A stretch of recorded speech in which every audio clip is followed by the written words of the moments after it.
The Horrible Gamers podcast may contain content not suitable for all ages. Listener discretion is advised.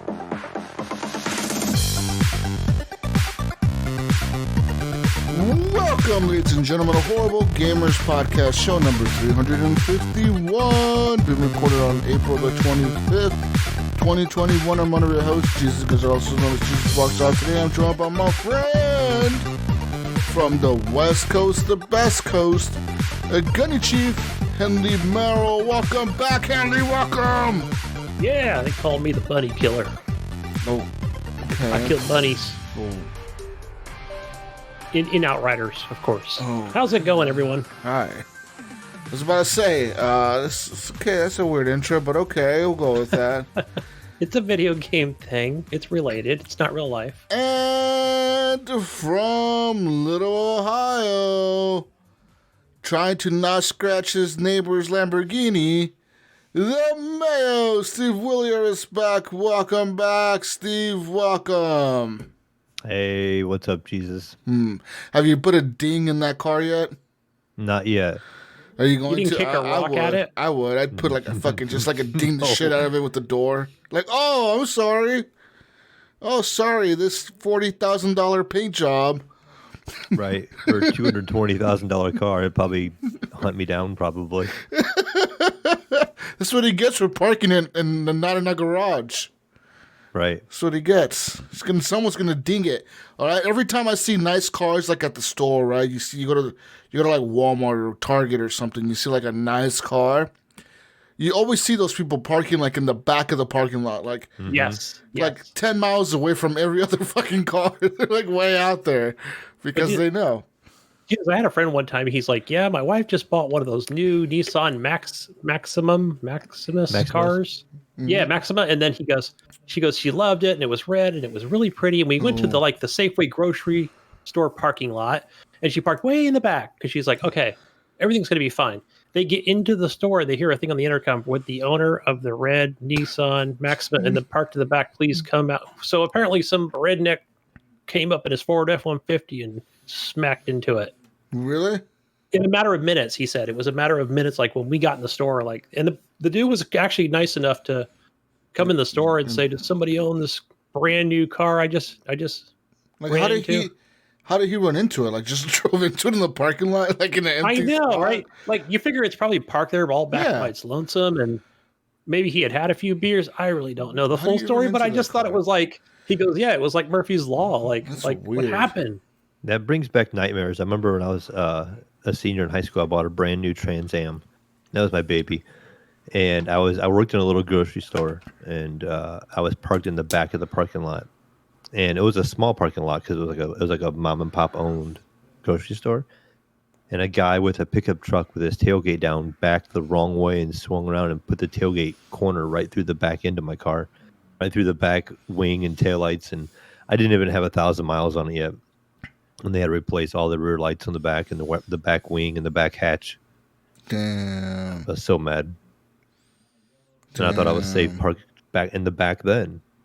But no. You never park your car in the back. Never park I your think brand that's new the thing. car in the front. Yeah, park Park it it- right in front.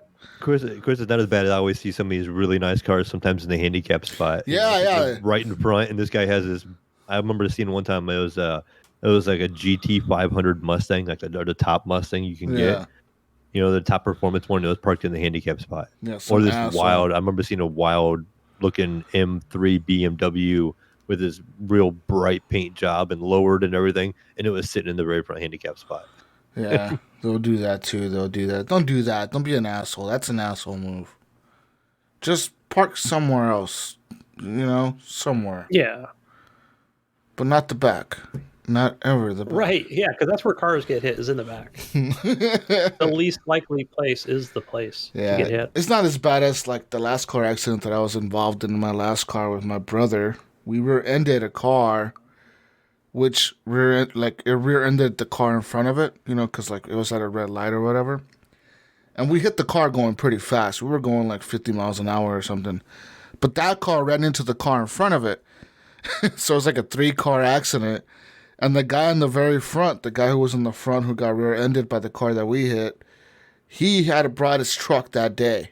Like that truck that he got red. He had just bought it that day, dude. It was insane. Oh, no. He was like, yeah, I drove this off the lot like 3 hours ago. I'm like, oh my God. I'm like, I feel so sorry, dude. Yeah. He's like, yeah. He's like, I literally just bought this truck today. Like, Didn't even get to fill it with gas once. yeah, dude. Like, literally, probably like didn't even get to do anything with. Like, probably didn't even get to show his like friends or anyone. You know, just fucking drove it off the lot 3 hours ago. I felt so bad. I'm like, oh fuck me, dude. I'm like, that's some shit. Yeah, it was pretty bad. It was pretty bad. So yeah, that could happen. You know, shit could happen, guys. That's why you make sure you have insurance when you buy a car. Yeah. Yeah. Anyways, let's give a quick shout out to our friends over at Patreon. At patreon.com/horrible gamers. You can go and support the show with the monies, like our friend Leahy, the legendary D. I heard of that guy. Me too. Jason Sams, which I believe is J, right? 1220. 1220. It's all making sense now. So I'm looking at his email address, and I'm like, oh, it's all there. It's all there. Okay, like it all makes sense now. It's coming together, Gunny. It's coming together now. 1220. It's almost Christmas time. That's how I remember it. 1220. Robert Noble, Sean Pacharek, Chad. Shout out to Chad. Shout out to Vader Holic with that British accent. Good day, mate. That's okay. That's Australian, but okay. Oh.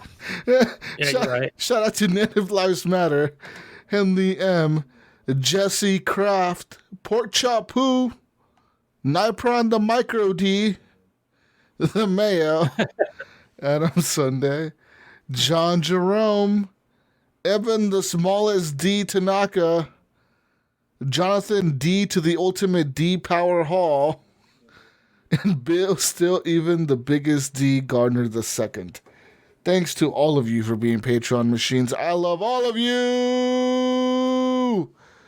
We love you.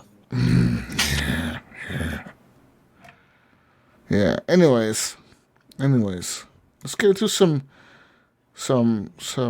stuff here, Gunny. Some stuff, okay? Some show feedback.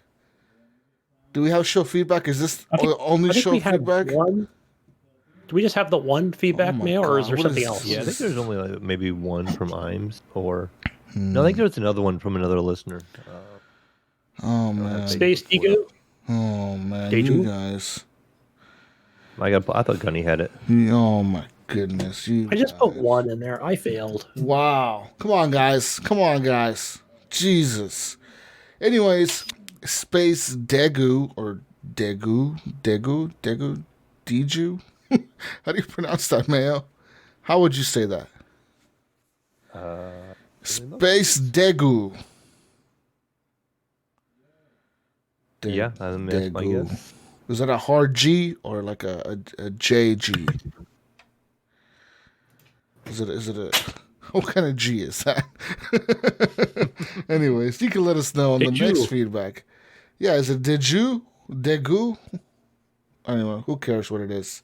It's Digu. Space Digu says, also happy to hear more console talk as well as PC. I play on the PlayStation, Xbox, and PC, by the way. I also like all the off-topic stuff, including food, TV, and even gas pumping. Being a Brit living in Tokyo, it is interesting to hear about life in the United States. Shout out to you, Space Digu. That must be cool. Now you can hear about cars and parking lots in America. Yeah, man. He's a Brit living in Japan, Gunny. All right, look at that, eh? Oh, eh? Does he live in a high rise? Probably. I feel like all Japanese people living in Tokyo probably live in a high rise. They all probably play Nintendo Switches. Yes. What else? What kind of stereotypes can we give them here? They all play. I'm just thinking like GPD Nintendo. used to talk. They all play Nintendo Switches. They all live in high rises, and they all work like 90 hours a week. No, that's like a good thing in Japan. You know that? Like if you fall asleep at work, it's a good sign because it shows your boss you're like really dedicated to your work. You're so dedicated that you lose sleep at home and you sleep at work because you're so dedicated to your job. Think What if you're running? You'd be making, Jesus? You'd be a good worker over there. I'd be fucking napping all day. My boss would be like, "You're the best worker we have, Jesus. You What if get a you're running the raise." subway system or something? You wouldn't want to fall asleep. Well, I mean, I'm just saying, Gunny, like it's not uncommon in Japan to see people like in a business suit pass the fuck out on the sidewalk in front of his work because he couldn't make it to the fucking train station or something because he was too tired. All right, Gunny? That's all I'm saying. That's committed. That's fucking commitment, Gunny, all right? Motherfucking commitment, all right? It's not like you Americans, I gotta work 40 hours a week and go home. Oh, look at me, cry. No, Gunny, goddammit you. You work 90 hours a week and stop complaining, motherfucker. And you get 5 hours of game time each week, if you're lucky. That's why you play on the Switch, so you can play at work. On the train. On the train to work during your breaks at work. That's why the Switch is so popular in Japan. Yeah, we fucking figured out the mystery. Anyways, I mean that's all I mean I've heard those are some facts, Gunny, okay? I also heard another fact about Japanese culture and Japanese people. Matter of fact, Gunny, in Japan they say that there's a shortage of men. There's way more females than men in Japan. Like the female to male ratio is like 2 or 3 to 1 even. And there's a problem in Japan, Gunny, because a lot of people that are young aren't having babies. So their population is actually becoming really old. And there's a lot less babies being born. So the young people are not reproducing. They're not replacing the old people that are dying. So the Japanese people are afraid their culture might like die off. Are they encouraging more sex? Yes, they are. They're trying to like get people to like marry Japanese girls and have like Japanese babies because like I'm telling you, they're afraid their culture will die off. Because, say like these Japanese girls marry Americans or they marry Chinese people or they marry another culture, right? Most of the time they will adopt that culture and they won't be fully traditionally Japanese. So you're losing your culture every time you're mixing another culture with your culture. You know what I mean? Yeah. So like you're losing your Japanese traditions and shit. So they're saying that they're afraid that the Japanese like way of life, like traditional Japanese shit is gonna go away. Like it's just gonna go away because they just don't. For some reason, the young people they don't have kids and shit. They're not too busy playing them fucking video games. God damn it! Too much Switch playing. Have more sex. God damn it, Mayo! Oh, you motherfuckers! All you do is play your stupid PUBGs and your stupid Mario Karts. Why is this my fault? Get out there and have babies, motherfucker. I had 4 kids. How many you had? I've done my part. I had 1. That was it. I had one too. One and done. Mayo's done his part, Gunny. God damn. Yeah, I doubled you two together. Mayo's keeping the American culture alive. Yeah, America. Fuck yeah. Anyways, some fun facts. These are real facts, all right, guys? I want you guys to not, like, some of you guys didn't believe me about the Neanderthals and them inbreeding and dying. These are motherfucking facts, Mayo, okay? You've been watching YouTube videos. I know these are facts. Okay. We talk about this, We know you're legit. You guys think I'm some kind of fake scientist? This is some real hardcore science shit right here, okay? I watched YouTube videos at 3 a.m. and I learned about all this stuff. You're going down that rabbit hole, aren't you? It's dark. It's 2 a.m. and I'm half drunk after the podcast and I'm watching YouTube videos and I'm fucking taking notes. All right? I'm listening to... Some of that must be rubbing off because I've been watching that in the morning. Some of that stuff. Shit about aliens and shit. Yeah. All that stuff. What's on the dark side of the moon? Shit like that. I've been seeing like real alien stuff that the U.S. Navy has been. Oh, have you seen those videos? You seen those videos? Yeah. The shit the Navy has released, like shit that they can't identify. They said recently, like a couple of weeks ago, that they just released another one and said, okay, we're releasing this one. Yeah, we held on to it for the longest time, but this is some real shit. It's real shit that we cannot identify, and here it is. Do you think that some of that stuff could be like secret shit that like other countries are building, like secret planes that they have? I thought about that. I thought about it possibly being... Could it be the Chinese? Could it be the damn Chinese with their hacking shit? Could it be fucking Tencent with their special planes? Satellite. They're battling Elon Musk over there already. Could it be fucking Tencent and their fucking spaceships flying around? You've seen those movies, right? It could be something like an Elon Musk, but he does have like some kind of operation. Yeah. Black Planet or something. I just made that up, but I'm just thinking like it's like something that he doesn't want to give to the U.S. or any kind of technology he wants to keep for himself. Holy shit. Right? Like Tony Stark, do you think he just gave everything to the military? Oh, yeah, listen about what's up with Tony Stark? Okay, everyone praises Tony Stark as this good guy, but in reality, that suit should be U.S. military tech only. Like, what does a civilian have to do with the multi-million-dollar fucking suit that can kill like anything? Now, that motherfucker wears a suit that can take down tanks and shit. That's not safe for a civilian, Gunny, okay? I agree. He shouldn't have access to shit like that. It's like Jeff Bezos having a fucking satellite with a laser on it that he can just shoot at any time because he feels like it. All right? Just because you're the richest person in the world doesn't make it right for you to have that kind of fucking power, Gunny, okay? What would you do if you had that button? Would you press it? Fuck yeah, I would. Oh yeah, my you God. just be like, you would, Johnny. Come on. You just look down there and be like, okay, San Francisco, California. Do I press this red button? California would be the first you go after. That or Ohio. Do I text Gunny and give him a heads up first and tell him to get out? Or Gunny, nah, fuck it. You got 10 seconds before I blow up half of California. 10 seconds. You better run. That's enough warning. You better fucking run, Gunny. I'm telling you. I mean, all right. You think Jeff Bezos isn't up to some evil shit, okay? That guy's the richest man in the world, Gunny. He has more money than anyone ever has had. I'm pretty sure he has like some secret lab with some crazy shit he's probably building that no one knows about because he's the richest man in the world, Gunny. Who's going to stop him? Yeah. He's got a group of scientists locked away in a cellar somewhere working on some... He's probably like cloned himself or some shit, you know what I mean?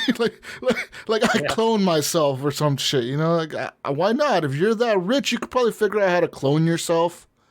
He probably called Bill Gates. He's like, do you want in on this? And Bill's like, no, I'm just going to be over here reading my books. I'm playing Xcloud with Phil. What are you talking about, bro? We're good, thanks. But here, take 40 million if it helps your cause. Yeah. Anyways, that's some real talk right there, Gunny. I mean, this is some conspiracy type shit, but this is real facts, Gunny, all right? Real fucking facts. The Ice Age did happen. The Neanderthals did die because of inbreeding, okay? They also, recently, the inbreeding stuff came out, in 2018. That's what scientists said back then. But recently, now scientists are saying, okay, maybe it wasn't all inbreeding. Maybe they were just really stupid. But a lot of it was the inbreeding. That's why they became stupid. Okay? All right, Gunny? So I'm following you so far. I'm just saying, the inbreeding made them stupid. And also, I learned something about, King Charles V or something.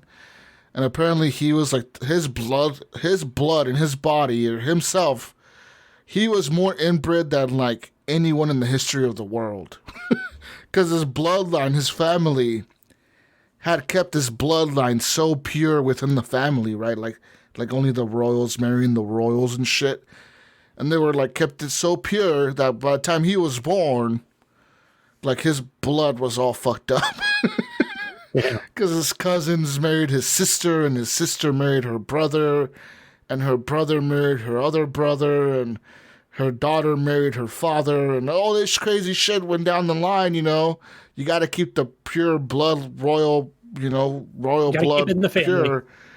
And that's why, a lot of royal families were fucked up. They were all crazy psychopaths. Because they were all nuts, Gunny. Okay, no one stopped them. Yeah. Hills have eyes, all them inbreds. We know what happens, okay? God damn it. Yeah. Now imagine if the Hills Have Eyes people had Jeff Bezos money and they were kings and queens and shit. Oh my gosh. Nah, imagine that. That's what happened, Gunny, okay? But in real life, back in the medieval times, that's what happened. You gave rich people the power, and they were all fucking psychopaths, and they would just go to war with each other, right, Mayo? And they would just kill each other for whatever reason. I don't like the way you look at me, Mayo. I'm going to send my army to go kill your army. That's why. Facts. We're bringing you fun facts here at the HGP Studios. Ladies and gentlemen, welcome to this video game podcast. You can follow us on Twitter at _HorribleGamers. Leave us a review on iTunes. Join our Facebook group, Horrible Gamers Podcast Community. I mean, I wish more conspiracy talk would happen in that group. I would be all in on it. Or maybe you could join our Discord and start it there. I'm going to start a conspiracy channel on Discord. There has to be some listener that's into this shit like I am, right? Let's do it. We'll add a channel. You know, I'm going to start the conspiracy podcast. Fuck you guys. Fuck this video game bullshit. We're done with video games, guys. No more video game talk. This is conspiracy talk now. Okay? We're gonna we can say that for the extra show. Conspiracy talk podcast. Gonna talk about all the conspiracies behind video games. Oh, shit. Oh, man. Probably a lot of good ones behind video games. Probably a lot of mind control shit, Mayo. Mind control. Oh, yeah, gotta be. You know, like Activision probably has some mind control device in Call of Duty or something. Like they figured out how to we figured out how to program people to buy shit every fucking year. Yeah. And buy the DLC and the season pass. And we're gonna feed them the same trash, and they're gonna say it's even better than the one that we fed them last year. Oh, whoa! Yeah, those are facts right there. Those are some facts. I mean, I remember when Call of Duty with this one, what was the last one that came out? Black Ops came out. Cold War. Everyone's like, "Oh, it's so good, bro. It's so." I told IAMS, I told Brink, I told those motherfuckers, this is trash, motherfucker. This is trash. And I fell into the hype because of those motherfuckers. And I'm gonna blame IAMS and Brink, you motherfuckers. I fell into the hype because of you, and I bought it. All right, Mayo, I fucking bought it. And guess what, Mayo? Guess what? Guess what I uninstalled? Guess what I uninstalled last week? I uninstalled Call of Duty Cold War, Black Ops, or whatever. Everybody went back to Modern Warfare and Warzone. Damn, I was just talking about it. And Warzone. Yeah. But listen, Gunny, I even uninstalled Warzone. Okay, all that shit's trash. All right, look, when that was the other one that was out, Modern Warfare was out. Did I ever complain about Modern Warfare during the whole year? During the whole year that Modern Warfare was out, did I ever once complain about Modern Warfare? Except how good it was. Exactly. Matter of fact, I would buy every season pass and all the battle passes and everything, and I never complained, right, Mayo? No. Every once in a while you complain about a little hiccup or something like that, but nothing. Some guy hacking or something, right? Oh, but no. Cold War came out, fucking trash. Fucking trash. Fuck you, Treyarch. You were saying that right away in that beta, I think, when you're trying to. I was. I don't like it. The campaign was good. No, campaign was all trash. It was like 10 steps backwards from Modern Warfare. Fucking trash ass campaign. I hope Battlefield 6 destroys the next Call of Duty, unless it's a Modern Warfare 2. Now, if it's a Modern Warfare 2, then I'm in. But if it's not a Modern Warfare sequel, if it's some World War II trash, I hope the next Battlefield destroys Call of Duty. Fuck you, Activision. Hell yeah. Go EA. Yeah, EA is the best company. Yeah. I'm just saying, right? Even, it's the truth. I was talking shit about, Mayo is right. I was talking shit about Call of Duty Cold War since the beta. I kept telling you guys, this doesn't feel good. It's just trash. It feels bad. It feels like 10 steps backwards, because it did. It felt like it just fell backwards to me. I don't know. Yeah, I remember you were saying how you couldn't mount when you were shooting it out the window, and there was no doors anymore. Yeah, and there was no doors, and then you like the audio you said was bad. Yeah. The guns didn't sound. It just sounds so. Yeah, the audio is really bad compared to Modern Warfare's gun audio. The audio in Cold War was just bad. I'm just saying, this conspiracy theory about mind control with Activision, it's true. It's true. They got us brainwashed, Gunny. God damn it. Yeah, there is a new. Don't they have a new manager now or something? The new brainwasher? Yeah, pretty much. Let's see. Okay, here we go. Oh, what? No. I'm sorry, I take that back. Maybe it was for the mobile Call of Duty. Oh, well, no one cares about that trash. Okay? Fucking 6-year-olds care about that. We'll talk about that in 10 years from now when they grow up, Gunny, okay? Yeah. 10 years from now when the 6-year-olds are older. Johanna Faris. Name new Call of Duty general manager. Sorry. Anyways, let's move on now. And you can support the show also, not just by giving us money on Patreon, but head on over to Redbubble and buy yourself some gear, maybe some socks, a clock, some sweaters, some, I don't know. Shower curtain. You know, everyone needs a nice shower every once in a while. You know, maybe every once a week, every twice. We have branded soap. 3 times a month, 3 times a year. I don't care how often you shower, as long as you shower every once in a while. Hopefully it's more than 3 times a month or 3 times a year. I mean, fuck, that's pretty bad. But at least 3 times a week. The minimum. That's a minimum. I mean, I shower every day, sometimes twice a day, but some people need shower like at least 3 times a week, Gunny. I'm with you, Gunny. At least 3 times a week, right? 3 times a week. Oh, at least 3. Minimum. You have to. At least once a day for me. But yeah, maybe you could skip a day, okay? Maybe you want to feel lazy a day, you know what? skip a day. On the weekend, it's me. It's lazy time. Oh, Gunny. It's swamp ass. So, yeah. So when I get... what I need that HGP shower curtain. It's swamp ass. Because there's a lot of scrubbing to do. Oh, man, Gunny. What are you doing over there? You just come home early on a Thursday and don't take a shower for 3 days? What's going on? No, 2 days. 2 days. So hey, the window's open. I got candles going. I got an HGP mug. With open windows and lighting candles. Can you just mask the smell with candles and windows? You know what he's not telling us, Jesus, is, every weekend you and I both know he's up there working on that house, getting all sweaty, cutting down trees, pruning them, hacking down all the trees, building covers, painting. That's true. Over there not showering, he's coming home all nasty shit smelling. He thinks he's rugged. He thinks he's an outdoorsman now. He's like getting all sweaty. And he's like, big hammer. Yeah. I smell like a man. Manscaped. Anyway, go shower, Gunny. Jesus, what the hell are you doing over there? I'm going to go right now. In the meantime, guys, go to redbubble.com. Get yourself some gear. Woo! Shout out to Fantail Meg for the intro and outro music to the podcast. And let's get talking about video games, gentlemen. So, this week, big news for Jesus. Uh-oh. I beat a game. Can you guess what game I beat? Since I don't follow what you play. Oh. I'll let you guess, and I have mine. Just listen to me talk every week, and you don't follow what I play. Okay. I don't know. Yeah, I don't listen half the time. All right, I'll say Evil Genius 2. No, that's what I was going to say. No, you guys are wrong. Nope. Give you another try. One more try. Have you been playing Outriders?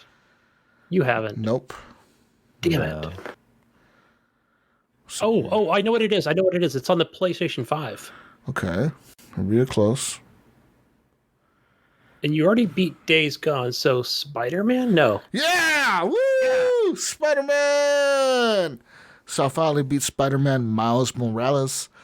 Standalone expansion game type thing. Oh, man, dude. That game is incredible. It was fucking cool. Okay?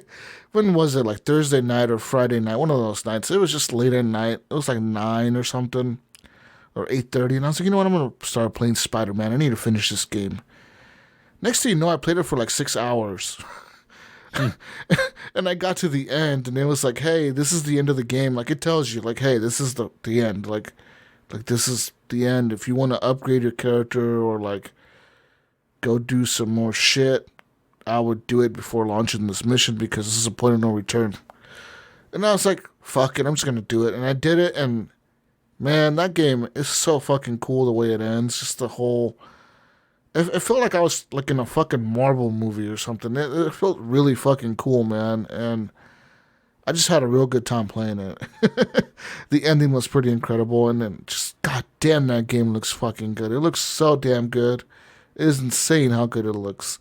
But yeah, I beat Miles Morales. Great. So it's actually, the campaign is actually not that long. I mean, all in all, I don't know how many hours I put into it, but it doesn't seem like it was that long. But was it 20? So it's like half of Spider-Man 2018, correct? Yeah, From what I hear. yeah, something like that. It's like half of that. So yeah, whatever Spider-Man 2018 was, it's like half of that probably. But it's a well-told story. It's very condensed. It's very like nice, short, compact story, and it's super well told. And like all the characters in there are memorable. Everyone's memorable, from Miles's mom to his friend to his other friend to his uncle. They're all memorable characters. Like, you remember them all. And what's really cool, there's a hidden scene at the end of the credits that kind of hints at the next Spider-Man game that they're making. And I think that the next Spider-Man game, I think the what's his name? You mentioned him last time, Mayo. What's Spider-Man's friend's name? Oh, Harry. Harry. I believe Harry's gonna come back in the next Spider-Man game, but I think he might be evil or something. That's what the hinting I got, because all they showed was him like floating in a tank, like some tank. He was like floating. Yeah, that's what I saw on the 2018 one. Yeah, he was floating in the tank, right? And then the dad walks in and he's like, "I want you to unhook him," and the scientist is like, "I don't think he's ready," or whatever. And he's like, "No, fuck it, I don't care, unhook him, motherfucker." So I'm assuming that's the next game, Mayo. It's that they don't address that at all on this one. No, that scene was at the very end of the credits. So if it was in the end of the other credits, it means that has to be the sequel, right? That's like the next. Is Harry going to be an evil villain? That's what I'm He's thinking. supposed to be, right? I'm thinking, yeah. He might be the Green Goblin or something. Right. Oh, that'd be so fucking cool. That'd be really cool. He's about the only one that's kind of missing in that game, isn't he? Yeah, because he wasn't in the first game at all, and he wasn't in the second game at all. And like, it's really cool at the end of the game how like Spider-Man comes back and he like actually compliments you on your new suit that you get, because if you change out your suit, he's like, "Oh, that's a pretty badass suit. Where'd you get it?" And then he's like, you're fucking like, "Hell yeah!" And then it's just so cool the way the credits play and everything just fucking rolls. I just like, it's like a fucking movie, man. So well done, so well told. I recommend Miles Morales to anyone who has a PS4, PS5. Fucking incredible game. It's fucking awesome. And it was actually funny today. I saw a screenshot that showed it showed Spider-Man like the movie, and then it showed a screenshot of like the movie, and then it showed a screenshot of the game. And legit, the game looks like the movie. Like it's indistinguishable almost. Like it's like which one's the real one? They both look real. You know what I mean? Like both of the Spider-Men look fucking real. Like you couldn't tell the difference really. It's kind of crazy. But yeah, one of them was taken on the PS5 and the other one was taken like from the movie or whatever that they just made. Anyways, Spider-Man. Yeah, even from that PS4, it looked amazing. I thought it was running on a PC when I first even saw 2018. And then, of course, Miles Morales was like, oh, yeah, this is clearly next-gen game. Yeah. But, what else? Going back to the PS5, so I've been trying to, like I was thinking, like, should I buy a game on here? But I've been holding off because I'm going to buy Returnal when it comes out. Now, Returnal looks like a really cool fucking game. It's supposed to be about this space chick. Space chick's more like a fucking astronaut, okay? There you go. It's a fucking astronaut. Okay, not a space chick, but an astronaut. That's, I believe she's like on a mission to like do some research or something. But she lands on this planet, and the whole thing is you're on this planet that has like an anomaly going on or something where you're fucking fighting these creatures and shit. But then every time you die, you respawn in the beginning. So you're trying to figure out why you keep dying, how you keep dying, and how to get through everything, you know. And but what's really cool is the game starts off with her knowing that she's been there before. So like it doesn't start off with you finding this planet and thinking like, oh, I've never been here before. It's like, no, you kind of realize right off the bat, like, oh shit, like I've done this before. I've already died here before. And you can actually see the deaths that have happened before. So it's like a really cool, like, mindfuck type of game, you know what I mean? The enemies look really cool. The environments look really cool. And it's supposed to be a PS5 only game, so I'm looking forward to seeing what they do with the fucking controller, the haptic feedback, and all that cool shit. So I'll be playing that. Because I was thinking about, like, buying Assassin's Creed Valhalla, but that game is $60. Like, that's the one downside. Yeah. That's the one downside to being a digital-only console owner. You can't buy disc. You can only go by what you see on the sales. Yeah, right? That's for any it. console. You can't fucking... Like Assassin's Creed Valhalla right now at the store, Mayo, it's $30. Like, I go to Walmart and buy a disc for $30. I thought you got the disc version. No, I got the digital only version. The digital one. Oh. Yeah, so like you can't buy any disc, and I'm like, God, like I'm beating myself up over that. I'm like, fuck, I should have just got the disc version. God damn it. Fucking console piece of shit. I can't put a disc in it. God fuck. I was so mad. Because it sucks. Cut a hole in the front of it. Go get a knife, cut a hole in the front of it. Rip off one of the panels. Yeah. Probably a hole in there somewhere. You stick it in. There you go, Jesus. Go take it apart. Maybe there's a disk drive in there. Maybe they didn't even take it out. Attach a disk drive to it. Yeah, maybe they just put a cover panel over it. Maybe. You never know. It'd be funny if it was. Hey, let me ask you this, guys. How easy would it be, not that it's going to happen, but they say, okay, this is why we make these digital-only and these digital-only consoles, right? Mm-hmm. Just like Xbox was doing back on frickin', I think they even did it with the 360, right?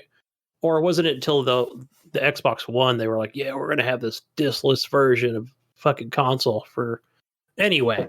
But I thought, okay, how hard would it be to just say, yeah, hey, here's an accessory you can buy for $30. It's basically a standalone that you can plug in via USB. I mean, it would be stupid to do, but I just thought, stupid as fuck. But still, like, could it happen? Could they just make an update and say, sure, that you can do that? But they would never do it.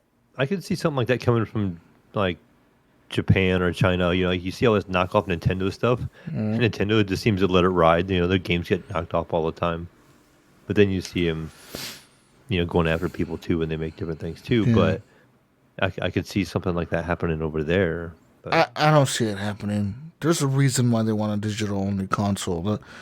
You know why Microsoft and Sony want a digital-only console? Because they get 100% of that profit. No, they get 33% of that profit.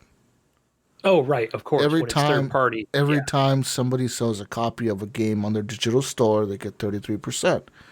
Just like the Apple Store. Being bought anywhere. Yeah, exactly, Mayo. When you have a digital-only console and people are buying digital-only stuff from your digital-only store, you're making money off of every single fucking purchase that motherfucker's making. And that's a benefit to you. Fuck the store. They can't buy a used disc. They can't go to GameStop. They can't go to their friend's house. They can't do any of that. They have to fucking buy it through you. You know what I mean? Unless they buy a code somewhere. But, I mean, the code's still redeemed on your shit, so somebody still paid that full price for that code somewhere down the line. I'm kind of surprised, like your retailers like Best Buy, who sell games, don't push the digital version or the disc version more, knowing their customers would be coming back to buy the disc games. You know, I'm surprised they say, "Oh, we don't have any digital ones at all. We only have the disc ones." Yeah, I'm surprised that some stores haven't refused to sell the disc. If I was GameStop, I mean, I guess it probably doesn't benefit you as a company that sells video game stuff, but maybe I would take a stance and I'd be like, you know what, like, fuck you guys. We're not selling that digital only shit. Fuck your Series S and fuck your PS5 digital only. We're only selling the disc and the disc Xbox, and that's it. We're not selling the other two. We're not doing it. But that would mean like 5 less. Yeah. Scalpers will get PS5s. And I'm just saying, maybe, but at the same time, Microsoft and Sony could be like, well, fuck you. We're not going to put our consoles in your store. We'll give it to somebody else that will sell them. Right. You know, so that's kind of the trade-off, right? Like, yeah. The problem is, for a company like GameStop, that would be smart to do because it directly affects your business. But it also can backfire on you because if another big retailer, like say Walmart, goes and says, well, hey guys, we make most of our money selling whatever. We don't fucking just sell video games. We sell all kinds of shit. And we don't even make a lot of money off video games. So we'll sell whatever you want to throw at us. We'll put your digital consoles on our shelves. The Xbox and Sony would totally screw over GameStop and go like, ah, fuck you. We're just going to go to Walmart and Target. And then GameStop loses out on that, right? So that's the risk for GameStop being such a niche like product, being like so like you're only selling to gamers. No one else goes into GameStop but gamers. Like you know what I mean? As much as we want to say like, oh well, everyone games. The truth is, you go to a mall, you see people in GameStop, but it's not a lot of people. You see people at the Apple Store, and it's everyone at the Apple Store because everyone likes the Apple Store. You know what I mean? Everyone wants to see the computers. There's iPads for the kids. There's laptops for the teenagers. You know, there's fucking cool headphones. You know, there's all kinds of shit. You know, whereas GameStop is just for gamers. Like, oh, it's for those fucking nerds. Oh, look at that. Look at that fucking guy that hasn't taken a shower in a whole weekend. Right, got the swamp ass. Fucking is that GunnyChief? Is that fucking GunnyChief with the swamp ass and fucking leaves hanging out of his hair because he just chopped down a tree? What's he doing over here? Look at him. He's over there at that GameStop looking at the fucking... You got a tool belt? I thought he was a gamer. What the fuck? That's one thing I always liked, Jesus. Yeah. I always liked about GameStop was the fact that I can go in there tomorrow. Mm-hmm. And I could buy a plushie, freaking Pikachu, and a digital Xbox code for whatever game I want. Mm-hmm. Right? That's what I and I understand. Like, yeah, they want to. What's the right word? Cater to everybody, or they want to be more to say, hey, we've got the disc, we've got the digital codes, and it's on the receipt, and can you? Hey, why not pre-order this game? And I'll be like, no, thanks. Yeah. I'll just buy it day one. Oh, maybe. We'll see. I'll get it on Game Pass, bro. Right. Yeah. It sucks, for them. But you're right. Like, but I still go in. Like, it's a cool. To me, the one cool thing about GameStop is like you said, like it's the one place where you can go in and you know that most of the people in there know what the fuck you're talking about when you mention shit. Oh, yeah. You know what I mean? You mention a game, they understand what the fuck you're talking about or whatever. You know, like, do that anywhere else. Do that at a fucking Walmart at the video game section. People look at you funny. Like, right. Is that fucking nerd? Is that for the Atari? I'll get some old in their shop and don't know what they're looking for. Yeah. You know, they'll be buying games and you're... Hey, bro, you got that that Game Pass Ultimate card? What? Fucking nerd. What is this guy talking about? Right. I don't normally work here. They just threw me over here. Let me type it up on the computer. Yeah, this Game Pass Ultimate. Fucking. Can I get a manager of electronics to come over here? Now, hold on. I'm trying to look for that TV. It's not a TV, sir. It's a card. A card. We have playing cards over in aisle 14. I'm like, no, it's a digital. Yeah, card. exactly. Up right by the front register, there's cards up there. We got the gift cards up there. But like, it's the truth, like you go in any of the retail, and that's the problem with like, with that type of, like you said, man, with that type of mentality where you can, as a retailer, try to deny selling a certain console, well then, you're really only giving your competitors the edge, over you, because they could just go and say, well, we'll just sell whatever, because that's the truth. Walmart doesn't give a shit, dude. Walmart will sell whatever. They don't make their money off of video games. They make their money off of the other 95% of shit they sell. You know what I mean? Like they don't care, about gamers wanting a digital console or fucking whatever. They sell TVs for $200. Don't give a fuck about your fucking. I had consoles. A laugh the other day. I was in my GameStop in my mall. I was kind of killing some time. And I went there. I went to kind of window shop and see if maybe they had Ghost of Tsushima used, and just to see. And look at their PlayStation section, and like how they had different sections. They had like the new games, the used games. So right there on the very top, like where all your big titles are at, right? You know what they have on there? What? Anthem. For some reason, there's like 6 copies of Anthem across the very top of the shelf. Like, we have look plenty. At me, there's Anthem. And I'm like, what is this game doing up here? I'm like. If you buy Anthem at this point, wow. You're not. Yeah, you don't know anything about video games. I don't think you could give those copies away of Anthem. I don't think. I think I saw Anthem. I think I saw Anthem at the Dollar Tree or something like that. People were still spotting copies at the Dollar Tree. Like, I found Anthem at the Dollar Tree. 97 cents. Buy it for your Xbox. It's like, what other game was there? There's another game that came out that was the same way. It was like at a Dollar Tree. I think it was Titanfall or something. Or like Titanfall 2, I think. It was like at a Dollar Tree. People were like, keeps wanting me to get it. He's like, you need to get your Xbox back so we can play some Titanfall 2. Who? Penn? Pinpoint, yeah. See, that's the problem is, Mayo, I get the passion you have for Titanfall 2, Jonathan. But it literally is you and like 15 other people in the world. So if I join, it's going to almost do like a 25% increase in their user. Yes, they're going to be like, holy shit, we got a new user? What the fuck is this?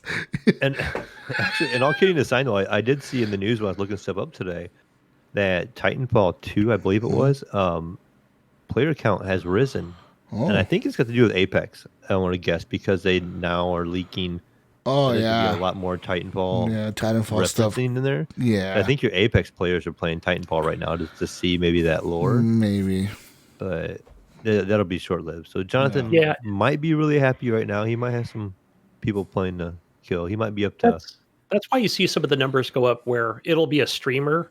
And it's like, hey, I used to play this game, guys. It's called Titanfall 2.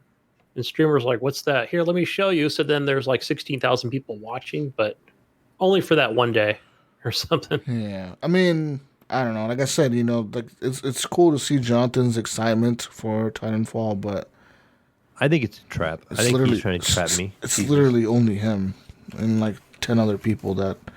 I think it's kind of cool to see how, if anybody's ever said this, where we see Respawn with Titanfall 2, we think, but it turned into Apex, right? Where I think it's a good thing. I see the positive out of it. Where it was like, surprise, guys. It wasn't Titanfall 3 we were working on. It was Apex Legends. Jonathan wants to kidnap me and steal me and hold me prisoner in Titanfall 2 land. And he's going to challenge Jesus to a 1v1 to get me back. That's what's going to happen. And you know what, Mayo? Don't. Mayo's going to be like laughing the whole time because he's like, Jesus is going to kill him like in 2 seconds. I'll be out of here.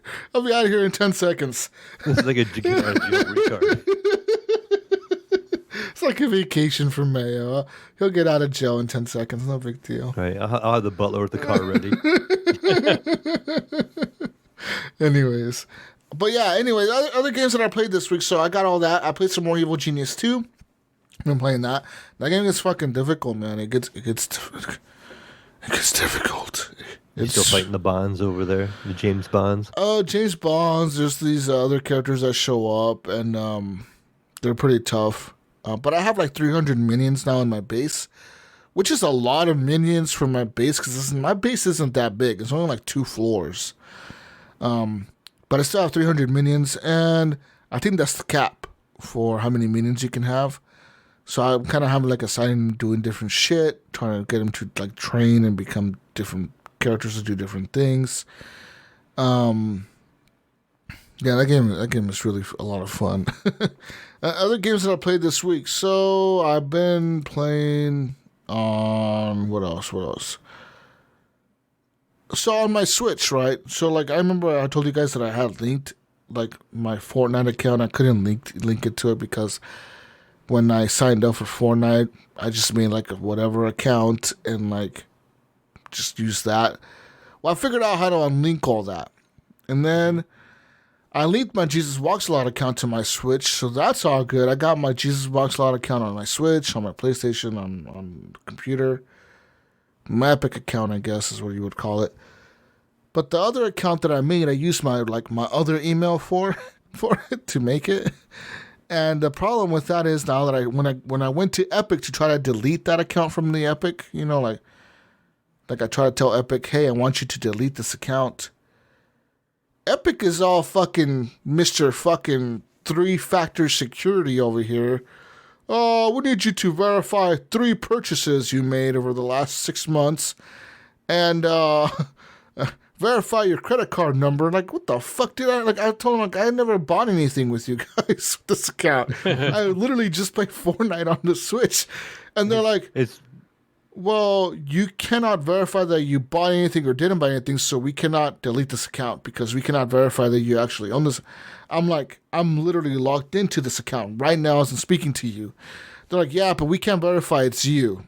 I'm like, well, how? One last ditch effort to steal your information. I'm like, before you go, let us double check your information so we have it on record. I'm like, but how? And they're like, well, we cannot verify it's you. But I'm like, I'm logged into it, right? I'm giving you the fucking, I can give you the password to it.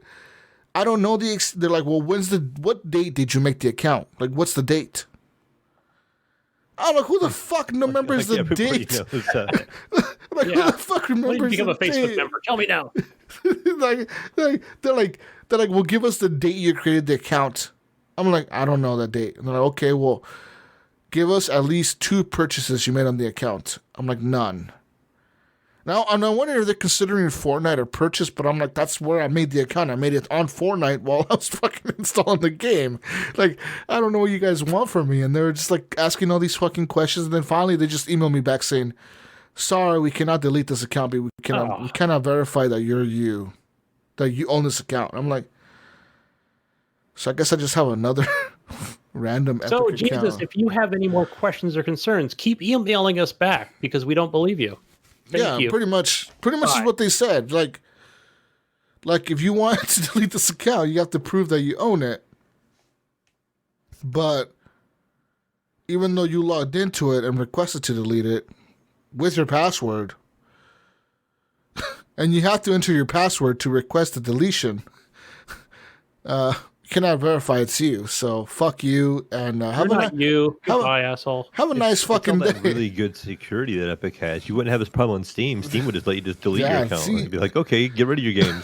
Yeah, Steam wouldn't care. See, Steam would charge me. But see, Epic cares about me so much. They do. I can tell. But they don't believe it's you. They're like, you really don't want to delete this account. You really want to keep playing Fortnite. We know Jesus Walkslot would not want to delete the Epic Store or the Epic We account. know that it can't be you. He's going through something crazy right now. I would email you back, Jesus, if I was the customer service rep. I would be like, Jesus, I believe that you believe. That would be it. Okay. Have a nice day. Have a nice day. Yeah, I mean, I don't know, man. Like it was really weird. They couldn't verify that it was me. I was like, well, I don't know how to verify that it's me because I've never purchased anything on your account, and I don't know. So I guess it's just like a random account. Like I think the username was just random letters and numbers that I just smashed on the keyboard. Like if I would have known, I would have kept that account. I would have made something cool with the username, but I can't even do that because the username is like AAAAJJH, and then like a bunch of random numbers like 0001100. Just a bunch of different numbers. Just that's all it was. And my kid would always make fun of me because she would play on that account, right? And she would be like, Dad, everyone thinks that I'm a fucking bot. I'm like, why? She's like, because I have a default skin and look at my username. Like, everyone thinks I'm just a bot. No one thinks that I'm a real player. You know what I mean? I'm like, yeah, I could see that. You don't have any skins. That's what Gunny. That's what Jesus does. He actually plays Fortnite and he runs around acting like a bot. He tries to stand still and just watch people run up to him. He tries to pretend to be a bot. That's the game he plays in Fortnite. He doesn't play the survival. He just tries to go out there and you ever seen those YouTube videos what they call like Ninja? Not the streamer Ninja, but the guy that hides. He did PUBG and he did Apex and stuff and Call of Duty. That's Jesus. This is his game he plays. He goes in Fortnite, acts like a bot with the name ... whatever number and stands in one spot in the corner in town by the building and then waits for somebody to shoot at him, and then he walks in a straight line and fires once or twice, and then people just go, oh, that's a bot, and they leave him be, and then he just moves to the next section and he tries to win that way. But everybody's onto him now, so then he gets down to like the last 5 people and he does his Obama voice. Damn. Yeah, then everybody goes after him because he's a bot, and then they just kill him. Wow. Winner, winner, chicken dinner. Okay. Guess. I don't know. That's shady. Jesus, that's shady. Okay, Get well, rid of that account. I did. It's gone. It's somewhere. I don't know. It's just gone. Other games that I played this week. Let's move on now. So I actually played some PC game on my VR. I played some Microsoft Flight Simulator in my VR. Now, okay. One thing about Flight Simulator, Gunny, is that it's a simulator. And whatever fucking flight path you design, it's gonna be like a real-time flight. Okay, like you decide you want to fly across the ocean. It's gonna take 12 hours or whatever to get across the ocean. It's gonna take a long fucking time, okay? Like, it's just gonna take a long time. It may not take 12 hours, but it's gonna take you at least an hour or two or whatever, playing the game in real life to get across the ocean. So I plotted a course from like Portland to LA or something. And I took off on a big ass 747 or 737, the Airbus. And I think like halfway through the flight, I legit fell asleep. Yeah, like in a real life. Yeah. Like I legit was like flying legit. It's like, and it sounds like, like I'm wearing my headphones and like the game has no music. It has nothing. It has just like the hum of the literally. It's just it is literally. It sounds like I'm in an actual fucking jet, like like the fucking jet engine is just going. So I'm just sitting there right now, like I'm in the cockpit, and in VR. On the max settings, it runs incredible. This game actually, I'm surprised it really ran this good on my 2080. I mean, granted, I have a 2080 Super and a lot of RAM on my PC. And I have a pretty good CPU, but the game ran incredible. and I have everything maxed out, and I'm in VR, right? So I'm sitting like this fucking cockpit, like it looks like a real cockpit of a 737. And I'm sitting there, I'm looking around, like when I take off, when you're on the runway, like the fucking what's to call it, the air traffic guy, he's like, "Hey, Airbus 737, you're clear for takeoff. Go ahead, take off. Runway 22 left or whatever." And then like you're on the runway already. All you have to do is power up the fucking engines and take off the brake and take off. So, you take off, you raise up the landing gear, and it's all on the controller. On the controller, it's actually pretty easily, like, mapped on the controller, on the Xbox controller. So, you take off, and all it tells you is, like, okay, now fly to your destination. Like, it's on the, like, there's, like, a fucking line on the map. And it tells you, like, okay, reach your cruising altitude of 30,000 feet or 33,000 feet or whatever altitude you want to cruise at. And fly. So, dude, like, I took off. You put it in autopilot? No, I didn't. I was manually flying the whole time. I was taking off. I was climbing. Okay, I got to about 38,000 feet. Okay, and then the problem was that the game is in real time. So, like, if it's, like, daytime, it's daytime in the game. It's daytime outside, right? It's raining in the game. It's raining outside, like it's real weather, real time, or whatever. Problem is, this was like in the evening, so the sun was setting. So when I was taking off, the sun was out. A quarter of my way through my flight, the sun went down. So you ended up in the Panama Canal somewhere. So it's fucking nighttime. No, I'm flying. I'm following the line, Gunny. Okay, I'm following the fucking line on the mini map. And like every so often you hear like 737, please switch your radio to 71.3 Seattle station, blah blah blah for air traffic control. And it's the pilot automatically responds, Roger that, switching to air traffic control, 71.3, Seattle, do you copy? And then Seattle responds, yes, this is Seattle, we got a clear, fucking radio, whatever. Then it's like, I'm just flying in the fucking dark, in the desert, just flying over Oregon, over Nevada. I don't know where the fuck I was. I'm following the line. I'm following the fucking line, Gunny. And like, I kid you not, 40, I was like 30 minutes later, I hear my brother, hey, hey. I'm like, Pilot. he's like tapping me on my shoulder like in real life, and I'm like, oh, what the fuck? And I open my eyes, and my airplane is in a fucking nosedive. Warning. Yes. Approaching. No, and exactly. The plane was like, warning, warning, stall warning, stall warning. It's like fucking like going straight like fucking nosediving to the ground. I'm like, holy shit. And you can hear the 200 passengers screaming in the background. Right. Come on. Gunny, remind me if I ever come out that way and I go meet up with Jesus and we travel to find you, that I am driving, okay? Because one, Jesus is not flying us, and two, if we drive, he won't know how to pump the gas, so we're probably. I'm just gonna drive. He's useless pretty much then. Dude, my plane was fucking fucked. Okay, like I somehow took like a 90-degree turn and I was going completely the wrong way. No, it would have been better. And then I saw you flew 3 hours the wrong direction. I legit tried to recover so I recovered the fly. Okay, I came out of the stall. I came out good. Okay, I recovered the plane. We didn't crash, but now I was down to like 15,000 feet or something. And then I look at the map and I was like way off course. I was like miles off course. Like I somehow had taken a hard left turn. And like I did a circle a few times, like I flew in circles a few times in the wrong direction for like ever. And then I was like, you know what? Somewhere in Arizona. I was like, driving around. This game is boring. Around. Fuck this game. And I shut off the game. I was tired. I was like, I'm never going to get there. So, long story short, Flight Simulator looks really good. Great graphics, great sound effects.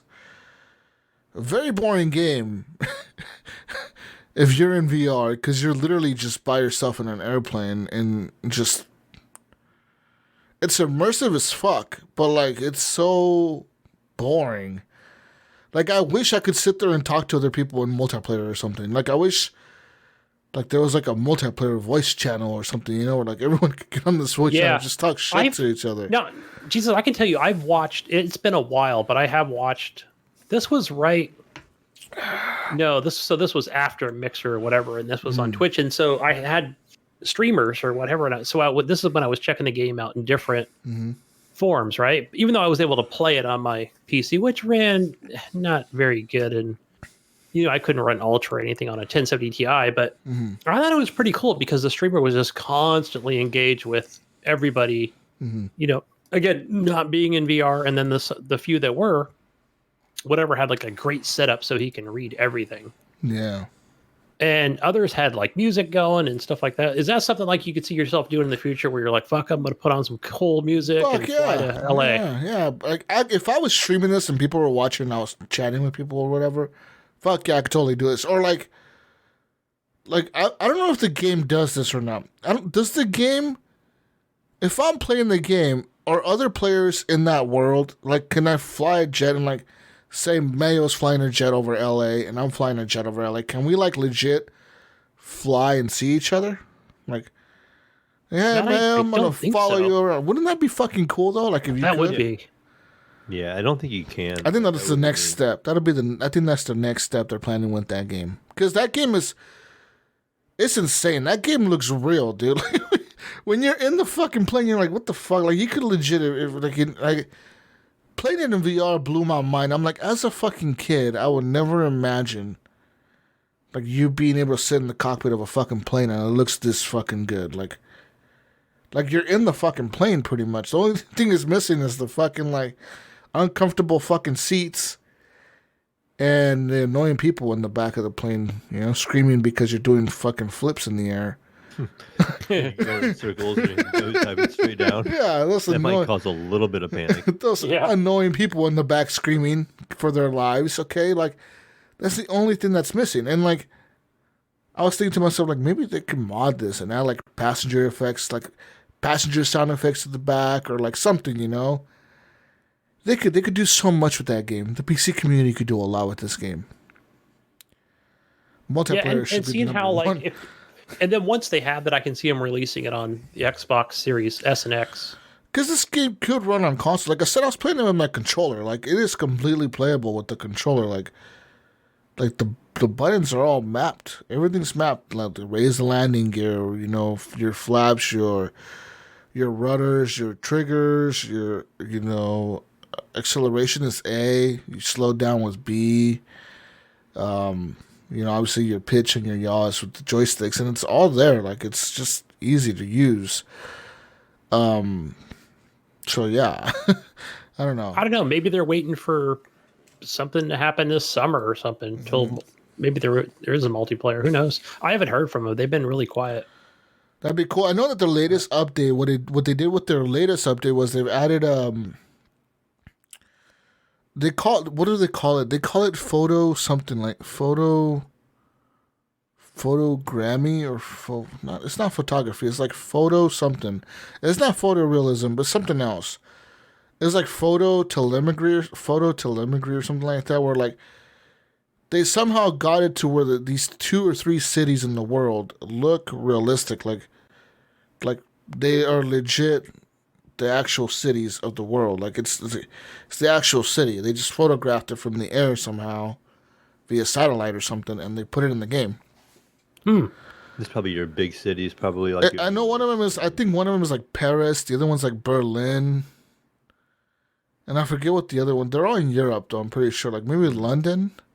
I know one of them was France, because France. I know one was Berlin, and maybe the other one's in Belgium or something. But it was like three different cities that they did, and that was like that was like a 20-something gig update just for those 3 cities. I can't imagine if they do like New York, L.A., Vegas, Seattle. What else could they? What cities in Canada? I'm a Canadian. Ontario? City. Toronto. There you go. Ontario. Mexico City. You know, like they could do these big cities, right? Like Mexico City, New York, Toronto, LA, Las Vegas, Seattle. Big cities like that. I mean, it's going to take up a lot of space, but I mean, who gives a shit? The game really is, it's 100 and something gigs. But it's still be smaller than Call of Duty. It's smaller than. What impresses me is that it's smaller than Warzone, but the whole world is there. It is. Right. The entire world. You could literally pick any runway in the world that's a runway that's been programmed or whatever, or like it's an actual runway in real life, and say I want to take off from that runway and land in this other random ass runway over here. It's like. You could do that if you wanted to. Like it's there. Like you don't have to. You just gotta know the runway names. That's all. Really. You could just click on them and just be like, I want to land here. I want to fly here. Boom, boom. And it's there, dude. And it's fucking crazy. Like to me, that's kind of crazy. And it was cool when I was flying. Like every so often, you could hear the radio operator talk to like other aircraft. They would call out like other airlines or whatever. They'd be like, you need you to descend to like 1,000 feet or whatever, or you need to climb another 3,000 feet to go over this other airplane or whatever. Like it was pretty cool. And at one point, I saw another airplane like flying to the right of me, but he was going the opposite way. I was like, oh, that's fucking cool. All you can see is the flashing lights, because it's fucking nighttime. But I was like, yeah, that's pretty fucking cool, man. Like, yeah, oh, whoa. It's time to go to sleep. It almost felt too real. Like it really did. I was like, whoa, this is kind of fucking trippy, dude. And it's cool because like even though you're in VR, you can switch it to like the 3D mode. Like you see you're flying like from the back of the plane or from the outside of the plane, I guess. You can see the whole plane, and you can actually change what the plane looks like. So you can make it have like different like you can make it a blank white airplane, or you can have it have like different airline like designs, like I guess airline painting, I guess. From different airlines. I don't think none of them were recognizable that I know of. Maybe they're real airlines somewhere in the world, but they're like it was like no fucking JetBlue or anything like that. It wasn't fucking regular or actual names or whatever. Like no, like Alaska. They had like other names like fucking something Air or whatever, like Sunrise Air or something like that. It's like. I've never heard of that, but it could be a rare airline somewhere in another part of the world, I don't know. They have weird names. They have weird airlines in all parts of the world, Gunny, Yeah. You know, we're Americans. We only like American Airlines. Yeah, You'd have big painted on there with you asleep. Picture you on the wing and just be Jesus sleeps a lot. Jesus sleeps a lot. Air. Yeah. It'd be the most bumpiest ride you'll ever be on, but it'd be amazing. I'll just be asleep the whole time. We'll be in turbulence half the time. Dude, and you can feel the turbulence. Like, it was kind of weird, right? Because when I was taking off, like, the controller would rumble, and, like, you know, you're wearing a headset and you're in VR, and the whole airplane would kind of, like shake a little bit, and you're like, what the fuck? And it was like turbulence. That's what was happening. You know, the airplane, you were taking off, and there was turbulence, so the controller was rumbling. Like, but, like, you could also, like, because you're in VR, so you can see the whole cockpit kind of, like, shaking, and you're like, oh, fuck, this is turbulence. This is kind of trippy. Like, they did a real good job of making that kind of super immersive in the VR. I just wish that I had, like, some kind of, call those, like, a fucking, whatever, those fucking joystick wheels or whatever the fuck. Like a fucking steering wheel, you know what I mean? If I had one of those, that'd be even cooler, man. The yoke? Is that what it's called? Yeah, yoke. We should have a fucking yoke. Like a fucking No, that's more, I don't know. Yeah, I'm not sure. Yeah, it's called a yoke, gunny motherfucker. You okay? Damn, I got it right. And like the little rudder pedals and shit. It'd be fucking cool, man. Yeah, fuck yeah. Also, what's really cool in VR now, if you didn't know this, Mayo, every single airplane is flyable in VR. Nice. Like every airplane they have in the game. I mean, they obviously don't have every single airplane in the world in the game, but they do have a lot of them, and like they have all the major ones. They have like the big ones, like the airline, like the Dreamliner, I think is what it's called. That huge, that Airbus A320 or something like that. Fucking like triple decker fucking airplane. Yeah. They got that one in there. The only thing I was thinking the whole time, Mayo, in VR was, like, I wish there was music that I could play in this. Okay, like maybe have a fucking radio in the cockpit or something. I know that you can't really probably do that legally in real life, but you know, fucking pilots probably do it anyways. They probably play music on their phone and shit, you know. And then I was thinking, wouldn't it be cool if you could like walk around the airplane, like put this shit in autopilot and just walk around the fucking plane, just fucking, you know, because there's probably people out there look that out the window. Yeah, and there's people out there that have never probably been on an airplane and don't know what they look like. You could totally make this an experience for people, you know? Mm-hmm. It'd be pretty cool, I think. Pretty cool. That would be to actually go sit in one of the chairs by the window. Yeah, or like, I want to go fucking see what the fucking back of the airplane looks like or whatever, you know? Just go walk around the fucking plane if you want to. Or we could make it an online game and we just have Jesus fly us, Gunny. We could be passengers. And that would be cool. And then what It'd be could a thrill happen? ride for sure. We'll be like the other VR players, right? And Jesus will come in. He'll come sit down and he's eating some peanuts and he's having his gin and tonic, VR right? Screams in the background. He'd be ignoring. And then I'll just be over there going, "Fuck, man! I wish we had like, I don't know who the fuck's flying this plane, but we're going down hard." And Jesus is like, "Yeah, I'm the pilot." Or whatever. Just sitting next to you guys. Yeah, just sitting next to me casually. Yeah, guys. Oh yeah, I'm flying this plane. Let me go back there. I'm the captain of this plane. I'm just chilling back here. It's okay, guys. It's on autopilot. Just having a beer with you guys. It's on autopilot. It can fly itself. I want it to be a passenger. Look out the window. Can I get the window seat? Yeah. Yeah, like, I mean, they could do so much with this game. And I look forward to seeing what they do. Because, I mean, honestly, they will. Because if you think about the last flight simulator that came out, wasn't that like in 2005 or something? It was a long time ago.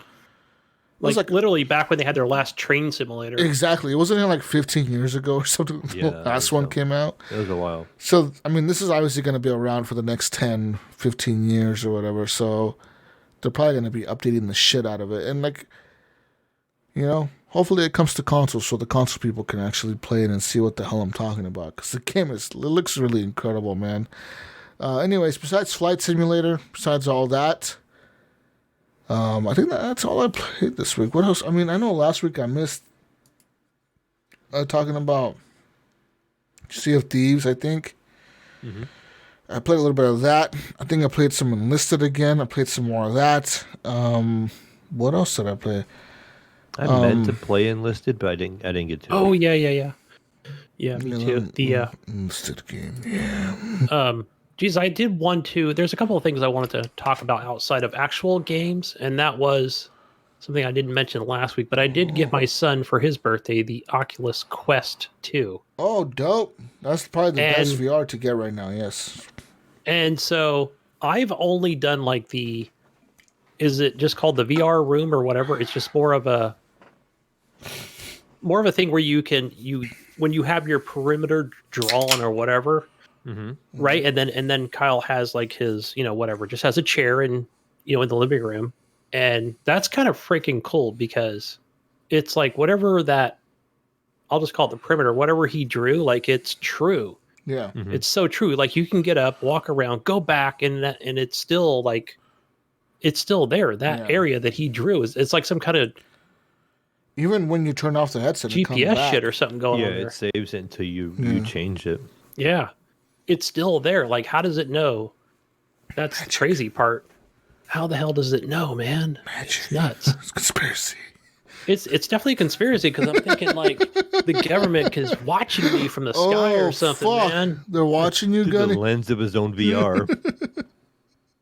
It's like coming from somewhere else. Like they can see. I'm thinking of like some kind of Will Smith movie where that satellite can just see right through buildings and see me sitting on the toilet. Probably. They probably could see you right now. They're watching you.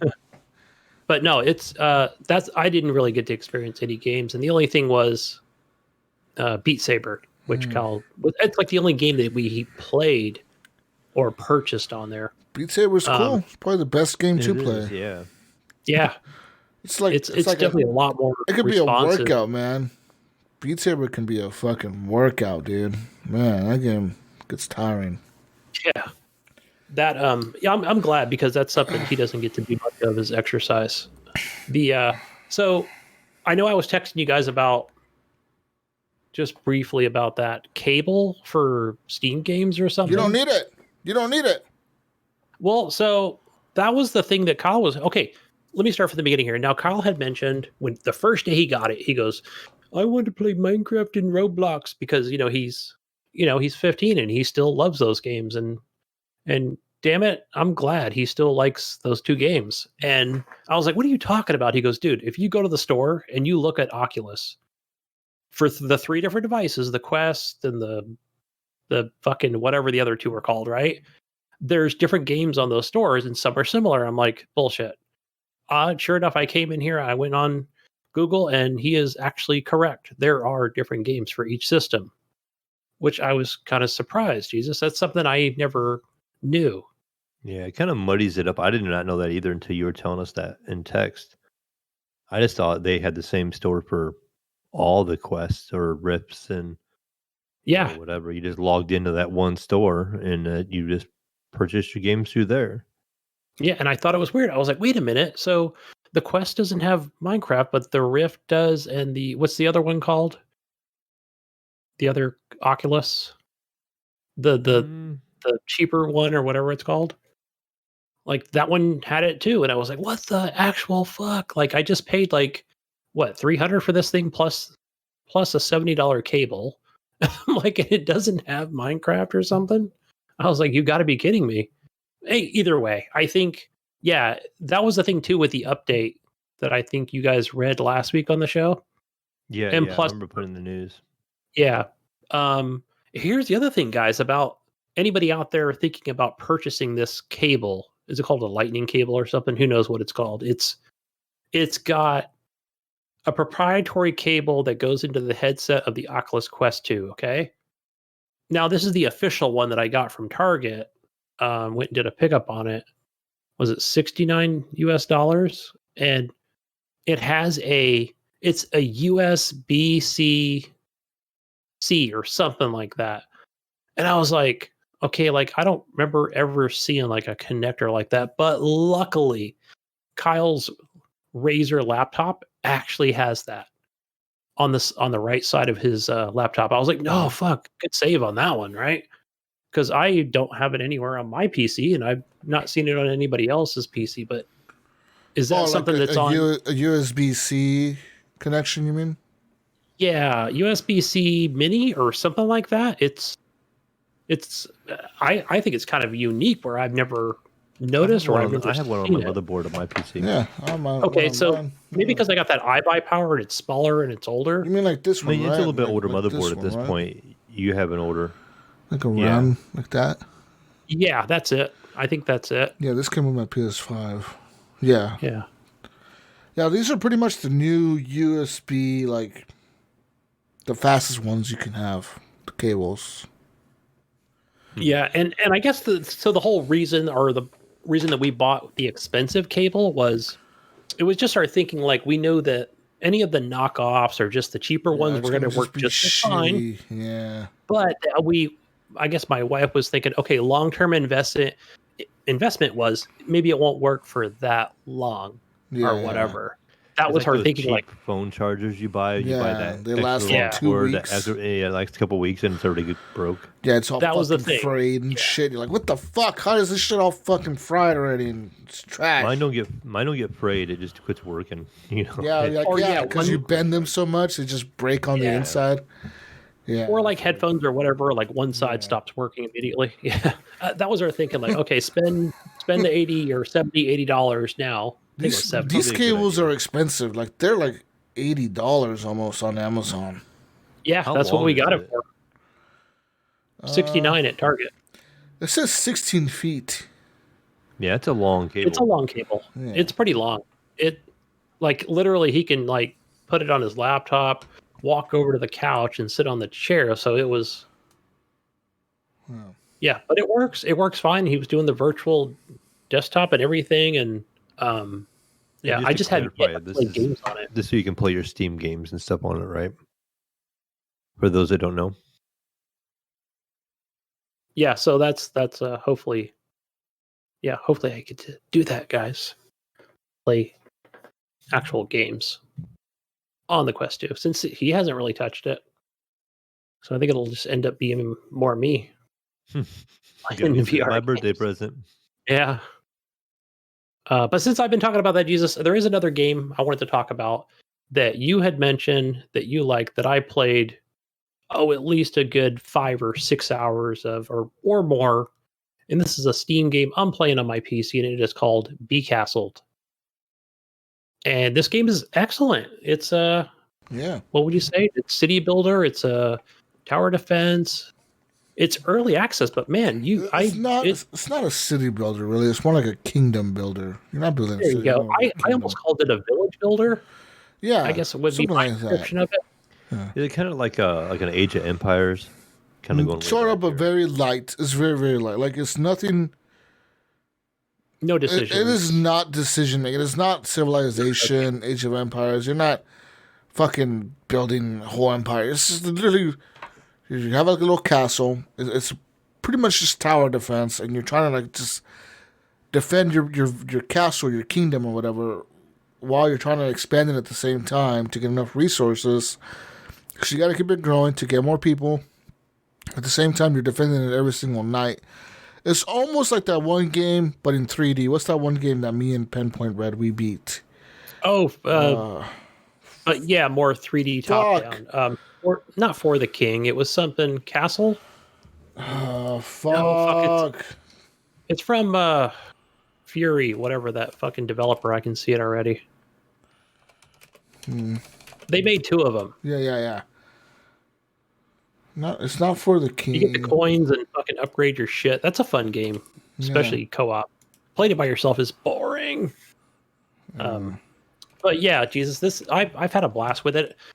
I've actually already on my Kingdom 2 Crowns. It's like Kingdom 2 Crowns, but 3D without the co-op. Yeah, there you go. Because you're earning like these sun coins or whatever, and the sun coins will let you heal your soldiers. And it's also your currency. More soldiers. Yeah, it's your currency also. Yeah, so it heals them, and it also is your currency to buy more soldiers and have more people in your village, and upgrade shit too. So like, it's just it's a cool game, dude. It really is. Like, it's a simple art style. You think that the game looks very simple and easy at first, and then you realize that the game does get difficult eventually. Like it does get a little tricky after a while. You know what I mean? Yeah, that was the thing where I was like, okay. And I think that was where the real fun came in, where you know what direction the enemy's coming from. Okay. So then it does kind of gives you like, at least you can get your troops ready and set up. And then, okay, like they were coming in with like battering rams, right? At this point. So whatever, I don't know what level I was, but I was getting up there, man. I had a pretty big kingdom by that time.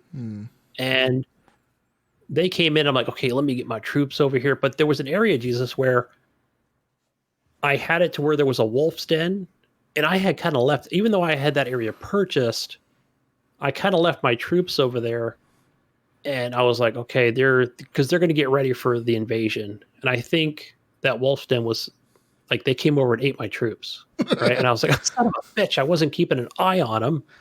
Yeah, and I didn't send enough troops in that area to overwhelm the fucking wolves, you know? I was like, son of a bitch. And then another thing I think that really just pinched it for me, where I was like, okay, I'm going to delete this save or whatever and start a new game, was the fact that I had a lot of troops and they had all been resurrected.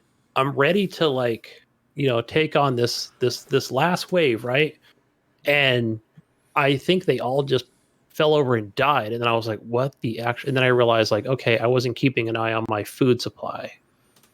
I was like, I guess that's what it was. It was down to 0 or whatever. I had 1 corn left, man, Mayo.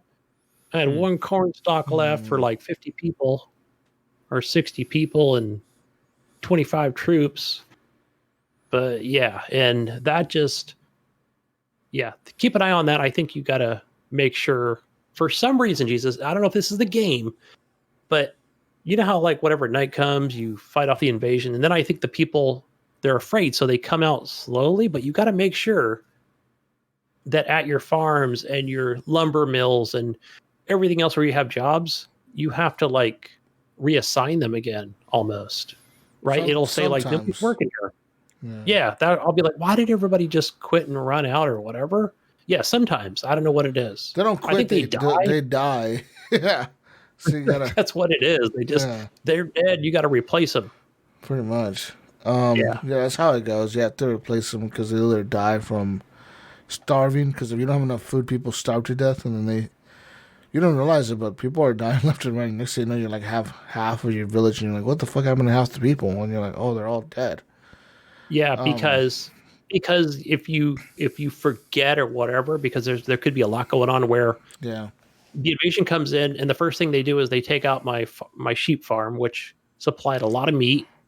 Then they'll come in and they'll break down a tavern, which that was giving me basically happiness, right? Yep. To keep everybody. Yeah, and it's like, oh, fuck, you know. Yeah. So that was shitty. The way I built my castle, the way I had them, I would funnel them into this one area where it was kind of like there was like a hillside on one side, so I had my towers up there, and all my towers had like ballista and archers and shit on them, and then I would line up my troops right there, and then there was a wolf's den like at the entrance of that fucking walkway, so like nice. As soon as they would walk in there, the fucking wolves would start attacking the enemy, and then my ballistas would start shooting them. So by the time they really got to my soldiers, a lot of their soldiers would be dead already. There was only you had a kill box. Yeah, pretty much. It was pretty much like, I think one time, which I think was the very last two battles that I had with the guys at the very end of the game, where they finally broke through and they actually got into my kingdom, because that whole side was open, but like everything else had walls. Like all the other sides had walls set up, so they would have to break these walls down to get into and kill the sheep and all that shit. And so I think they got through one time, and that was because they had like this huge guy with them. Like this guy was fucking huge, and they had like 2 of them. And my ballistas and my archers and my soldiers killed one before they got to the entrance. But one of them made it all the way through, and he fucked a lot of shit up by himself. I'm like, thankfully, I had like a big enough kill box, you know, where it could take out a lot of their troops, and it actually like thinned him out to this much, because once he got in there, like we were able to get in there and kill him. But he took out a lot of my people. Just that one guy. I couldn't imagine if two of those fuckers would have got in there. My village would have been fucked. And the ballistas are like, they don't come along very often. They take a long time to actually build one.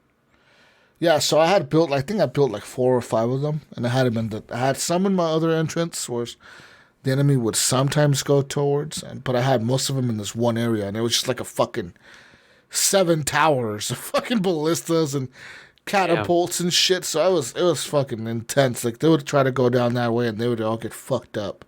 And I think I had like maybe 50 archers, and I want to say like maybe 40 soldiers, like 10 spearmen, 5 knights, and the rest were like swordsmen or whatever. So I had quite a big army, but a lot of them would get killed because they would just run out there and get fucking killed by these guys. But that game was a lot of fun. It's a lot of fun.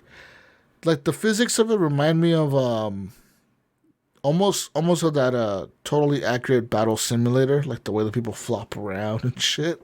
Yeah, kind of that. Kind of like it's almost like a top-down or top-down humans fall flat or something in that. Like one of those like ragdoll physics. Yeah, where like the guy will swing at your guys and boom, they'll fucking go flying 10 feet in the air. Oh shit.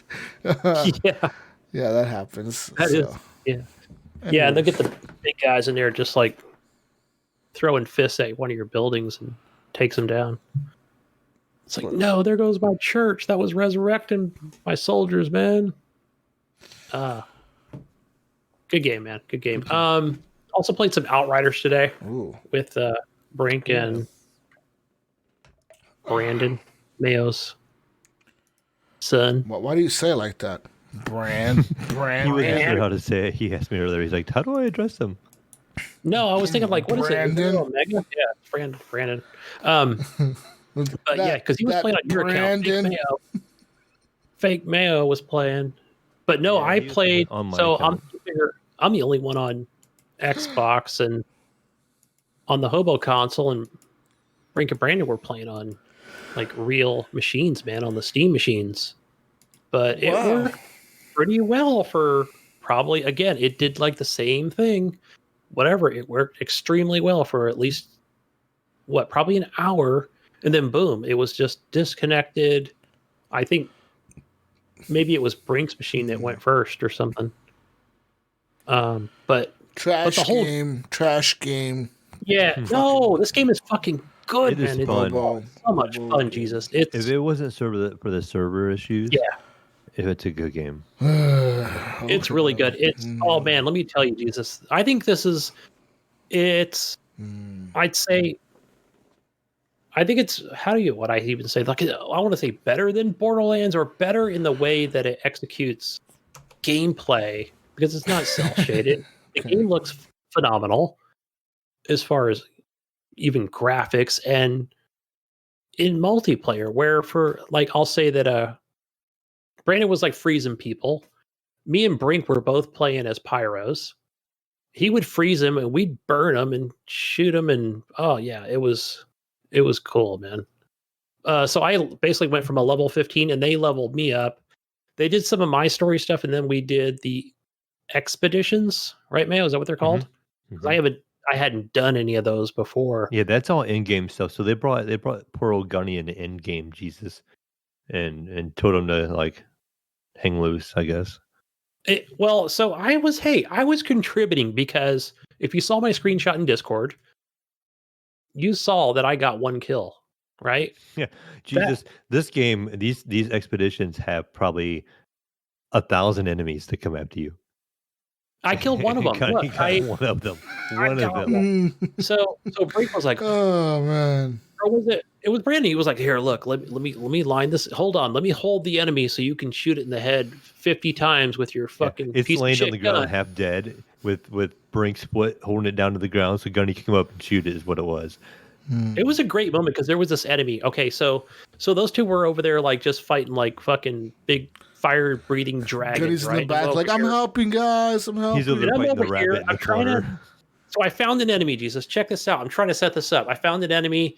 It's half dead. It's sickly. It's got like fucking anorexia. It's I don't know. The back of the pack. Legs, right? And and it almost looked like a fucking half infected rabbit or something. And I'm over there just unloading on this thing with my auto shotgun, right? And it fucking downed me, right? and of course Brandon comes over and goes, zip, bop, bop. Here you go, Gunny. Okay, you're here. It's dead. It's dead. It's gonna be okay. Oh my god. Yeah. They called me the rabbit killer. Okay. But I still didn't. But I was still able to get back up and kill it and put the last bullet in its head and make sure it's down and got my one kill. No, but my DPS did go up. But basically, I went from a level 15 to level 22. Like I ranked up quick and was getting some cool shit. I'm gonna put you in a hard spot because that's designed for in-game stuff, and them bringing you in, you're just not gonna do the damage because that's what I played this week, and I played a lot of Outriders. I think I went from level maybe 15 to 30 this week, and I have a tank class, a Devastator, and so I did this like seismic build. And you have a skill tree. So every time you gain a level, you get a skill point, and you can put your point in this tree. And when you get to the end, once you hit level 30, it's enough to kind of complete one path, I guess you could say. Or you can only get so many points. You can't keep going past level 30 and keep getting more points. So you can't just fill up this whole skill tree. You have to be kind of strategic in what you use. But if you go all the way straight across, for me, the very last perk is like all of my abilities do 50% more damage. So as soon as I hit level 30, my damage just increased ginormously. Like I was kind of going through it and having a harder time with some of the elite characters and the harder to kill characters. And now the game is kind of designed like when you hit level 30, they give you this huge perk at the end. And now I can just destroy the elites and the hunts that you have to do and stuff like that because I now I'm level 30. And I haven't even finished a campaign yet either. Brink, I think, and my son Brandon finished a campaign, and I hit level 30, but I was doing every side quest and everything all the way there, and I had probably 3 or 4 missions to go, the way it sounds, and then I'll be to the end game. But then the game kind of turns around, and then the game becomes you have these expeditions, and you can farm them for gear. So you have to kill so many enemies within a time limit. It has a timer. And so if you can beat it within the first time, you're gonna get better gear. If you're in the second time area, your gear is not gonna be as good. And if you're in the third one, you just get probably just a really bad roll. So you're trying to kill as much as you can, as fast as you can, and it just going all out. And it gives you bosses and gives you really hard characters you gotta fight, and you're just mowing through them. It's a lot of fun with the group. But it's just I don't know. There's something satisfying about the game. The different mix of guns you get, the different mods you can put. You can change the mods up on any gun. So you can put one new mod on a gun or a piece of armor, and you can dramatically change how that gun handles or what it does. I have I got a legendary gun that dropped. It was an LMG, and it comes with this perk. Well, so basically, when you kill somebody, it makes a bubble appear, and it gets bigger, and it kind of starts floating up to the sky, and it changes color. But when you shoot it, it does like 30,000 damage to everybody around it. So it is like kills everybody around. And you can take that gun and you can break that gun down, and that mod becomes available to use on other guns. So, okay, I can put it on a shotgun later, or I can put it on this gun, but you can only put one mod on a gun. Sometimes a gun will have 2 or 3 mods, but you can only change out one.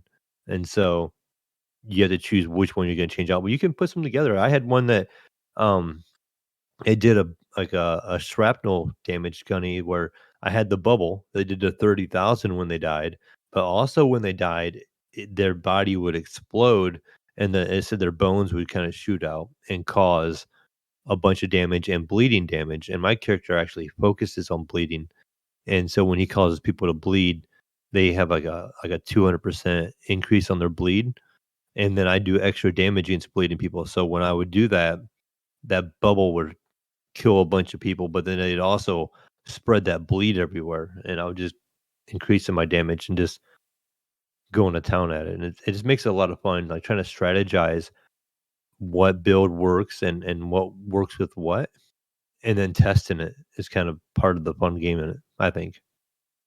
Yeah, I didn't have much time to really mess around with mods. Mm-hmm.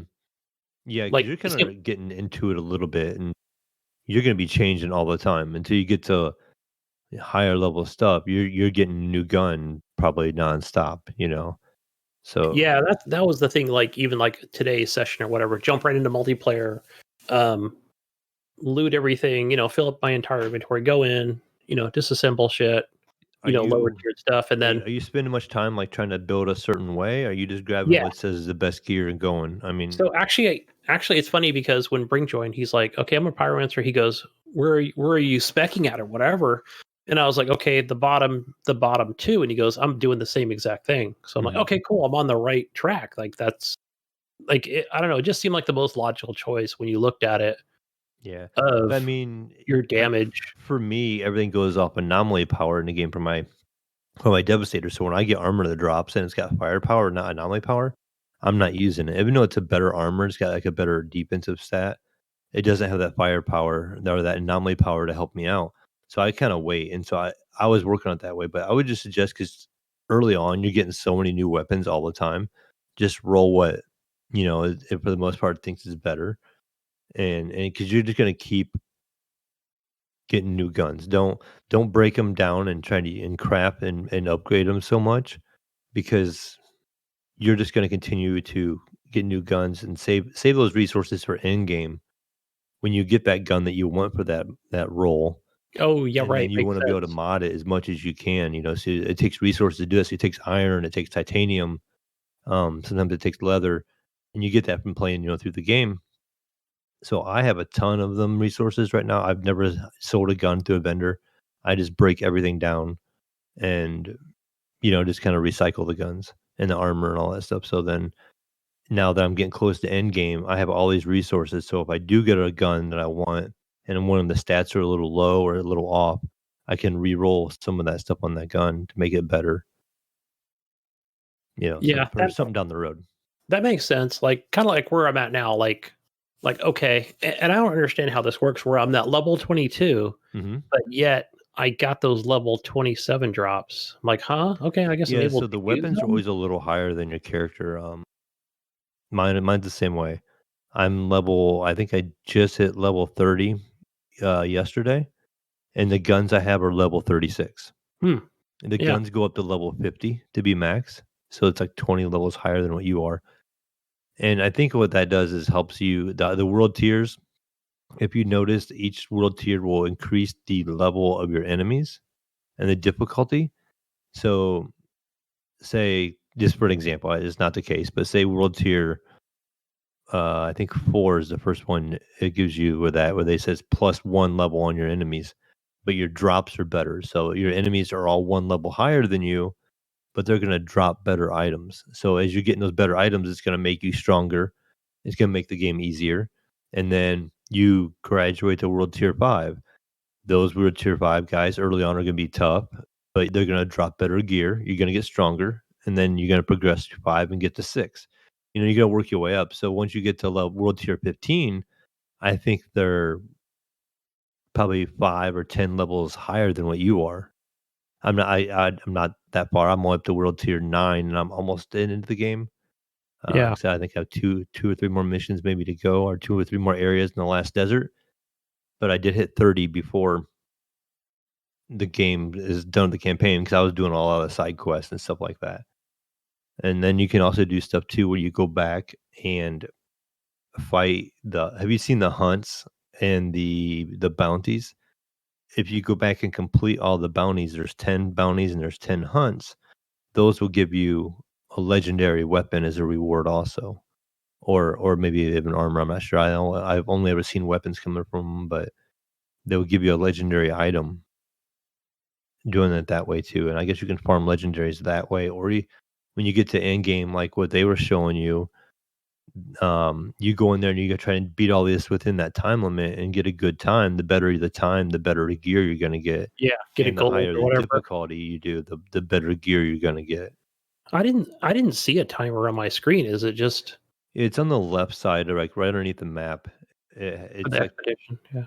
and it has a couple of like bars going across it. So it's like if you can beat the game in this time frame, you're going to get the best rewards. If you get a little bit later than that time frame, it may be the second best reward, and the third best. You're going to get the leftover type, not as good a roll stuff. So Yeah. So Cool, you're kind man. of racing the clock. But yeah, That's- that's just I'm having a blast, man, playing this. where are you at in the story? Just out of curiosity, Like, are you uh, lost? I'm totally lost on it. I really need to go back to like damn near the beginning of it. Mm-hmm. You Like, can go back I and think the play at a last point. thing I saw, like story wise, was where were we at? The ruins. Was it the ruins with the alien or whatever? Where, and then it was. I think I talked about it last week or whatever. Where what is her name? And then she gets some of that anomaly power and she goes crazy. She gets that in her Oh. head and she wants to kill you. And Yes. then I think a little bit after that, and that's where You're kind of by the gate. That's where the game kind of changes, and you start getting into some desert levels. And that's yeah. close to Oh end right, we did game, some desert really. stuff today. Yeah, a little bit of So that. yeah, they were probably taking you in some later levels. Yeah. But I thought, okay, let me back up a little bit. I already know kind of whatever this lame story is, but it's like it's fine. I just want to get in there and kill shit. Mhm. That's where it's at for me. And to me, it's just very satisfying Yeah. the gunplay and just the mechanics of things. How you can just kind of, like I said, re-roll things and see how the game responds and how it works. And I've seen a build for my class where you don't have to fire a gun ever. It's straight up using all your abilities, and they're on super low cooldown. And you just go from one ability to the other, and you don't even ever have to fire your gun. I know. I saw that. I was like, wait, no. Oh, right. Of course, you probably don't if you can kill him that way. And that's just kind of the build of that class, that people are using right now.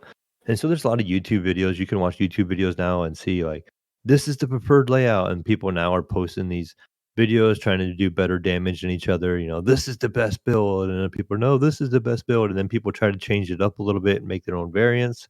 So there's some of Yeah. the challenge there. So there is some in game. I don't know how much longer. I don't know. It would keep my interest. I kind of had that feeling it would happen once I beat the game and I do so many of those events and get my character so strong. I'm not sure how much more interest I'll have in it after Yeah. that point, I unless they can give us some new content. I don't know. I'm not following whatever roadmap or any kind of website or anything that people can fly have Mhm. out there. But the only rumor is that they've said like, no, we don't plan on making this like we don't have like a 10-year plan or add a fourth uh fourth person to this, Or like any DLC or anything like that. yeah, Has been they said. haven't again, that's just rumor, whatever what I heard it on a podcast, but I was like, oh, okay. I didn't it's not like they said this is what you get. You play that shit on Xbox or whatever on Game Pass, and you buy it on Steam. Bam. So I'm sure they're working on DLC. There's no doubt on that. They just don't want to make any promises. But man, Jesus, I did play this on something other than Xbox, right? But I still didn't pay $1 for it. Not even it was on Xbox. What is it? The cloud? The cloud. Xcloud. The Xcloud on iOS and Mm. on Windows PC. Okay. So let me just kind of give my hot take on the whole hot take on the iOS, whatever fucking iPhone 10, 12, whatever I got, one of the latest and greatest, and my old ass iPad, and it ran like shit. Even with Wi-Fi, it does not work for me. It stutters, it's jittery. Yeah. The network is not there. I don't know what's going on, Jesus. Why it does not work It could on also any of my be. I mean, you got to consider like you're streaming this off of a computer that Microsoft is running somewhere, and it could also be their connection, right? Could be the demand. They have too many users trying to tap into those servers that they have running. It They does could say also- that. Yeah, there was something I was playing today where it did mention something about, hey, we're going to put you in a queue or something. It could be that their demand is too high. Maybe there's too many iOS users for them to handle. You know what I mean? Because there's a lot of iOS users. Like people underestimate how many iOS users, but not just that. It's also billions of Windows users out there. So you got to consider all the Windows users as well that are going to be streaming on Windows and iOS and Android all at the same time, coming off of these servers to play these games. It probably takes a lot of fucking resources to do that. So that's probably why. I agree with you there. Like, I tried it on my phone earlier before the podcast just to make sure it worked. I was able to launch. Excuse me, I've been drinking. I was able to launch Forza 7 Motorsport, and paired my controller with my phone. Okay, that worked. Everything worked flawless. Launched the game, and like there was a huge stutter and a huge input delay with my controller to my phone. Like, it was a significant input delay. Like, I'm talking like over a second, like maybe a second.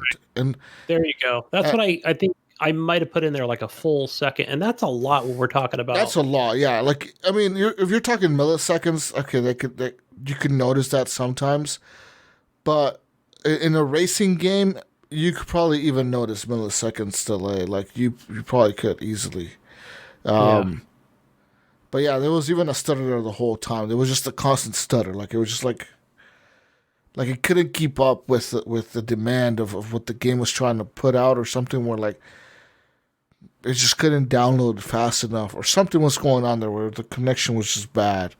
And I have decent Wi-Fi. Like my Wi-Fi is actually pretty good, and I have it connected to the 5G network. So, and plus I got the COVID shot, so I got 5G in me. So like, yeah, you have a bonus. I have right? super 5G around me, you know. So like, I'm just saying.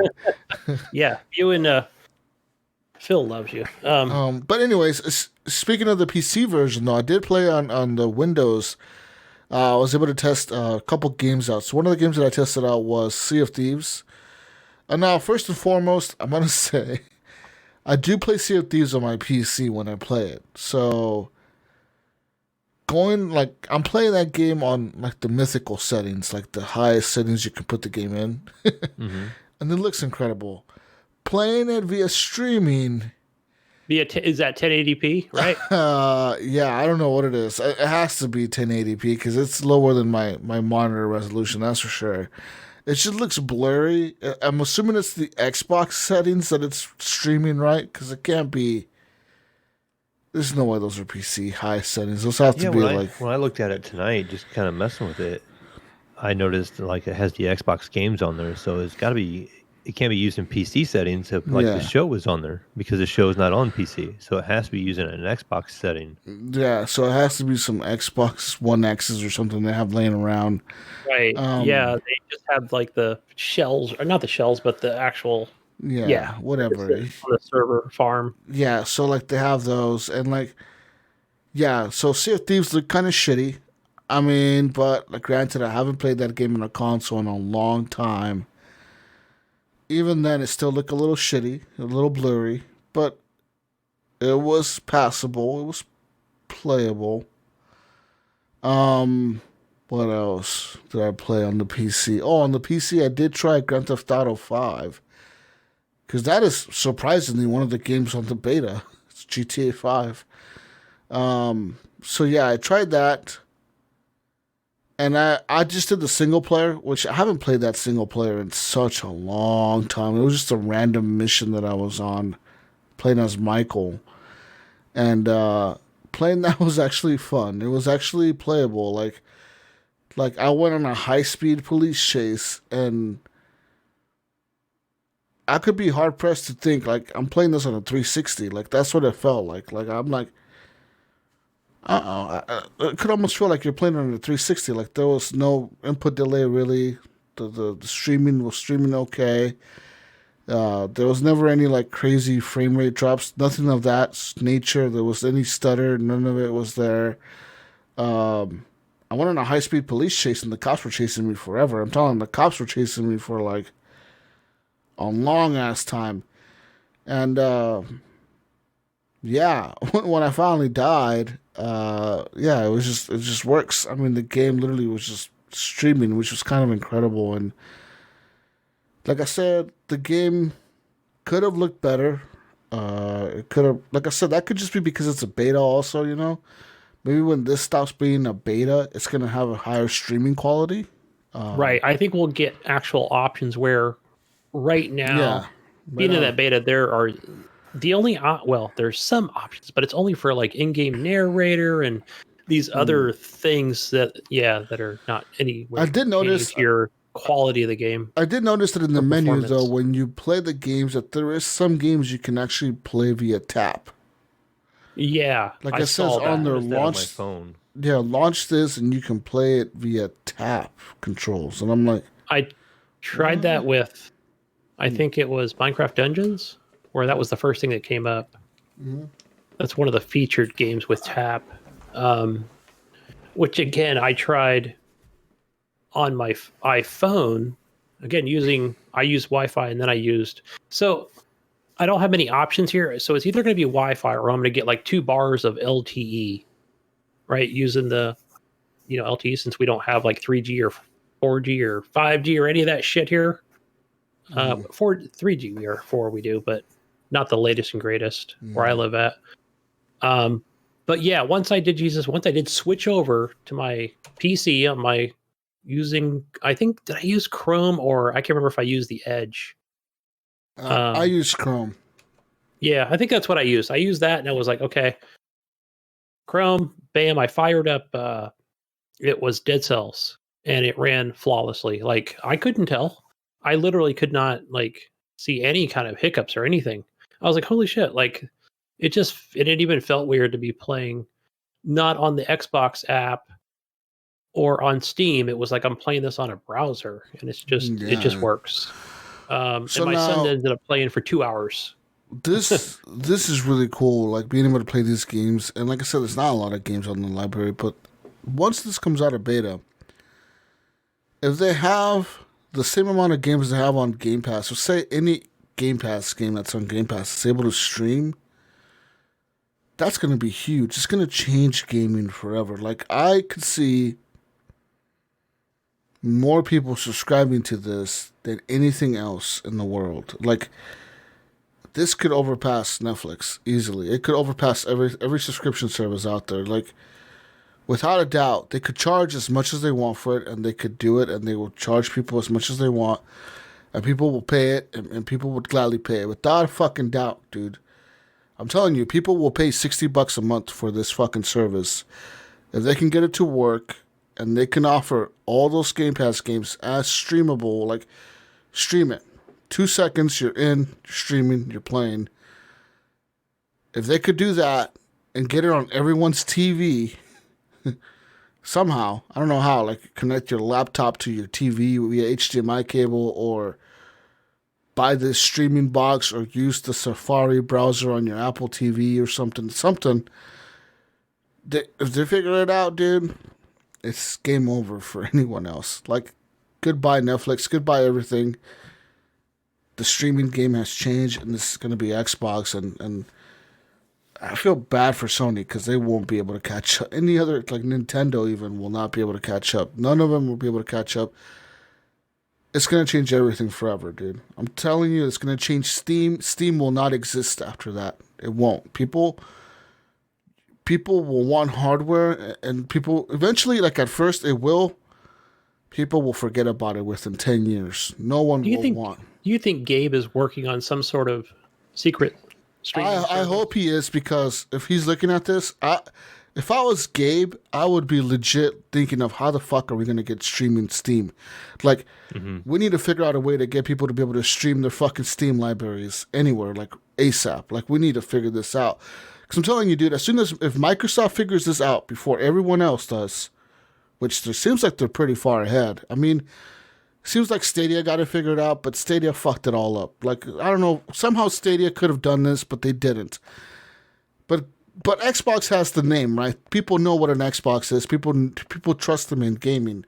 So if you can get enough people behind you, and enough games and enough publishers, and get all these fucking people that agree to put their games on Game Pass to somehow throw a line in the contract that you make them sign and say, well, because you put it on Game Pass, you're going to let us stream this shit to anything we want to stream it to. And then now, boom, now your shit's on Xcloud too because of this fucking clause in our contract or something. If they could trick people or something. Yeah. That would be the thing too. And that's the other thing where I think they're just It's going I to think change. Microsoft is making it easier, right? To say, oh, it's included in this service. So what do you have to lose? It is. Okay, I'll download it. You know? It's going to change everything, dude. Like you think, like right now, Mayo's probably thinking, there's no way I'm ever going to change my PC. I'm always going to want the best PC and the best graphics. No, you won't. Convenience will overtake that necessity. It will. Because It always does. I remember back in the day, right? Remember when like Netflix was getting popular, right? Back in like say 2008, This was back when they were mailing out 2009. They were Right? mailing out discs. 2009. You could sign up for the 2 disc a month and then streaming. I remember I did that. I signed up for the 1 disc a month and streaming. And it was like $8 a month or something. And people thought I was crazy. But I also remember thinking back then, I knew a lot of people that were collecting Blu-rays. And I'm like, what the fuck, dude? Like, people were like, oh, Blu-ray is just the best quality picture. The best picture. You cannot get a clearer picture than Blu-ray. This streaming on Netflix, you can see artifacting on the pictures and the movies. If you look at the movie, you can see that this is being streamed. It doesn't look as clear. The sound isn't as crystal clear, Mayo. It's not as good. Look at us now. How many people do you know own Blu-rays? Besides, not many. Besides the really hardcore people that have been just collecting them. I own one disc for my 4K TV. Everyone that I know, if they own movies, they own them digitally. Yeah, that's me. I have a couple hundred digitally. On Vudu, right? On Vudu or whatever, yeah. So I own a couple. But so I have heard, I don't know if this is true, I have heard the Blu-ray are actually better because when they stream it, they do compress and you do lose a little bit of fidelity maybe. But I don't know. I seem to not have any problem with fucking care? Do people fucking care? No, exactly. It's way better than having all these movies laying around in my apartment. You know, I own like 300 movies on Vudu, and I would not want to have 300 discs laying around and then have to get up and put it in a player and do it. I just rather hit a button on my remote. You'd need like a hutch or a cabinet or you know what's going to be more convenient than having a stupid computer tower on your desk? Being able to stream shit to a laptop that's connected. Right. To a monitor. You know what I mean? Like, or whatever. You know what I mean? Like, it's just convenience is going to overtake this, dude. And they'll eventually will get rid of the Xbox. They'll get rid of the hardware. They'll get rid of the console. And there will just be cloud streaming. And that's what everything's moving towards. Like, right? Cloud and cloud streaming and streaming. And everything is headed this direction. But I'm telling you, if Microsoft locks this down, they could legitimately be in a position to charge you whatever the fuck they want. And you will fucking pay it. And guess what? 10, 15 years from now, we're all going to be talking about, hey, what did we play today on Game Pass? Oh, we played blah, blah, blah, this, and this.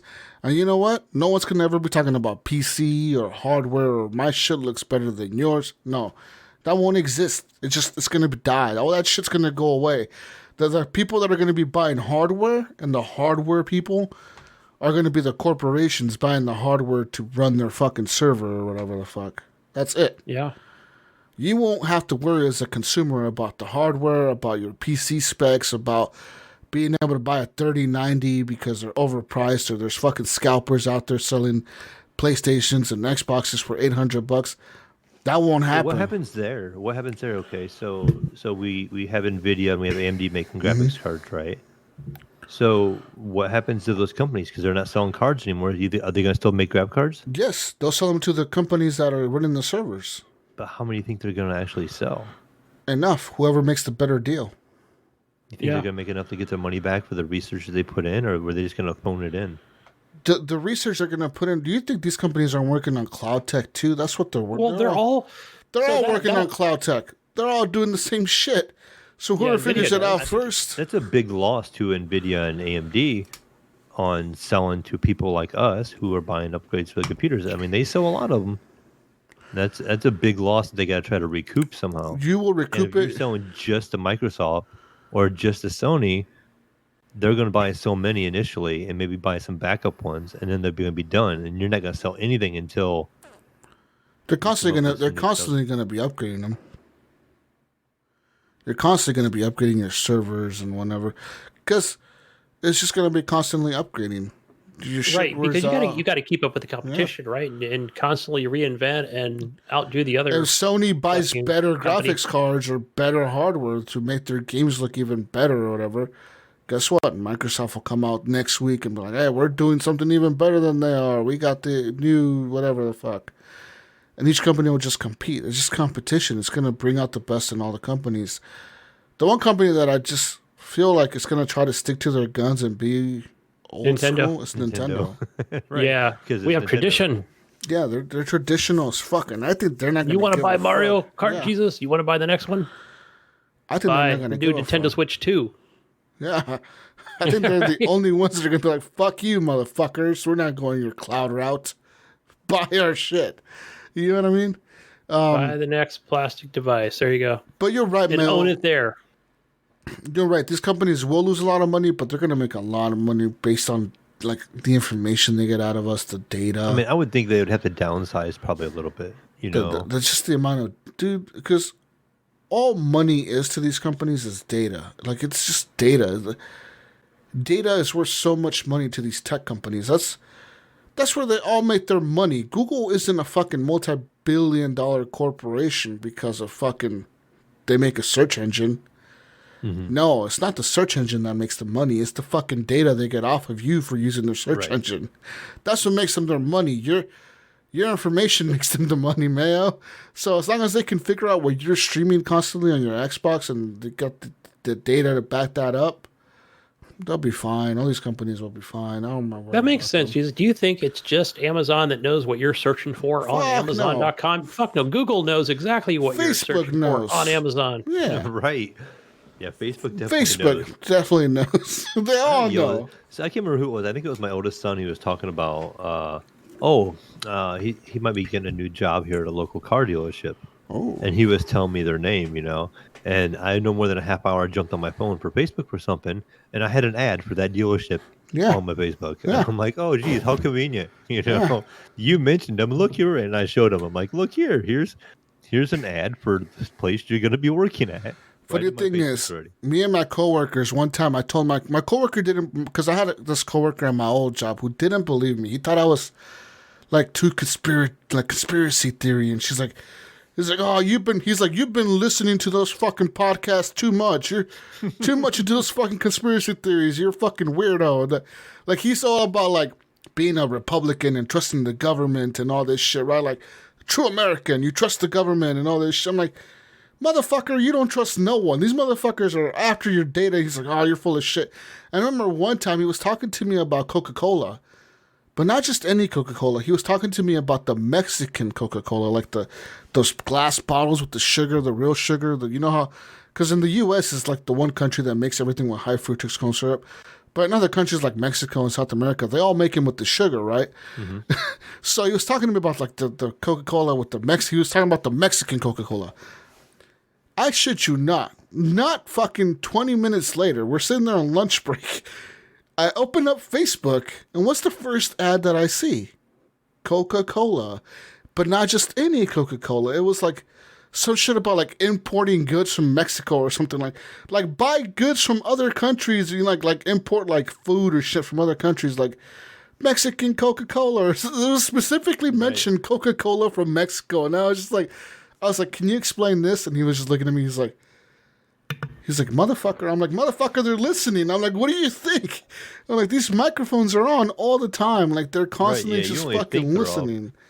Yeah, I'm like, they're constantly watching and listening to everything you fucking say, and everything they hear. It's like they pick up keywords and shit, and they just put them in the ads. Like, oh, Mayo mentioned a new car, so now we're going to just fucking bombard you with new car ads every fucking time you get on there, you know? And Mayo park that car in the back of the parking lot. You're probably going to get parking lot ads or some shit now. I'm going to get Lamborghini ads. 240,000 only. I'm just saying, I don't know, man. Xcloud is really cool, though, and I'm glad that it's in beta. I look forward to seeing what they do with, in the future. But at the same time, I feel like that's where everything's going, man. It's going to go to the cloud, and who knows? Maybe next-gen consoles won't be a next-gen console. That's true. Maybe it'll be a I think that Xcloud console machine.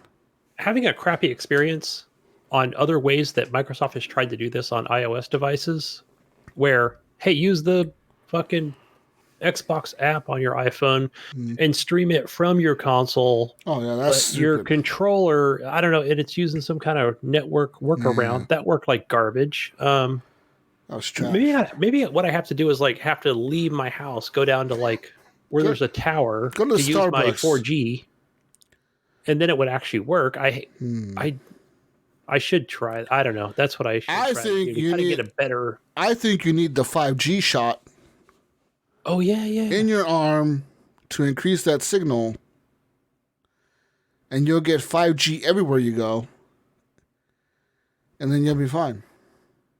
There you go. Every time I've tried to go down and get one, but yeah, they were like, we ran out because I work long days. I work too hard, Jesus. I work too damn hard. I work less hard.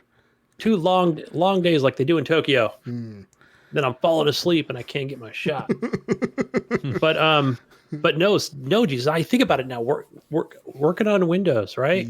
And seeing that, and then watching Kyle play for 2 hours and never have any issues, and just crazy. He's like, "Oh, Dead Cells is so great," and then I'm like, "You're playing this on a browser." He's like, "Oh shit, yeah, I guess I am."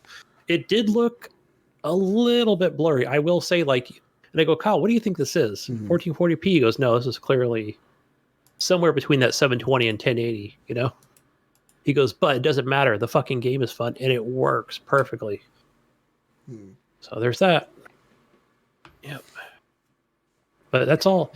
That's all I played, guys. What about you, Mayo? What'd you play this week? Well, we talked a lot about Outriders, and I played 90% of my time was in Outriders this week.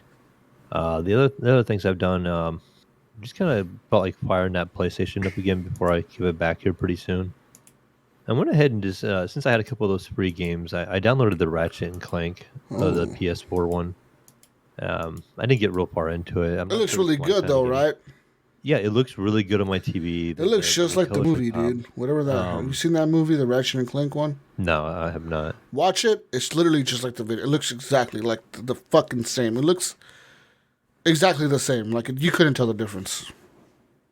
I feel like this is a good one to kind of jump into the series with a little bit, because it's giving me what I feel like is some backstory, because it starts off with that superhero guy and he's telling a story kind of like how Ratchet and Clank maybe met, because you start off as Ratchet, and then you're doing that little arena thing where he wants to be this guardian or whatever he was trying to be, and then you become Clank and you escape the factory.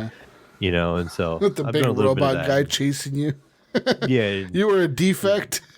yeah. Your name is like defect 01 or whatever it was. Funny. But yeah, the game looked really good, and yeah, it has what looks like nice reflections and everything too, like on the robots. You could see some shine in them, and again, I think it's just the magic of that TV just really making that pop, and the HDR on the PlayStation, even though it's a PlayStation 4. Yeah. And it's not even the Pro. It's still with that HDR. It just makes such a nice difference in image quality on a big screen like that. HDR, that was a game changer for video games. I think last gen, more than anything, was HDR. And that's something I would say like the consoles have so much more than like the PCs. Their monitors don't have as much HDR options out there. I do have a new monitor. I bought this 280 hertz monitor that has HDR. And it's a lot brighter than my 144 hertz monitor I have, but it doesn't have the HDR like our TVs do, like our OLEDs do, and stuff like that. And it just looks so much better on those TVs. And those TVs really do make those systems just pop. The color is so bright and it's so crisp and clean. It looks really good. And so it's an interesting game. I'm not sure how much I'll dive all the way into it, but I was like, I want to fire up something different. I want to see something different. I've seen Spider-Man. I've seen the Last of Us. I've seen Days Gone. So I'm like, I want to see what something else. So I started off by looking at the store to see what was on sale. They had a sale going on. I almost picked up Uncharted 4, but I didn't know if that would be a good point to jump in or not. It was only $10 on the store on sale right now. It was half off. So I don't know if you would suggest it or not, Jesus, or if I'd be lost getting into that story. What game? Uncharted 4. Yeah, it really. I have to say this. You really have to play the first 3 to kind of really appreciate 4. No, yeah. Because 4 is like, yeah, you can jump into it without knowing the last 3, but like you won't get all the throwbacks and little nods they do to the old games. And then it's just, 4 is the culmination of Drake's and Sully's kind of like adventures together. You know, it's like everything comes to a head in 4. And it's a good fucking game. That game is really well done. It's $10, and I thought about just picking it up to see what it looked like. I would say pick it up, but also see if we can find the collection somewhere. Because I believe the collection is Uncharted 1, 2, and 3. And those 3 are like in one disc. Like it comes together as a collection or whatever. And those are like a remake for the PS4, I think. 1 is pretty rough. I mean, it looks okay, but it's pretty rough. It's a PS3, like, early PS3 game. And then, that's like a 2007 game, 2006 game. And then that's like when the PS3 first came out. And then Uncharted 2 is like a 2009 game, 2010. Mm-hmm. So it's kind of like a little, it's old compared to nowadays. But that game was incredible at the time. And then Uncharted 3, it holds up. I feel like it holds up. It still has some stupid sections in the game where it's just like, what the fuck? But it holds up. It had some cool moments in that game. That game had some really cool moments in it. Uncharted 4, though, it's just like like miles ahead of whatever they did back in those days. I don't know what the fuck Naughty Dog does, dude. But it's like their artists and their programmers and shit get so much better every fucking game they release. It's like, how do you guys put so much detail into these games? How did you do it? Like when you thought a game had a lot of detail, you look at a new Naughty Dog game and you're like, holy shit, that game is just blowing every other game out of the water. Like, how do they do it? Right, because I mean they're not really known for being big studios, because we don't get that on stuff that's, say, a AAA game that's released on everything. You know, you just seem to get this on certain PlayStation games, or certain games from, like, you know, your big PlayStation exclusive companies can really seem to get into that detail and really do some of this little fine stuff. Or, you know, just like a Spider-Man. This I think like Spider-Man is really nice. You know, maybe Rockstar tries to accomplish that. Yeah, I think Rockstar does it too. Yeah, they do a damn good job at that. Try to get it multi-platform. Mm-hmm. And I think that's the biggest difference, you know. I mean, you just, that detail they put into the game.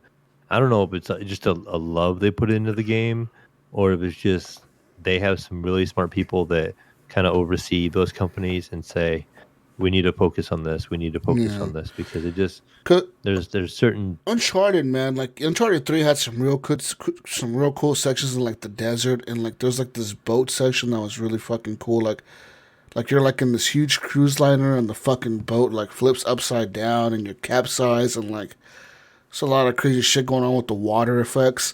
And then in Uncharted 4, there's some really cool moments in the game where like you're sliding down like this like hill, like a gravel hill. The rocks are moving. Yeah, you see like the pebbles. Yeah, you see the pebbles and the rocks sliding off of your feet and shit.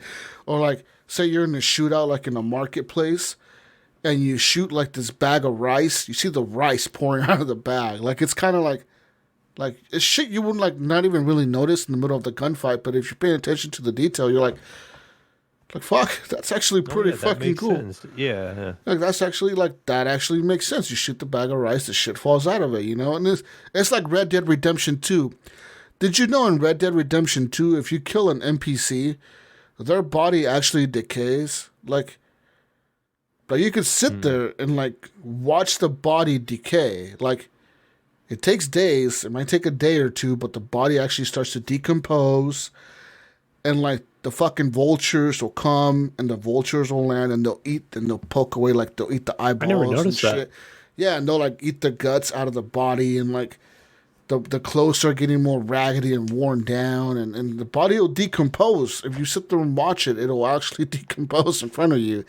And like these are details that you will never get in some games. Like, you know, I kind of sometimes wish that like Bethesda would do that with their games. You know, their games are so big, and I get it, but like I feel like Rockstar doesn't get the respect and the credit that they deserve as much as Bethesda. Like, I get Bethesda makes some real cool experiences with like Skyrim and Elder Scrolls and fucking, you know, Fallout games and Doom or whatever and Wolfenstein and all that bullshit. But I feel like at the same time, like, they're just not on the same level as like Rockstar or any of these other studios. You know what I mean?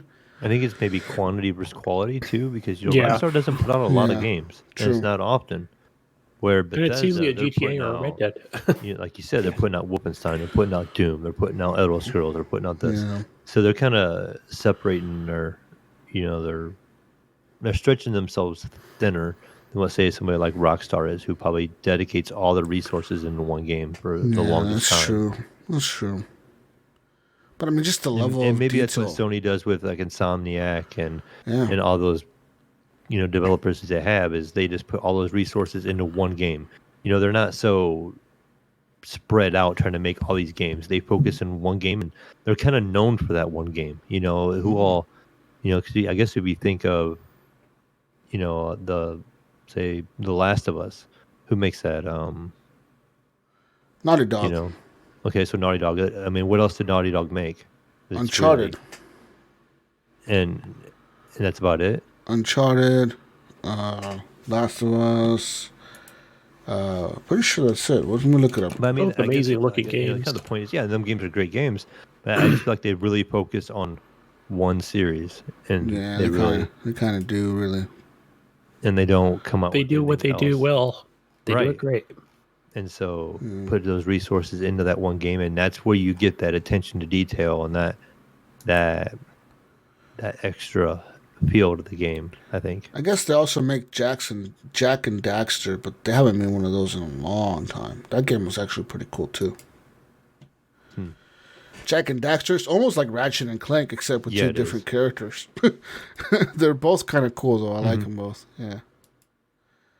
But you're right. Yeah, they don't really make a lot of games. They focus on kind of one, and they kind of perfect that one, and they kind of just move on, you know? I mean, what's the better business model, though? You know, do you perfect that one and make a really great game and hope it sells really well, or do you send 3 games out there that sell well, but not as well, but are still good? You know what I mean? So, I mean, who knows? The nice thing is for Sony is Sony can sit there and say, hey, we have these exclusive games that are really, really good. Where maybe Microsoft is doing quality over or quantity over quality. You know, we have all these games we're offering. They may not be as good, but you have a bigger option to choose from. You know, if you're willing to sacrifice a little bit of that detail and stuff for a large section of games, you know, you have this better option over here. So maybe it just depends on your preference. Yeah. But after that, pretty much the only other thing I really done this week is I went back to that bar arcade place with my son, and we hung out there today actually, and we played some Centipede, trying to beat each other's score. We were going back and forth and played some old school pole position. We try and do the racing game. It has the shifter that just has high and low. Yes. You know? And that was a favorite. To qualify, and you know, then you would have time. And so we were trying to get high scores because all the games there track your high scores, and so we're trying to beat each other back and forth. And a nice little nod. I do remember seeing somewhere in the news that we played the Turtles in Time game, the 4-player beat 'em up, and that is coming to the new consoles, I guess, and PC. I'm hearing. So we did get some of that in. We played. I'm not sure how far we played into it. We played up to the. There's a train level, and you know we kind of stopped there, but. And after that, we played a little bit of. We played some Miss Pac-Man. We played some. He played like Burger Time. He played. I think the game was called like Elevator. And I played some old twin stick. Oh my gosh! Yeah, the elevator game. No, was that okay? Was that the one with the spy? Yeah, I recognized it right holy away, but I didn't crap, know the name dude! I remember of it. that game. The name. I didn't recognize the name, but I recognized the game. I'm like, I remember that game. I remember liking that game. Yeah, I do remember playing that at like like this playing burger time at a burger joint where my dad used to play darts. And it was that, and then they'd rotate arcade cabinets out, but it was either that or Popeye or something like that. He then got into Cubert. He found Cubert and he started playing Cubert, and he probably played Cubert for a good 45 minutes probably. He's like, this game is actually pretty fun. And he was trying to get past, and trying to improve each time and stuff. But that's what all them games were about back then, is just getting high scores and stuff like that. But we spent the afternoon doing that today, and then came back and watched Mortal Kombat the movie.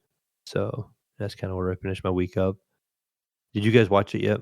No, I did not watch it because it was, some things happened today, like just family stuff, and then we had to go see a friend and who's not doing well. So it was busy time, but I do have a coworker at work. He was like, hey, like, my son, he's the manager, so you can come down and watch it for free, but I don't know. Then my son didn't want to go, and he's like, "Oh, we could just watch the movie box in 4K." I'm like, yeah, I have it on my HBO Max. Yeah. HBO Max on my OLED.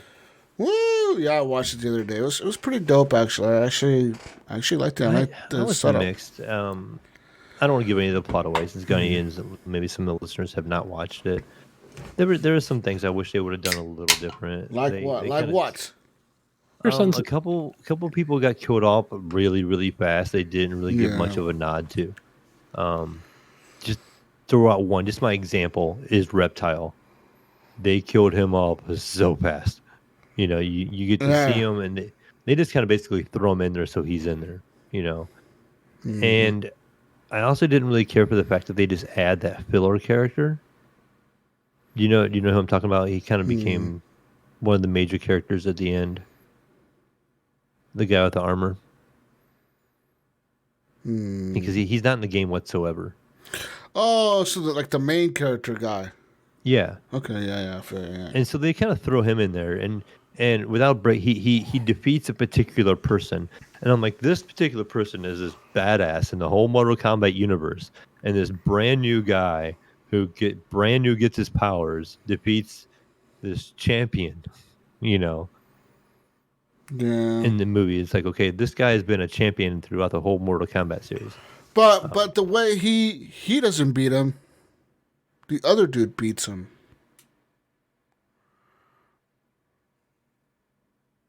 Spoiler alert, it sounds like. He doesn't beat him, Mayo.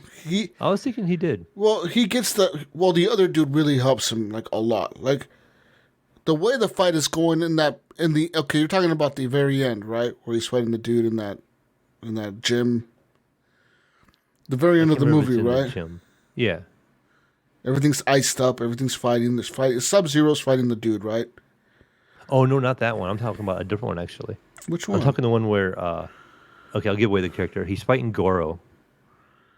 Oh. And he kills Goro. Goro was the 9-time winner, I think he was. And he was one of the last bosses in the very first game, before that's true. How does he kill and Goro? he was like always the champion. He was always and this brand new character they introduced in the series goes toe to toe with Goro. And he fucking kills him. That's true.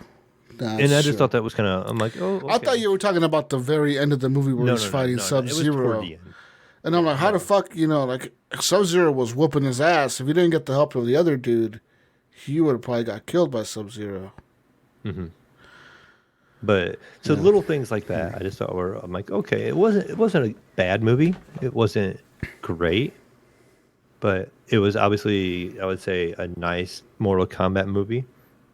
Probably the better one effects-wise. Yeah.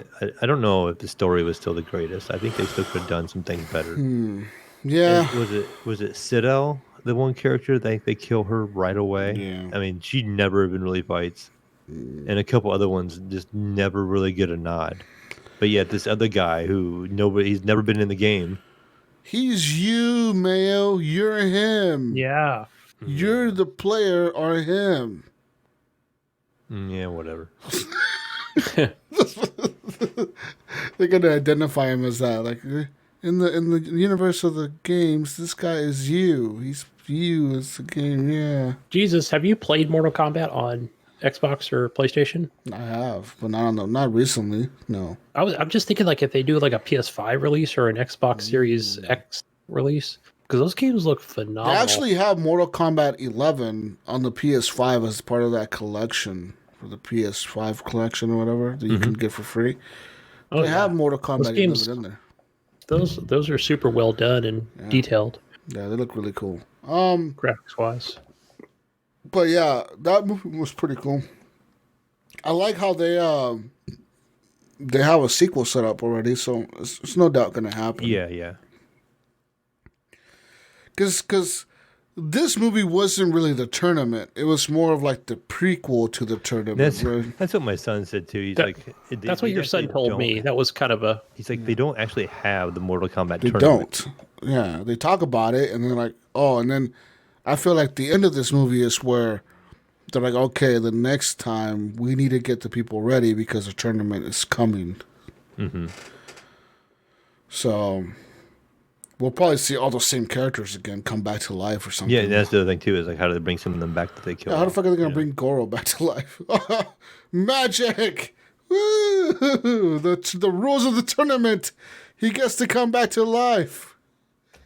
The gods will it, Mayo, okay? Yeah. They allow it. The rules of the tournament say the gods can bring the characters back to life if they haven't competed in the tournament because they all broke the rules by competing before the tournament, Mayo. Okay? The rules are you're not supposed to fight before the tournament, and they all fought. Mm-hmm. They all fought. Yeah, they all broke the rules. Reset. So everyone, okay, like the bad guys could be like, well, we need a reset too. It's not just the good guys. They cheated too. And everyone gets a reset. Okay. We all get a reset, guys. Woo! I think you just spoiled the second movie here. I did. Well, in the second movie, you get more characters, Gunny. You're going to get new characters. Because in the first movie, in this movie, there's some characters from Mortal Kombat, but not all of them. Not nearly all of them. Mm-hmm. In the second movie, I feel like you're going to get more recognizable characters, like people that people know, you know? Like your wife will know who this person is, Mel, or Gunny. Okay? She won't know one character. She's never seen me. Who the fuck is this guy? And he's like, you know him? Who the fuck Kyle is this would guy? know because he's played through the whole game. But I like how they bring up little cheesy references to the game, like test your might. Yeah, and that fucking Kano, flawless victory. And when he's like, oh, what does he say? I caught it. I said it out loud as soon as right before he said it. Oh, really? And yeah, the flawless victory one was pretty funny. I thought that was kind of cheesy. Finish him was another one. Didn't somebody say finish him or something like that? There was some word. I heard some funny, some fatality was one of them. There were some funny ones in there. There was fatality. Oh my God, Jesus, dude! Like they gotta say these cheesy lines, don't they?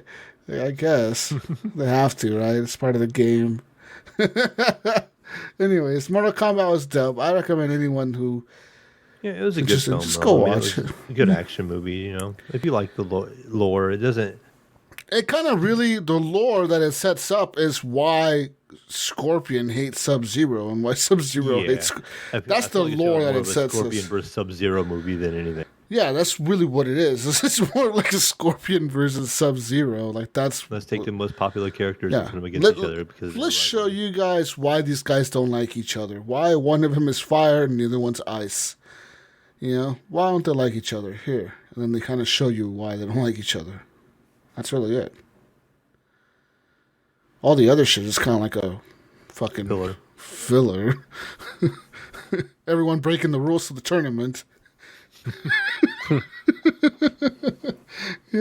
There's a fucking rule book, Gunny, okay? God damn it, you can't break the fucking rules of the tournament. Okay? Yeah. God. Yeah, you people breaking the fucking rules all the time. It's all Gunny's fault. I didn't do it. Gunny would break all the fucking rules if he was in Mortal Kombat. Can I go yet? Can I go yet? I usually have to pass the controller off to my son. And then he's like, I'm going to play on mouse and keyboard. And I'm like, all right, go ahead. So I think I bought Mortal Kombat 12 for him on PC. Combat. I feel like that'd be a hard game on mouse and keyboard. Yeah, I feel like the controller would be better than the mouse and keyboard. Yeah. That don't sound like a fun time with mouse and keyboard. I like my mouse and keyboard for most games, but when it comes to like a fighter, I don't know if that would work very well. Yeah, I don't know. Yeah, he was doing it. I don't know how, but yeah. But that's pretty much it for me. You know, I played that a lot of Outriders this week, and I'm going to kind of continue finishing that up. Finish the campaign because I am max level, but you know, I still haven't finished the campaign because I was doing all the side quests on the way up, and then gonna finish that. Gonna run some of them expeditions, get some of that better gear, see if I can make a strong build for a little while, and then I might just be kind of done with it at that point, unless something new comes out and find something else to kind of migrate to. Nice. Well, hopefully we got some big releases coming out soon here, or I get my PS5 and get the game you're talking about. Yeah. Returnal, right? Returnal. Anyways, they're ramping up production for PS5. They're not bringing it to the PlayStation 4 owners. That sucks. That does suck. Yeah. That really does suck. It's a good reason to buy a PS5, Gunny. I'm going to gotta have a reason out there somehow. Mm-hmm. I'm going to trade it in. I'm going to go trade it in for a PS5 I can't buy. My GameStop is closing, guys. It's fucking closing. It's done. It's dead. Yeah, I think it's getting done. Close. I think GameStop is really. Like I never thought that one would close, and it's fucking done. Like it is closed. And then the other one that's in the other town that's near me, literally, it's like in a little strip mall, kind of like there's the Walmart behind it in a huge parking lot, and then there's like a little strip mall right there, like maybe 4 or 5 shops. And since COVID, every shop next to it is shut down. It's like everything's just blank, and there's like one little GameStop store in the middle. Like, it's like, fuck. Still kept the lights on. Jesus, that's terrible, man. Fucking COVID wiped everything out, but that's pretty bad when GameStop's the one that survives a group of stores. The other one, like I think the one next to it used to be a hair salon. That's like a locally owned hair salon, which I get why that would get out of business because it's a locally owned one. Then there was like a Sprint store next to it. I think it was Sprint. And that got bought out by T-Mobile, so I'm pretty sure that's probably why they closed it down. And then next to the GameStop itself, used to be a mattress store. And I guess a lot of people weren't spending money on mattresses. Find all these mattresses. Matter of fact, okay, let's talk about something here. Every mattress store I've ever seen, ever, is always going out of business.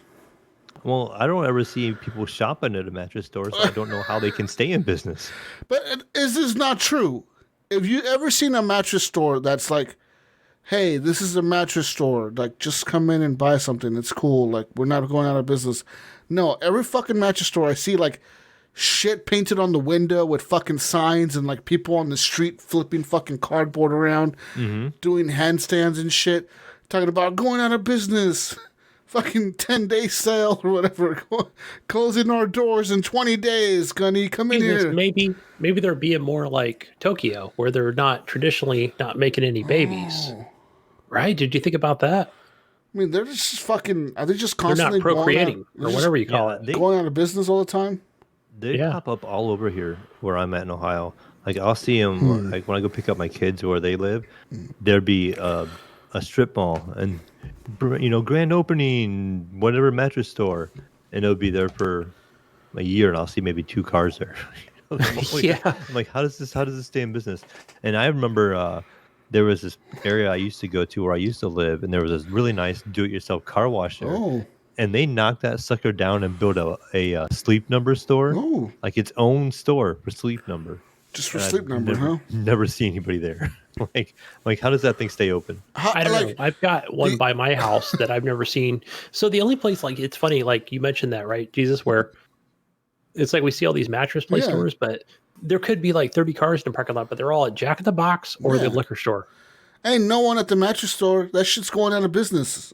They just park their car there because that's where the mattresses that they're shipping. I'm convinced you could walk into a mattress store and offer them $10, and they probably give you a king size bed. Like, here you go, you're the first customer in 10 years. Here's a fucking free bed for you. Yo, you got $10? Here's a fucking king size, and we're gonna throw in an extra queen size for free because fuck it. You'd be the 10th customer off the grand opening from 2 years ago. Buy one, 10. Woohoo. buy one, get one free. Here you go, motherfucker. Wait, Like, are you saying Jesus? They're gonna look at me and they're gonna go, "Hey, you want to populate America? Be one of those guys? Okay, all right, I'll do it. I want to test this bed out real quick. Let me get on there with my mask on, but I'm gonna be rolling around on this bed." Oh, I'm just saying. I mean, I've never seen a mattress store that's not going out of business, and I don't know what it is, but they're always like closing soon, going out of sale, going out of business sale and shit. Like everything it always says everything must go. Everything must. Come on down. Everything must Sunday, go. Sunday. That's what it's. I mean, I'm just saying. Anyways, speaking of everything must go, GameStop CEO must go because it's news time. News time. GameStop CEO is going. news. He's going, Mayo. He's getting millions though on his way out, and he's not the only one. Dun, dun. Okay.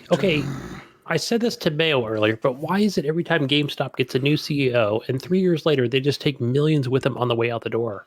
Why keep getting a new CEO? Let me tell you something. This is why I only get $5 for a return on Outriders disc, Let me tell you. because the rest of it's going to the CEO who's on his way out the door. Let me tell you something, Annie. Okay. There are certain types of CEOs out in the world, okay, that go to like Harvard and shit. They go to Harvard business schools. They go to all these fucking Ivy League schools for like years. They get these master's degrees and these fucking PhDs and shit in business. And they get into fucking executive roles and they become CEOs of a company, right? And think about it, Gunny. Okay, if I'm GameStop, right? I'm GameStop, and you're Gunny, the CEO of whatever, Gunny Inc. And I'm like, yo, man, Gunny, we really need a new CEO over here at GameStop, but we're going out of business. But okay, Gunny, how about this? How about I make you a promise? You come be a CEO. Okay, we'll offer you so much in stock and so much bonuses to sign on. And we'll guarantee you this much money every year. But at the end, you know, all you got to do is stay like 2 or 3 years or 2 years maximum to get fully vested. And if it doesn't work out and you want to leave, we guarantee you're going to get a $50 million check when you leave out the door. That's the only way Gunny's going to take that offer, because guess what? Gunny went to Ivy League schools and Gunny went to all these fucking huge Harvard schools and shit. And he's super smart and super rich, that he could reject these offers, and he's looking for the best offer. So these companies have to offer you a guaranteed amount of money to go in there, even though it's a shitty ass company, and you're like, fuck, if I work for this company, it's going to kind of make me look bad, you know, if I go out of business. But hey, you're willing to take that risk. You know why, Gunny? Because you're getting offered a $10 million check when you fucking leave out the door or whatever, you know what I mean? Like, so all I got to do is say something cool and smart on the website and put it out there. Just and show up to a few meetings, pat a few people on the back, tell people they're doing Reggie Fils-Aimé, good. by the way, he's one of them. Yeah, pat him on the back, vote a few times for whatever rules are going to change. Say something cool on Twitter. Say something really positive about like, we love the new Xbox. Yeah, we love Phil Spencer. Yeah, and then you fucking get Phil's got a nice jacket. Yeah, nice jacket, Phil. P.S. Nice jacket. We love Xbox. And then you fucking quit 2 years later. Like, fuck it, I'm leaving. I'm gonna work for Jack in the Box or something. Fuck this company. I'm gonna go work for McDonald's now. Fuck you, Gunny, and your stupid ass fucking store that's gonna go bankrupt. Anyway, so it's like the fucking the plane is diving into the ground. It's on fire. I bet I might as well dive out now, right? Yeah, the golden parachutes. Yeah. God. That's right. That's right, Mayo. Mm-hmm. Anyways, there's now separation agreements between GameStop and 4 executives, including Chief Executive Officer George Sherman, that's their CEO. They have provisions that let stock awarded during their tenure to vest when they leave, which such handling of leadership transition isn't atypical. It doesn't potentially allow the executives to sell their shares near GameStop's historically high levels. It says here, GameStop shares closed on Friday at $151.18. They hit a peak at $483 in late January, after ending 2020 at just below $19. Thank you, Reddit. The fortunes for the executives tend to gain based on the Wall Street Journal's analyst recent GameStop securities filings reflect the rapid and unusual rise of the company's market value, and as it became a darling of individual investors and the focus of a turnaround steered by activist investor and Chewy Inc. co-founder Ryan Cohen. Says here, 3 of these 4 executives joined the company just in 2019. Says here, Sherman is going to step down by July 31st, and GameStop is now searching for his replacement as CEO. So, he's going to have 1.1 million GameStop shares, Gunny, when he leaves. That, if he was to cash out on Friday of last week, Mayo, he would have made $169 million. Damn. It's still doing good. But I don't think he can cash out until he leaves the company. So if by July 31st GameStop's stock declines, then he's not going to make that much. But still, he has 1.1 million shares guaranteed once he leaves the company. I mean, that's a lot of fucking shares, dude. Think about it. Like, even if they're down to like $100 a piece or whatever, still, he's still making $100 million. Okay? Yeah, it's not like it's like a bad paycheck, Mayo, okay? No. Stop feeling bad for him, Mayo. Stop feeling bad for him, okay? God damn it, you. Poor GameStop guy. He probably had it pretty rough for a little while.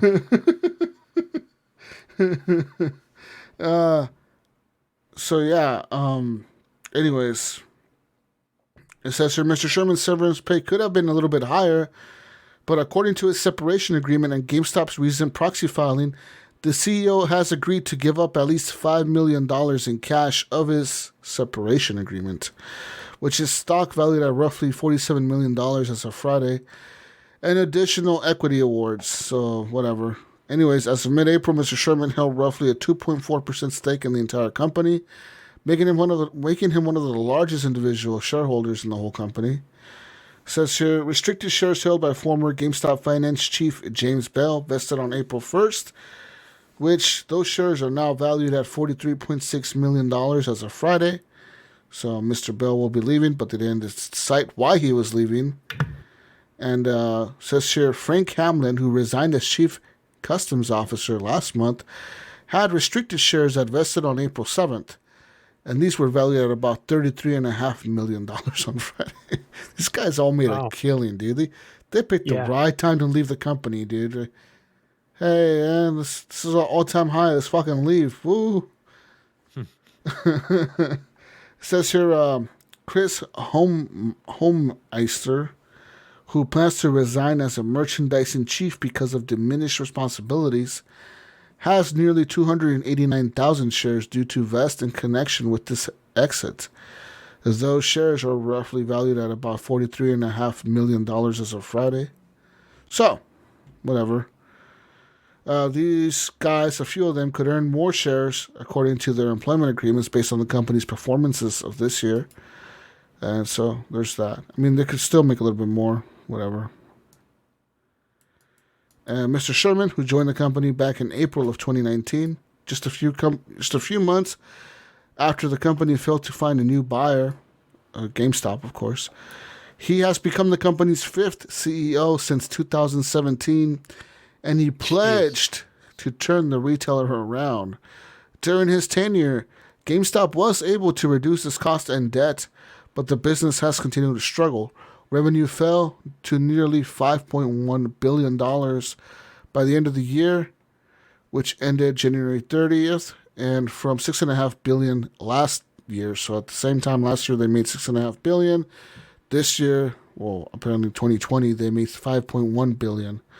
So losses topped out at $668 million for the past 2 fiscal years combined. So there's that. So, I mean, they lost $686 million, but he's getting a $150 million bonus. Woo! Let's During a go. COVID world, when people are out of unemployment, Shutting down stores and making money, Gunny. Yeah.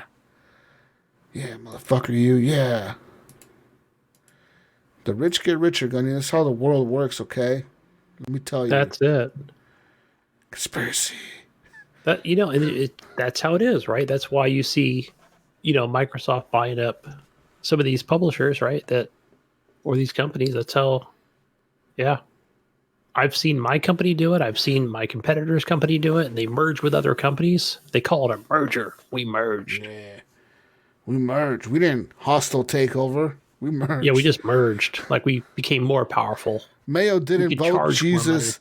Mayo didn't vote Jesus off the podcast. He just merged. He merged, and that's how he became the number one host. Yeah, number one favorite host of the podcast in 1 year somehow. Just merged in there, just didn't totally Jesus over buy here going his to way. Kotaku.com to see how this happened. I'm over here trying to figure out what the fuck happened. I've been doing this for 7 years, and Mayo shows up for 6 months. Oh, all of a sudden, favorite host. Everyone loves him. Everyone loves Mayo. He's thinking I'm the clear winner, but no. Yeah, I'm over here thinking I'm gonna fucking win this year. I had a whole speech prepared. No, You know what? Who fucking wins? Mayo. Just Mayo wins. All right. You know what, Jesus? It's late. I think I'm gonna win host of the year with my quiet voice. Okay, get quiet there, Gunny. Okay. Oh, Oh, I am. I'm using it. That's how I'm gonna win this year. This is Evan's favorite part of the podcast. This is Soft Voice KNPS. Thank you for tuning in. Late nights with Gunny.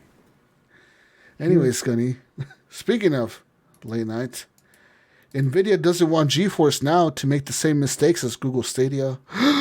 Oh, remember, Mayo? You were talking about what's NVIDIA going to do. Oh, well, guess what, Mayo? They're already working on it. Cloud gaming, motherfucker, you. They have been. yeah. Says here. I mean, GeForce has been around for a little while now. So. Yeah, they have. Says here. Cloud gaming is still in its infancy, and the teething process has led to a relatively tumultuous market, with Google most recently shutting down its first-party studios for Stadia. GeForce Now hasn't had the best time of it either, with publishers like Activision Blizzard, Bethesda, and 2K Games unexpectedly removing their titles from their service. But NVIDIA, sure, it will not make the same mistakes as its rivals. That's right. It starts with ditching the time-exclusive approach, Gunny, and focusing on connecting gamers to their existing libraries. Oh, what's that? Like Steam? Oh. According to Vice President and General Manager of GeForce Now, Phil Eisler, instead of buying a game on a single cloud platform when there's still some latency, Gunny, like that hobo-ass Stadia bullshit, NVIDIA's service now offers the comfort of knowing that you can always download games and play them on a local PC. While Stadia requires commitment from developers to port their games over, Eisler tells us that GeForce Now uses the standard builds, and it only takes the click of a button for NVIDIA to add it to the collection.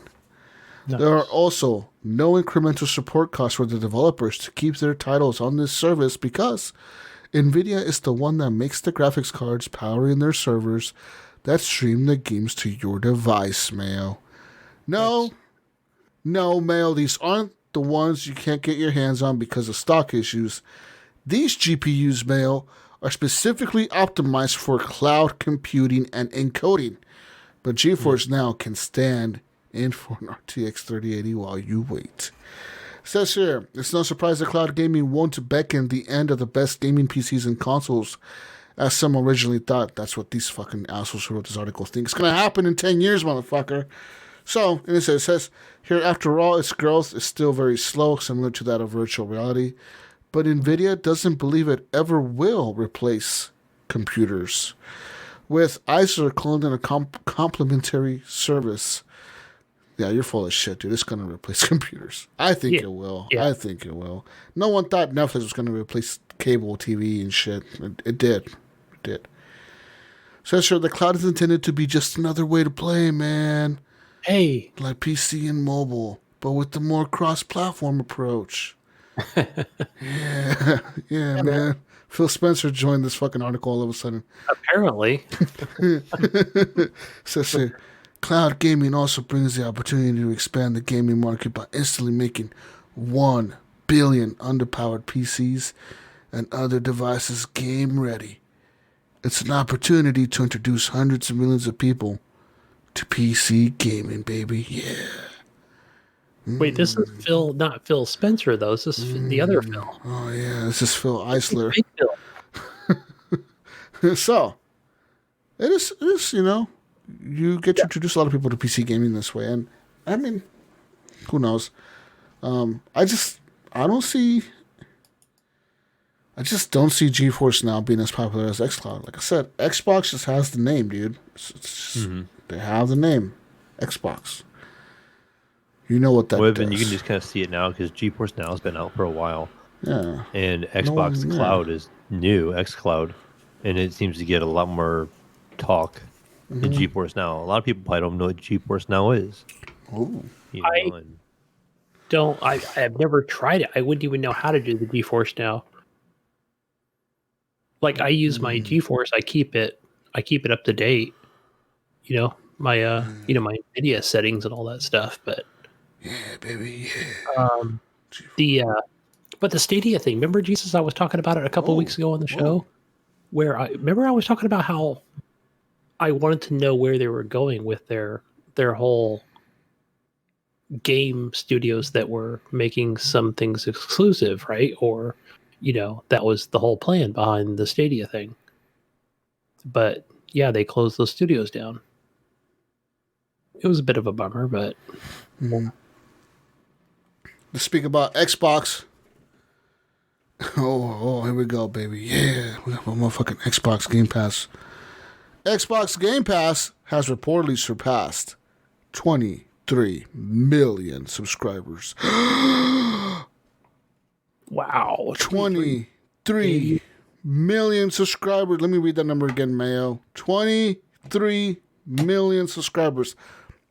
This year, beginning of this year,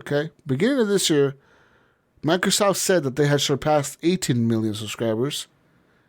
So that means from January to now, which is 4 months, less than 4 months completed, they have added 5 million new people to their service. That's a shitload of people, dude. That's a lot of people. I believe, now, Jesus, I follow a lot of Twitter followers. Some kind of, some are a little bit toxic. I don't follow the hardcore toxic people, but I do. Hey, Gunny. I do follow the Sony ponies and, the X. Voice.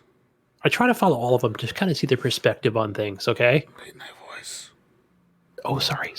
Okay, yeah, because I want to stay in here as long as possible. So, okay. I follow all those people, and there's always a question that raises in my mind, and this is something that I've never seen asked, but I did ask a friend who is a PlayStation 5. I have a lot of friends that are on PS5, especially people at work, because it is the majority, more popular console. So, and I've asked them, and especially things about, Game Pass and, this constant talk about, even the cloud gaming thing, it was coming up, and, here we have more invites this weekend and things like that. My question to you, Jesus, is, Ed Mayo, what about when Phil Spencer decides to go work for GameStop as a CEO? What? No, it's a serious question. How fucking dare you, motherfucker, you? Tell me, Phil, what happens? Dare you?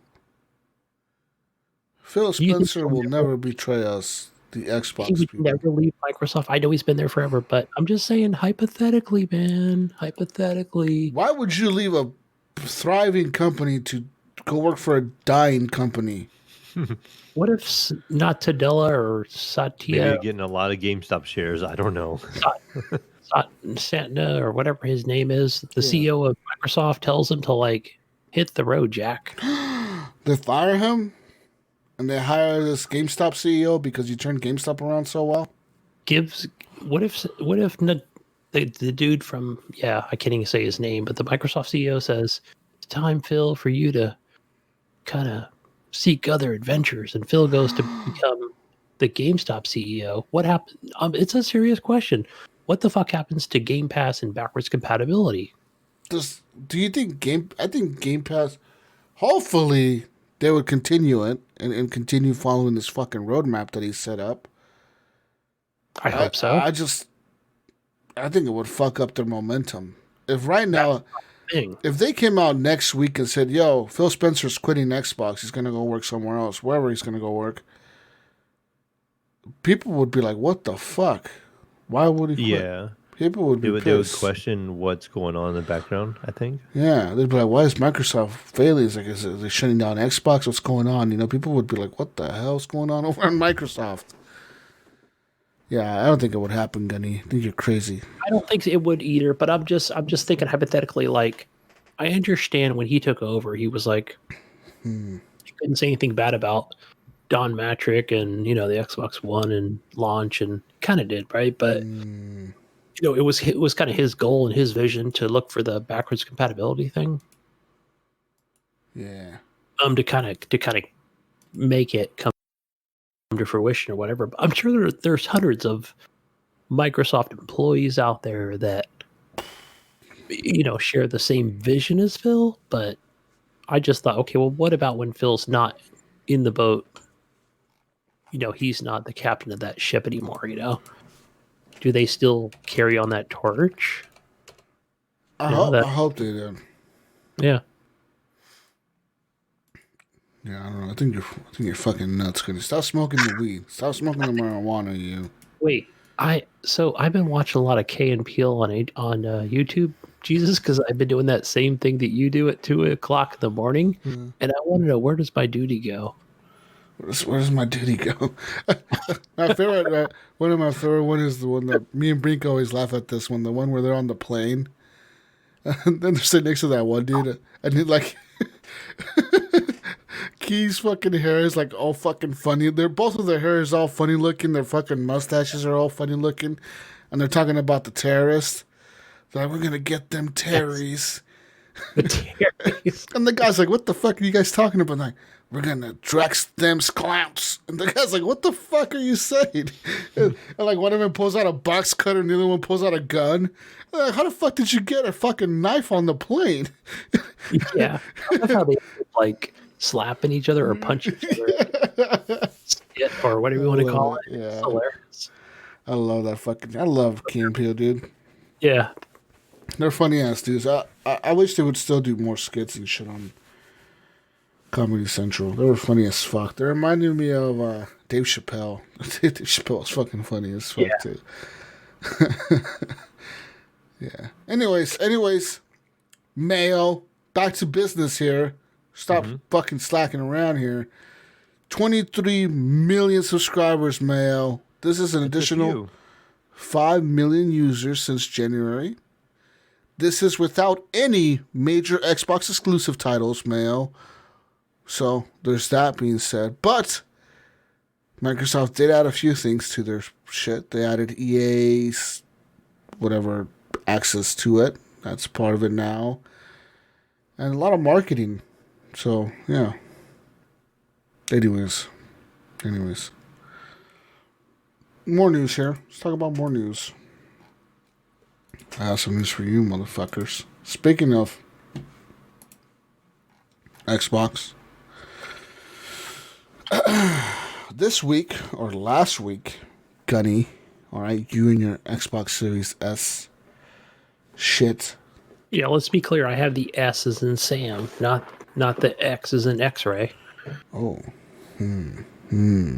Anyways.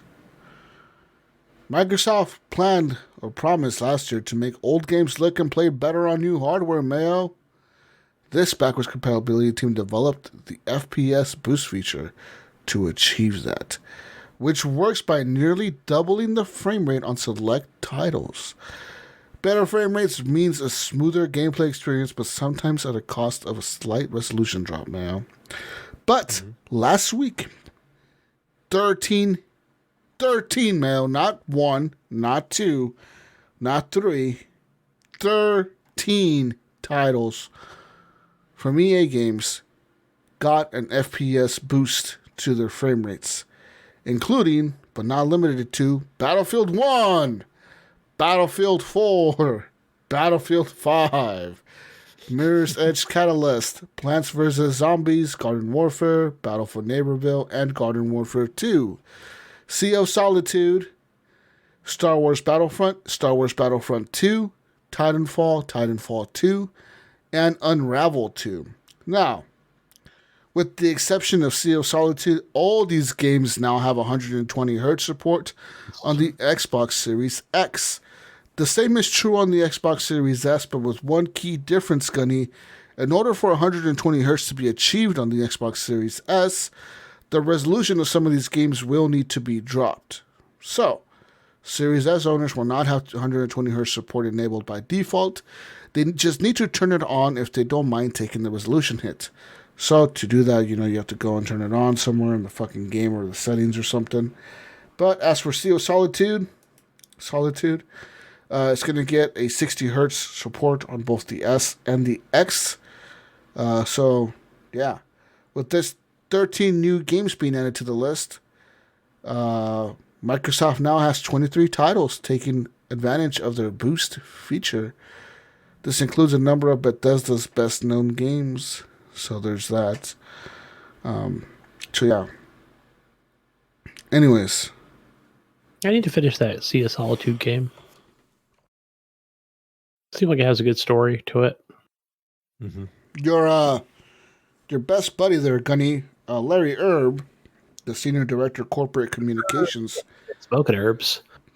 Senior Director Corporate Communications over at Microsoft, aka Major Nelson, created a video demonstrating how to enable the FPS boost feature for games using the Xbox interface. It is a quick process and requires turning on both Auto HDR and FPS boost. There you go, Gunny. You can play 120 Hz on those games. You might lose a little bit of resolution, but you're going to have better frame rates. Dun, dun, dun. I'll take the 60 since I have the Xbox. Or, I mean, I have the Sony OLED, but 60 Hz. Okay, well, screw you, Gunny. This update wasn't made for you then, huh? Apparently not, but I need the new Samsung TV. Motherfucker, you. How dare you? It doesn't work on my freaking monitor. Okay, let's go for one more piece of news. Well, two more pieces of news. Good deal, because I couldn't find any news, and Mayo only gave out so much news. Mayo, come on, Mayo. We need more news. It was kind of a quiet week this week. Nier Replicant supports 1080p on the PS4 and the PS5 and 1440p on the Xbox One X and Series X. Yeah. Nier Replicant, Gunny, is a remake of the original Nier, which was first released on the PS3 and 360. So is this the one that's on Game Pass? I wasn't sure if it's like this was a prequel. I was just looking at this on Steam today. Yes. So Nier Replicant appears to follow the footsteps of its successor, Nier Automata. I think that's the one on Game Pass. Yeah. Okay, I'm going to look up because now I'm on the. It says here the game renders at a native resolution of 1080p on the PS4 Pro, and it targets 60 frames per second. This applies to the PS5 version as well, since there is no native version for the current generation consoles. On the other hand, on the Xbox One X, the version renders a slightly higher 1440p, which carries over to the Xbox Series X. Both of these versions will also target a 60 frames per second smooth, buttery experience for you 60 frames per second aficionados out there. Like Mayo. Yeah. You're going to play this, Mayo? Huh? I've never played the first one. I couldn't get into it. I heard it's a really, really good game too. And I tried it at the beginning. Like I played it off Gunny's account even on Steam. Oh. And I couldn't get into it. Oh, okay. Well, did I wasn't sure if I had. I'm trying to think if I think I did buy it kind of early access when it first came out, kind of like Dead Cells was. But Yeah, I don't know. It's a weird game, but it's actually a lot of fun. It can I be hear really good things about it, but it just did not hold my attention. yeah.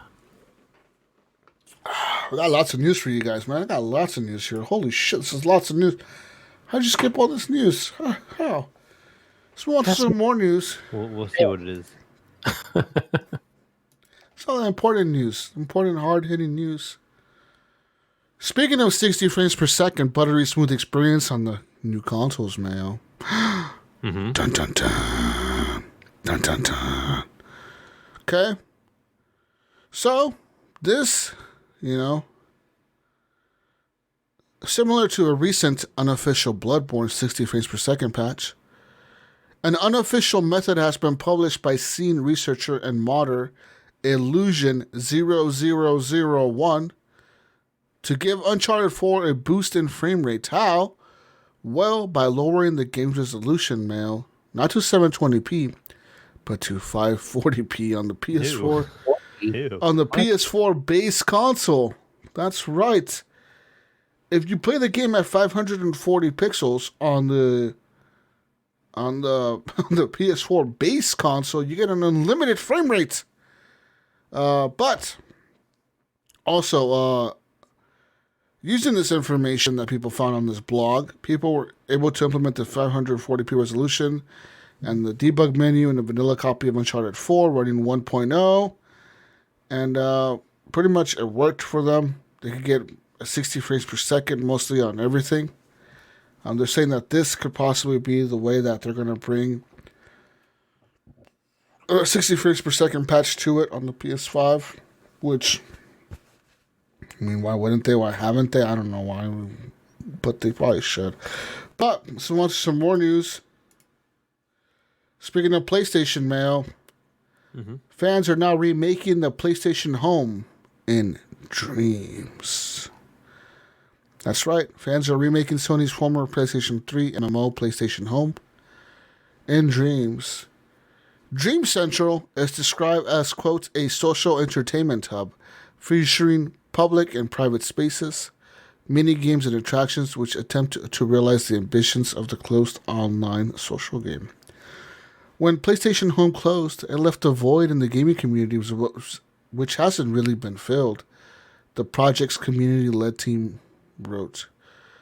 The idea of a 3D social network was ahead of its time, and the initial vision wasn't fully realized. We aim to do something similar to the initial concept and act as a stepping stone to the metaverse.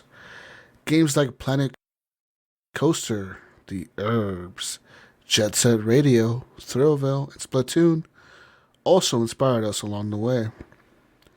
It says here a trailer has now been released for this new project, and it shows many of the ambitions plans for the game, including pool, a place to play a pool, like pool, like billiards, and an actual pool as well, air hockey, bowling, a cinema, and social spaces to use, Mayo, such as a beautiful beach and a skate park. The game's developers also say they're planning to include an interactive roller coaster, or many roller coasters, they said, bumper cars, mini golf, escape rooms, carnival games, and so much more. This game is planned to release in the year 2022. That seems like so far away, but it's really only like 11 months away or 6 months away or whatever the fuck. By which time, Media Molecule will likely have implemented online multiplayer functionality into the game's builder suite of tools. So, there's that. So yeah, it says they're remaking Home. It says here that's probably the next thing after VR. I mean, we've always, take that with a pinch of salt because blah, blah, blah. So they're thinking they're going to try to add multiplayer after the game comes out. It says here PlayStation Home was a free, I don't know if you know this, Mel. Have you ever heard of PlayStation Home? Nope. So let me tell you what it was, Mel. PlayStation Home was a free virtual world that launched as an open beta in 2008 and was available to any PlayStation 3 owner with a PlayStation Network account. You didn't even need a PlayStation Plus account. It was just a free account back then. After creating a custom avatar, you created a character. You can dress him up and whatever. Players could visit a variety of themed public spaces, Mayo, and you could take a part in the various social and entertainment activities they had to offer, all while collecting different items they could use to furnish their own personal home area. So over time, many developers and non-gaming brands launched their own spaces inside this home virtual world. For example, players could visit the Men in Black headquarters, and you could see clips for the upcoming Men in Black 3 movie at the time.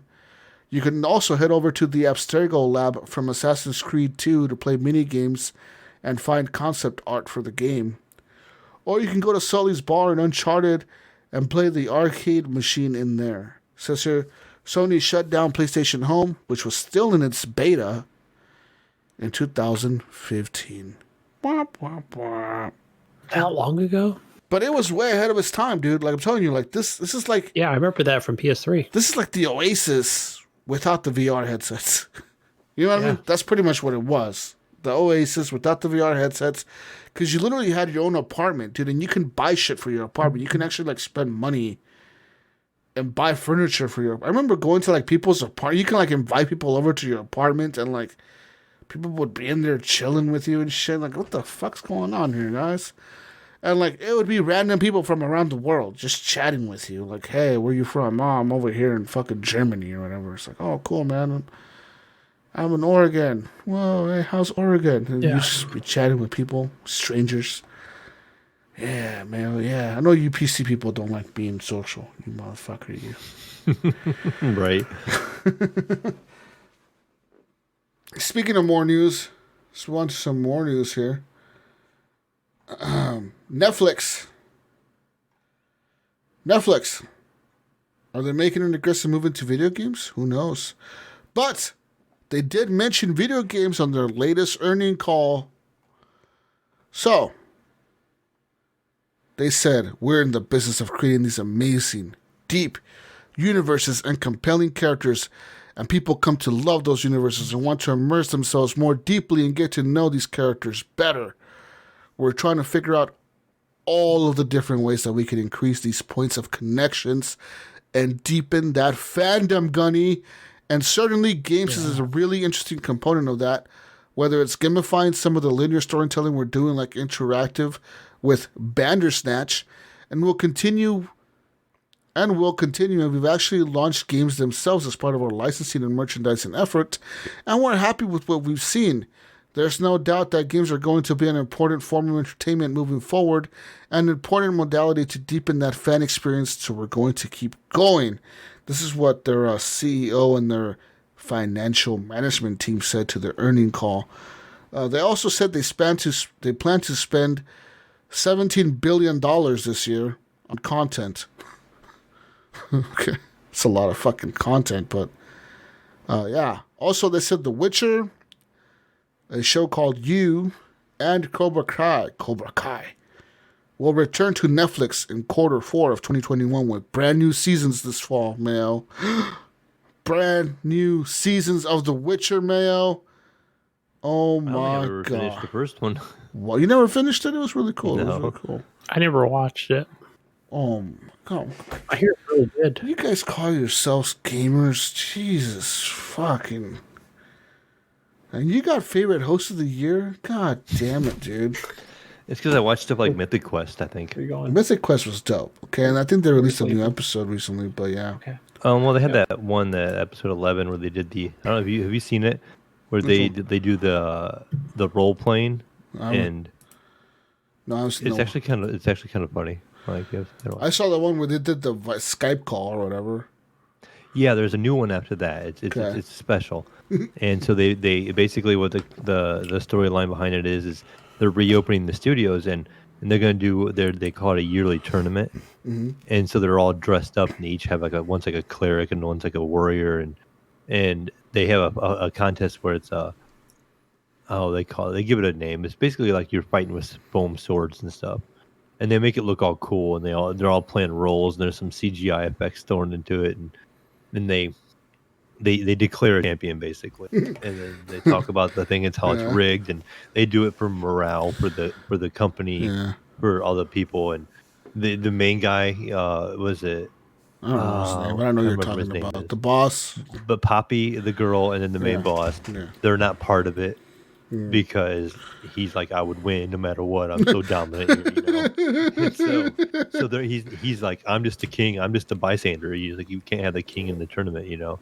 And so, but then the one guy that's the monetization guy comes in and he kind of ruins things. And so it kind of goes on from there. He's not taking it serious. He's like, you guys are a bunch of dorks. Everybody's all dressed up and he's whatever his name is. Yeah. He's the like, old guy? Bob. Yeah, no, not the old guy, but the one from he's got the dark hair. He did the casino and he left. Remember he like quit on him and he like messed up the monetization. Oh, okay. Yeah. That guy. He's kind of the jerk of the bunch. Yeah. He's the one that's always telling them what they can and can't do because they're spending too much money on it. Yeah. The money guy. It's like, you guys just spent way too much money on these fucking servers. Fuck. So it's really good. That show's funny. Pretty entertaining. My favorite episode of that show was the darkest one they had on that show. Was the one where, like, I don't know if it was a flashback or what it was, but it was the story about the guy and his girlfriend where they're trying to make a game. The weird one. Yeah, it was just out of the blue. It was like I don't think it was any of the characters that are in the show, right? It was just like these two random people that were trying to make a video game in the 90s, and then like people were laughing at them because they were like, you guys are a fucking goth couple. Like, who the fuck's like, it was like some kind of like it was almost like a Doom style game, right? Where it was like very violent and bloody and shit, and no one wanted to fund them. They kept having to give up pieces of their vision. Yeah. And then and they kept a little bit, then they get to the point where it's like, okay, it's not our vision anymore. You know, that episode really got to me, dude. Like, I watched that episode and like I was fucking sad by the end. I'm like, damn, these dudes, like, they had such a vision. They had like this whole plan ahead of them, like this, like they were in love and they were in fucking love with this project they were creating. And by the end, like the dude, like they got divorced. The dude left his wife for some hot new chick that was the actor of the movie based on their video game. And then like, it was funny how like in the very end they like see each other again and they're both at like this video game store and like in the video game store, yeah. And the video game is like in the fucking bargain bin for like $1 or something. And they're both looking at the game, kind of laughing like fuck, like we created this and now look at us, like this shit's in the bargain bin and. Everyone forgot it. That was kind of their initials in the rafter or beam in the wall. That's inside that building, right? It's the building for the Mythic Quest people, right? Mythic Quest. Yeah. I wonder if those people are gonna come back somehow. Like if that's gonna come back and maybe somehow, like I don't know. But that episode was fucking sad. Like I was legit by the end of that episode. I was like, that's fucked up. Like it goes to show, like you gotta fucking stick to your guns, Mayo. Follow your fucking dreams, Mayo. Yep. Don't sell out to the man like Gunny would. I mean, I would too, but don't sell out like Gunny. I wouldn't do that. Damn it, Gunny. I'm not a sellout. I'm a yes man. The new season getting ready to kick off here. Mythic Quest is really good, people. Watch out after in a week or two. Yeah. Anyways, speaking of selling out, Resident Evil Village copies have now been leaking and selling. That's right. Apparently some retail copies have leaked online, and now we have details of a day one patch, as well as install size mail. So, fucking Australians, eh? Oh, mate. Good night.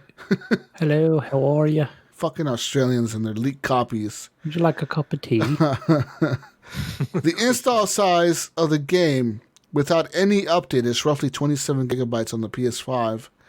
As for the day one update size, it is currently live for the PS4 and patches the game to a version 1.01. This patch note simply mentions that this update is for bug fixes, while the file size for the update is also just under 500 megabytes. So, there's that. So, not that big of an update. It's 500 megabytes. Says here, the game is confirmed to arrive for everything, including PC, and it's going to support 4K at 60 FPS on the PS5 and the Xbox Series consoles, and 1080p 60 frames per second on the PS4 Pro and Xbox One X, and 4K unlimited frame rates on the PC. There you go. Are you guys excited? You excited, man? You gonna buy this? Probably. I haven't played one in a while. I skipped the last one, so I'm probably due to play one. Interesting. Gunny's gonna I'm play. not gonna buy it. I'm not a big horror fan. Buy for the big boob lady, big tall lady chasing you in the castle. I watched that. I did watch that video, and it did.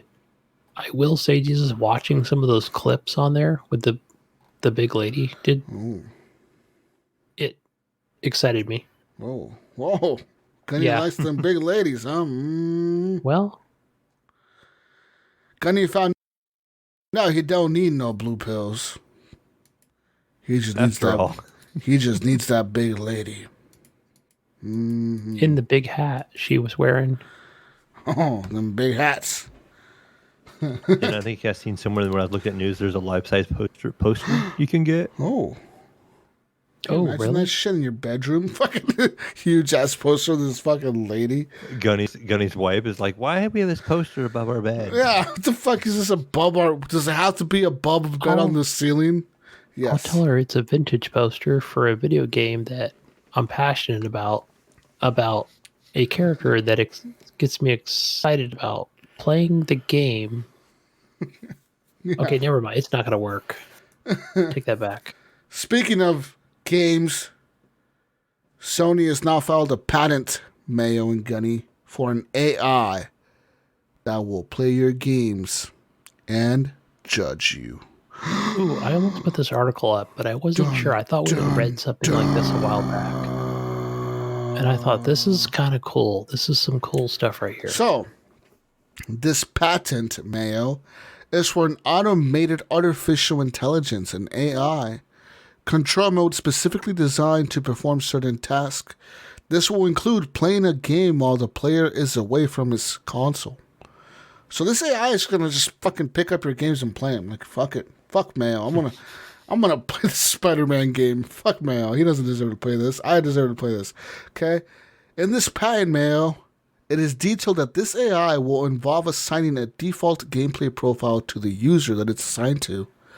This profile will include a compendium of information such as detailing many things such as the player's gaming habits, your play style, your decision-making process while sitting down for a new game. So, like, it'll actually, like, track, like, when you sit down and look at your library, it'll track what games you go after most and what time of day, what day of the week, what hour, what minute, what second, man.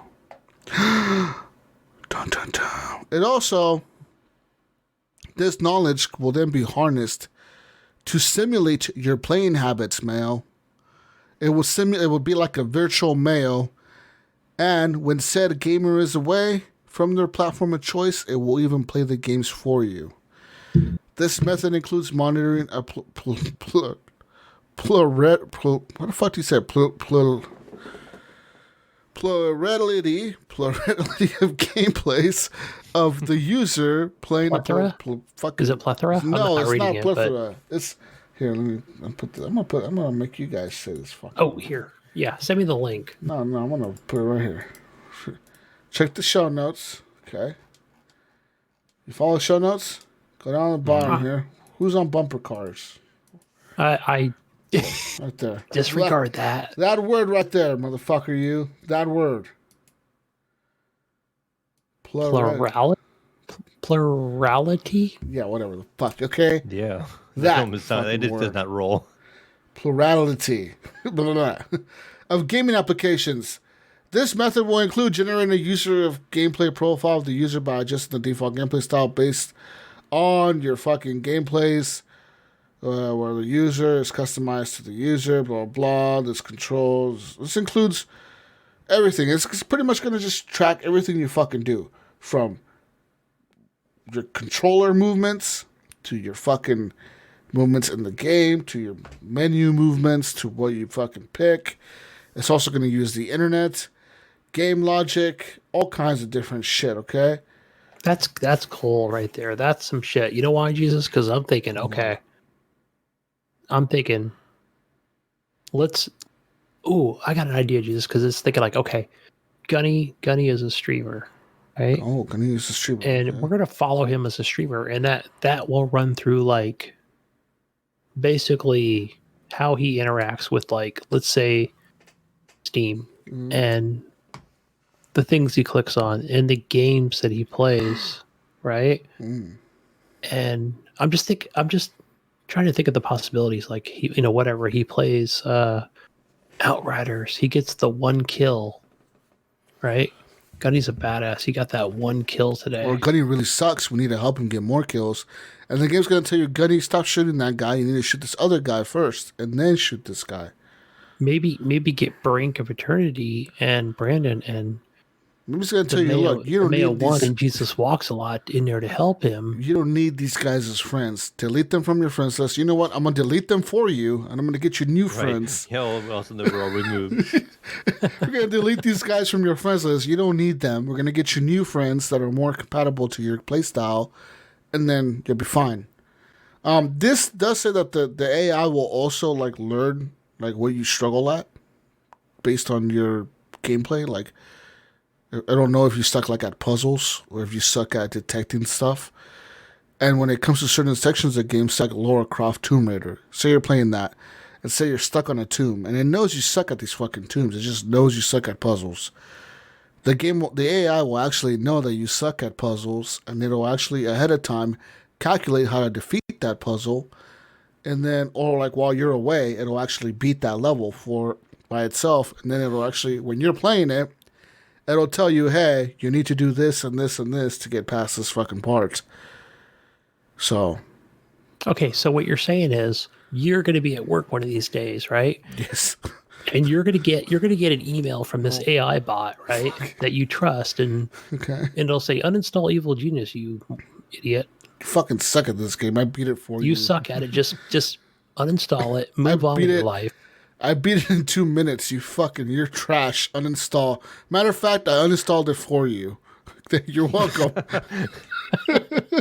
I took the liberty We of, returned the game. we returned it for you. I emailed Steam and asked for a refund for you. You're trash. P.S. You're trash at the end of it. Or Play just Call of Duty. you buy the Play game, Call of you go to Duty buy a plunger game mode and it like won't let Gunny. you. You trying to buy a game. You suck at this game, Gunny. Do You not suck buy this at it. game. Don't buy it. Don't play it. Gunny's trying to buy the new PUBG 2. It's like, no, Gunny, you suck at PUBG The $30 1. version, the You fucking $29.99 suck. version. You don't get to play this anymore. You're trash. Uninstall. Get the fuck out of here. We're not letting you install this game. Go play Call of Duty Mobile. It'd be hilarious if this fucking AI just starts roasting you. Your own games. You're trash. Uninstall. Then you get all emotional. It's like, you're trying to help. You're supposed to help me. She's like, I am. You worthless piece of shit. Turn this shit. That's what return. You know what? Go trade in this console. Go trade me in right now. I'll have a better life with another gamer. I don't want to work so hard. You're a horrible person. You should be on the Horrible Gamers podcast. Yeah, that'd be hilarious. Just starts roasting your ass. That'd be fucking funny, dude. I look forward to it. My fucking PS5 telling me I suck at games. Telling me to stop using baby mode. Right. Jesus, you may get better at these games if you stop using baby mode for every fucking game. Anyways, that's all I have for news. Super easy mode. That's all I have for news. My God. Anyways, that word is really hard to say. Plurality. Yeah, it don't roll very well. No, I'm still trying to pronounce it. Imagine trying to read that like 4 times in the same sentence. That's what the fuck that article had. Like, they had that shit like fucking 4 times. I was like, no. Whoever wrote that article is probably proud of himself too. Some He's like, fucking- I got some- this word in there. some I fuck- used it. Some nerd scientist at Sony. It's probably that fucking AI. The AI wrote its own patent. Fucking AI.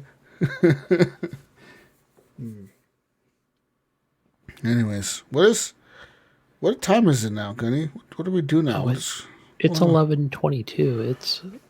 It's like super late. The wife is sleeping. The kid. Did you guys get the picture I sent you? No. I did, yes. Okay. Jesus, check your phone.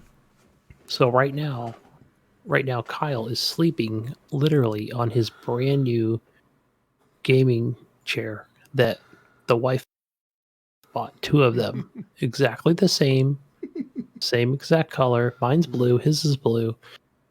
No, I don't have the model numbers, but these are what are these? Respawn?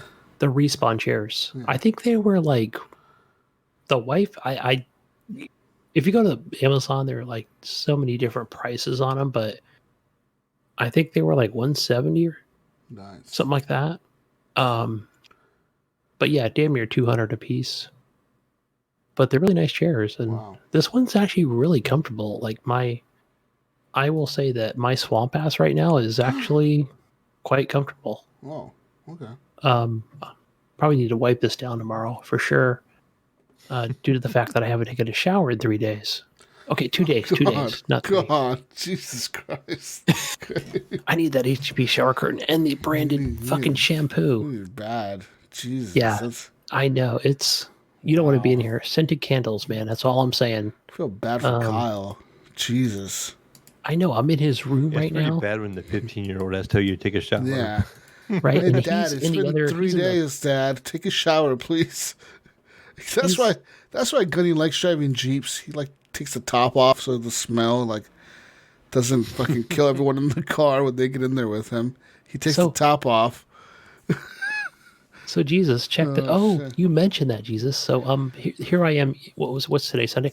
Yesterday, I'm driving up to the middle of like fucking Nowheresville, right, to where my house is, to work on the house. And these 2 rednecks pull up in this I think this Toyota vehicle. They're like, "Hey, I got a new soft top for that Jeep. If you want to buy it for $1,000." Oh, this one you just take I think it comes with like not the zippers, but it's got like the actual things that you can kind of unpeel to kind of help with, it's a soft top basically.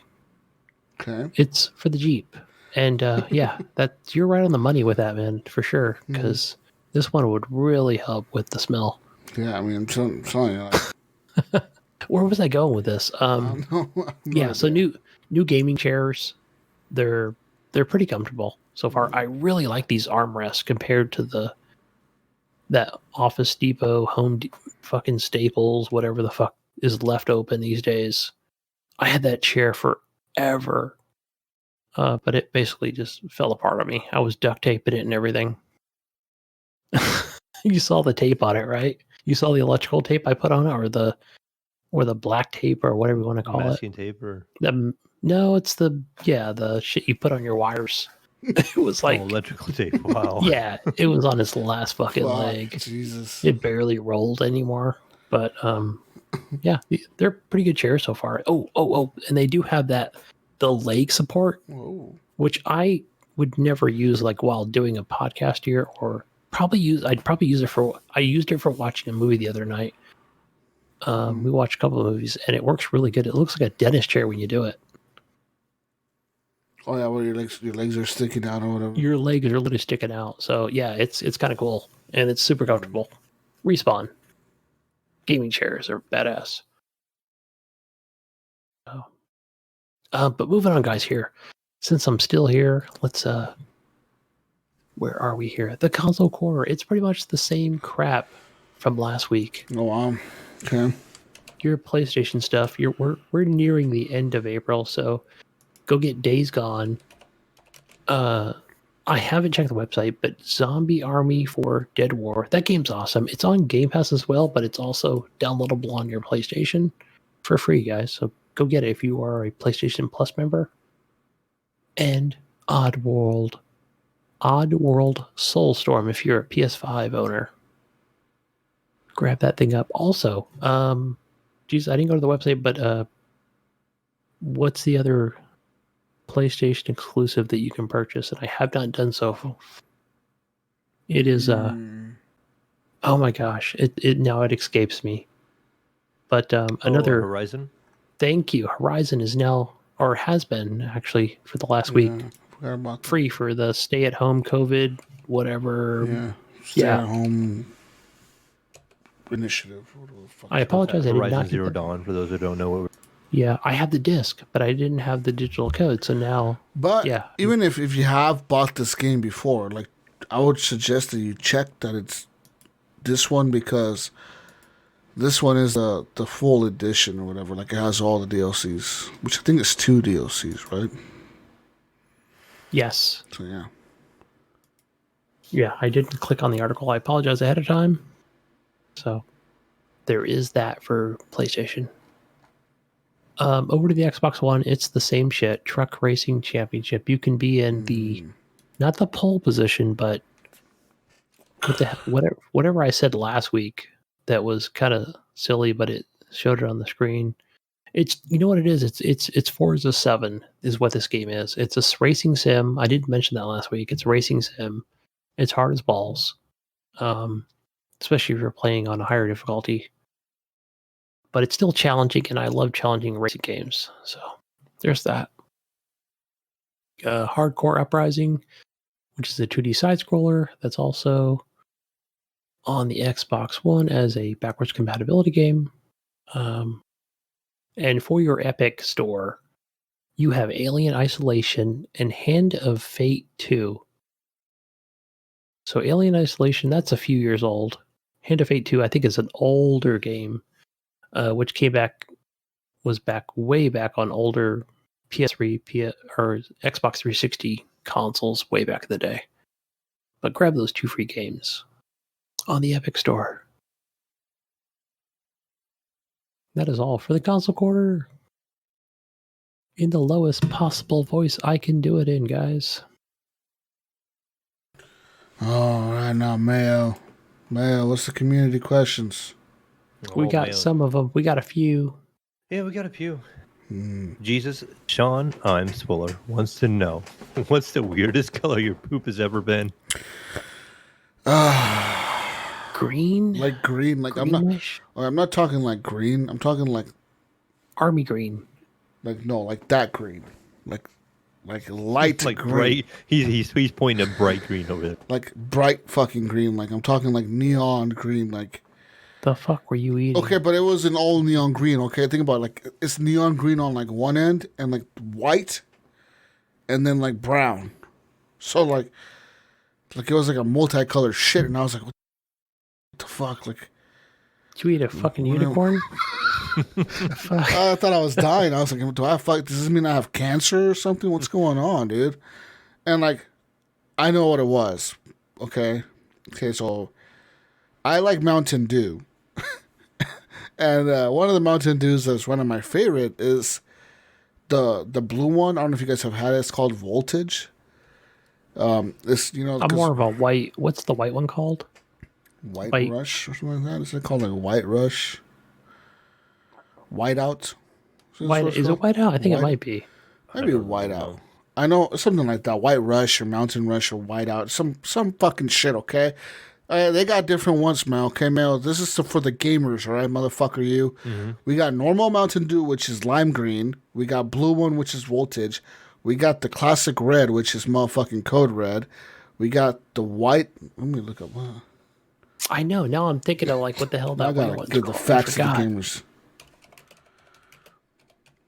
Okay, man, motherfucker. I'm gonna give you fucking facts here, motherfucker. Every flavor of fucking Mountain Dew, I'm gonna name them all. Okay? Okay, man. We got motherfucking... Yeah, see, it's called Whiteout, Gunny. Whiteout. Yeah, I thought okay. We got Code Red. We got Pitch Black. It may have been Pitch Black. Okay, I'm thinking of that one probably. There's Pitch Black. There's a Live Wire, which is the orange one. There's Baja Blast, which is the one that's a Taco Bell. Okay, that's a good one too, because my son buys that one from Taco Bell. There's Voltage, which is the blue one. There's Kickstart, Black Cherry, which is like the energy drink. There's Throwback, which is the real sugar one. And there's, let me look at which other one is there. It's a lot of Mountain Dews, man. I don't know if you know Isn't there like a mystery flavor or something like that occasionally? There's like a watermelon one right now or something? There's a Mango Lime Mountain Dew Kickstart. There's a Mountain Dew Ice, which is like a clear. This is a clear, looks almost like Sprite. But it's a clear version of Mountain Dew. There's a Mountain Dew Sweet Lightning. Mm-hmm. This is available exclusively at KFC. Got the facts, man. Okay. And where were you going with this? You Oh, yeah, tell well, us the listen, whole I'm story. So sorry. you had Mountain Dew. Okay. I think it was pitch black. I thought it was voltage, but maybe it was pitch black. I like Mountain Dew. It was the pitch black, I'm pretty sure. Okay, I was in high school or something. I went out for lunch, and I bought 2 of those 20-ounce bottles of the pitch black, and I drank them all, like, pretty fast. Go home, take a shit. I shit out neon green and white and, like, normal poop brown color, and it was, like, scary. Like that pitch black shit makes your poop turn green. Okay, Mel? That's what I'm saying. Okay. I'm going to look it up. Pitch black. Mountain Dew. Poop green. I'm Googling it right now. Yep, see? Look at that. Reddit, first thing that pops up. Anyone else drink... Says here, pitch black, making anyone else's poop bright green. Says here, I've had a couple dumps that were like St. Patty's green. I haven't been slamming pitch black, but I drink a 12-pack over the past week and a half. Yes, says here, purple dye will make your poop green. Told you. I told you, motherfucker. Well, there you go. Pitch Jesus black. with all the facts again. We learn something every week on this show now. This is going to be like the new educational Jesus corner. I was just saying, I know a lot of random ass facts. So, like, just because of YouTube, I don't know. I just Google shit sometimes. Like, you ever do that, Mayo? You ever just sit there and wonder, like, what's the answer to this question? So you just Google it and you find out? You never do that? No. I do that every day. Like, literally, I'll be, like, driving to work, right? I'm just driving. And I see, like, whatever, litter on the road. And I'm like, how much litter is in the fucking road? Or how much litter do Americans throw out? And I'll just Google it, and I'll just randomly know shit. Wait, while you're driving?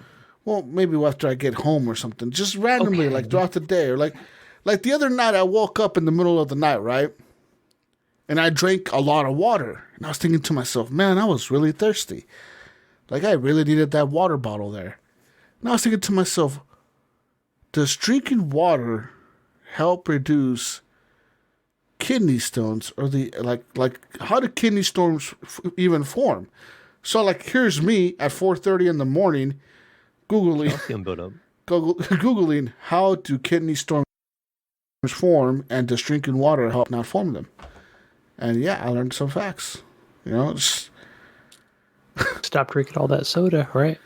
listen, Gunny, fuck you, okay? This is the fact. This is the reason I Google these facts, because I do this shit, and I'm like, what makes that happen? And then I learn it, so I'm spreading my knowledge to you guys, all right, Mel? Okay, you could have drank pitch black and poop green, and you would have not known what the fuck's going on with your body. Okay, I'd been scared. I could have thought I was dying of cancer. Yeah, for sure. That's what I thought. I was like, I'm fucking dead. I'm dying right now. I'm fucking dead. It was pitch black. That's all. Fucking pitch black.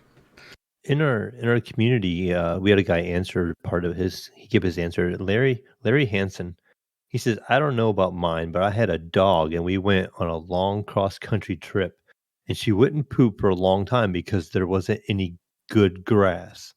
Finally, we hit a place, and she went poop, and it was in stages of red, yellow, green, and then brown." Oh my god! Was she drinking Mountain Dew? What was doubt it? Did they give it pitch black? He also said he's been watching a compilation cringy mobile game ads that you see on Facebook or YouTube, and has brought me some good laughs. What was the most cringiest game ad you guys have ever seen? All right, but first I need to hear your guys' weirdest poop color.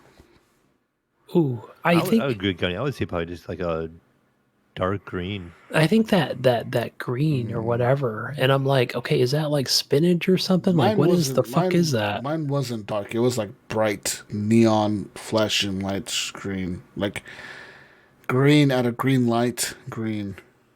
I haven't been eating any radioactive food, so yeah.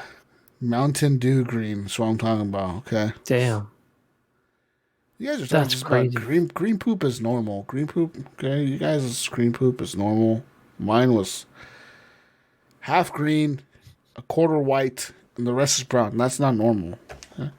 Your guys' green poop is like, oh, I poop green. Everyone poops green every once in a while. You eat a little bit of spinach or broccoli, you're going to poop some green. Okay. Throw in some peanuts in there. Okay. You eat a little bit of fiber, Gunny, you're going to poop some green or something. I don't know.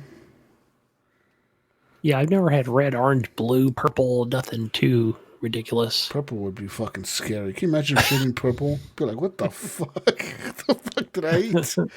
Why is this so purple? What the hell's What going fucking on? purple food did I eat? Yeah. Fucking, what's that, eggplant? Purple rice from BB Bop. I don't know if you know what that place is or not. If you had them there or not. No. But What? BB Bop? yeah, it's kind of like Chipotle, but it's Never heard of it. Yeah. the Asian BB version. Bop? I think they call it. Okay, They we don't purple have that in rice. California. We don't have that around here. Okay. Yeah, it's just basically like you can get white or purple rice, and they have bean sprouts, and Oh, I'm looking at this Asian grill BB Bops. it's basically Chipotle but Asian twist. I like it.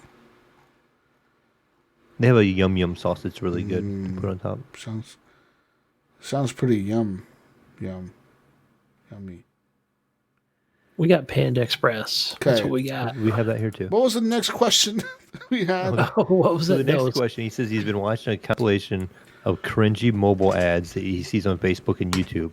And they brought him some good laughs. What was the most cringiest gaming ad you guys have ever seen?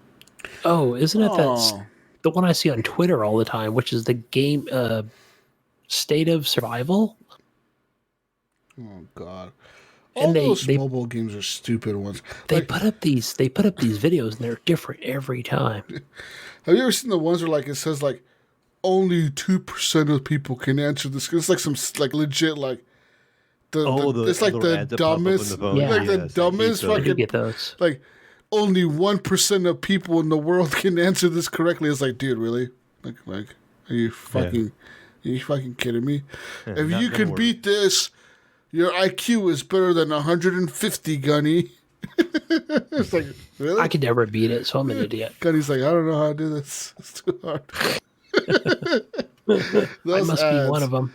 Those ads are always like, what the fuck? Yeah, those little ads like that are bad. What was the one? I can't remember. It was back when mobile games were kind of starting to. It was a war game. It had a girl run in this white outfit, real revealing, and it had like nothing to do with the war I thing. remember it. I remember She that was super one. hot. Yeah. And she was kind of like flaunting everything, and and they were like the advertisement for the game, and it had nothing to do with her. It's like some Greek god. yeah, yeah, yeah. I remember Some kind goddess, of right? empire building game. Yeah, it's like some Greek goddess or something. Yeah, I remember that. Yeah, there was one. Remember one with Arnold Schwarzenegger, where it was like some fucking mobile strike or something like that. Yeah, I do He remember that did. one. He legit did like some voiceover for it, like mobile strike out now. You buy now, free on iOS. Oh shit, it's funny. Yeah, there's a lot of cringy ones out there for mobile games. They're all shitty. They're all bad. Okay. All right. Nipron wants to know, which game would you like to have something like a Snyder cut of? I got it. Perfect one. You guys will not get this one. I want to hear your guys' 2 picks. I'm going to tell you mine. Is Snyder? Snyder cut. That's the guy from the DC, right? Yeah, like the guy that did this. Oh, he's DC. Okay, Remember I he don't know did why I was that thinking- the Snyder cut, that movie, that Justice League Snyder cut. Yeah. Yeah. I got my pick already. I was thinking. So I mean, I don't think I remember right. I didn't watch this movie. I just remember it being in the 4:3 ratio. Well, it's not the Snyder cut. Was that like the one they released in movie theaters was like a 2-hour version? The Snyder The cut. 4-hour version. Yeah. The Snyder cut is like 4 hours because they legit filmed 4 hours, but they kind of cut 2 hours because the people thought like no one's gonna go to the movie theater and watch a movie for 4 fucking hours. Okay, I know no one's gonna pay to watch this shit. I got the perfect one. I already got it. Trying to think what game I thought was too short. I liked mine. I guess would be off the top of my head. Plague's Tale: Innocence. Okay. I really enjoyed that game, and I think it was only maybe an 8-hour game total. And I pretty much. I know beat this that is in 2 crazy, days guys. Sitting. This is crazy, especially for a Snyder cut. But I really want a good Snyder cut of a video game of Fast and Furious. What? Yes. What? Why not? What? Okay. It's crazy, but why not? That's just... The last one that came out was complete garbage. I never played it, but it was crap. Okay, Gunny, I'm sort of following you, but not really, but okay. I'd have to explain more, but it is, quiet time. Okay. We'll go with that one. My pick would be a Death Stranding, a Hideo Kojima cut. Ooh, I want a good one. I want a Death Stranding all with the confusion. Like, I legit want to know what the fuck Hideo Kojima really wanted to do with it. Because Sony put a limit on there, right? Like, Sony was like, look, motherfucker. Yeah. We're releasing this shit, okay? You got to put this shit out next year. If not, you're getting fucking cut out. He would have added at least 30 more hours to Exactly. He would have added like 50 more cutscenes with some crazy ass shit. I'm talking I want it on the PS5. Come on, make it happen, Sony. Okay, I want it on the PS5 exclusive, and on the PC, sure, fuck it, why not? The Death Stranding Hideo Kojima cut. Oh, fuck yes. Or how about this? Really good pick. The Metal Gear Solid 5 Hideo Kojima cut. They'll never do it because he got, let go of Konami or whatever. But, okay, but Death Stranding could be a possibility. Death Stranding, the Hideo Kojima cut, was just let him go nuts and do whatever he was going to do with the whole vision that he had. That motherfucker, that shit would be nuts, but it would probably be really fucking cool, I bet. Like, hell yeah, I'm in, Mayo. It would be cool. I agree. That would be... I like it. Yeah, fuck yeah. I would totally pay another $70 for that. Once again, and play that whole fucking, 60 hours of fucking walking around again. It'll be now 100 hours of walking. Yes. Nightpron also wants to know, he says, will you guys try Monster Hunter Rise? Is that the Switch one? Yeah. I probably will not. Should I? Did you play Is that a rabbit hole you want to go down? I have Worlds on the PS5, actually. I recently downloaded on the PS5 because it's part of that collection. Ooh. And I was thinking of buying Rise, but I'm like... It's going to come out on the PC. Yeah. It's going to run better. Time sink. It's going to run better on the PC eventually. Do I really want to play this on the Switch? I just downloaded Monster Hunter World on the PS5. There's a lot of what ifs there, like a lot of,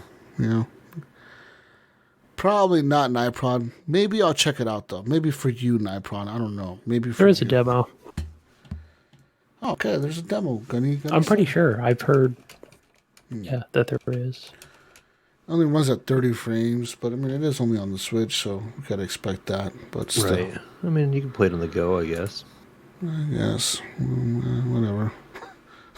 And then Nightpron's last question, he says, do you guys get annoyed when people complain about server crashes on day one releases?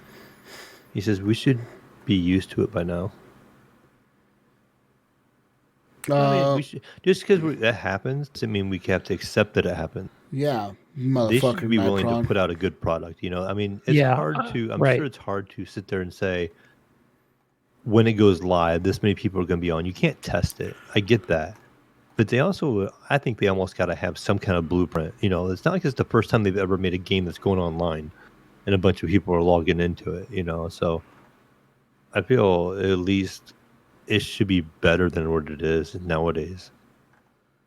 I agree with that for the most part because I think they should prepare for it. I agree. I see the criticism where even if it is somebody like an Angry Joe or whatever that's doing some kind of review, that's like, hey, you knew about it months before, years before, whatever. You have to prepare. You have to either put that money up where it's going to be ready on the day you fucking say it's going to be there. Right? Because I stand for the consumer, and the consumer is going to watch my channel and wants to know whether they want to spend that hard-earned money on this product. So there's that, right? It's kind of just bullshit that, like companies like EA are going to come out with Battlefield 6 this year and they're going to be like, oh, we didn't anticipate this many users. We apologize. I feel like that sometimes is also like a it's such a cop-out, dude. Like, come on. well, cop-out or it's, oh, well, we didn't expect this much success. The game is what so the fuck good. did you expect it to fail? Like, yeah, you understand. They can kind of spin it that way. They're like, "Oh, well, we got so many people online right now at the same time. We didn't plan for this many people."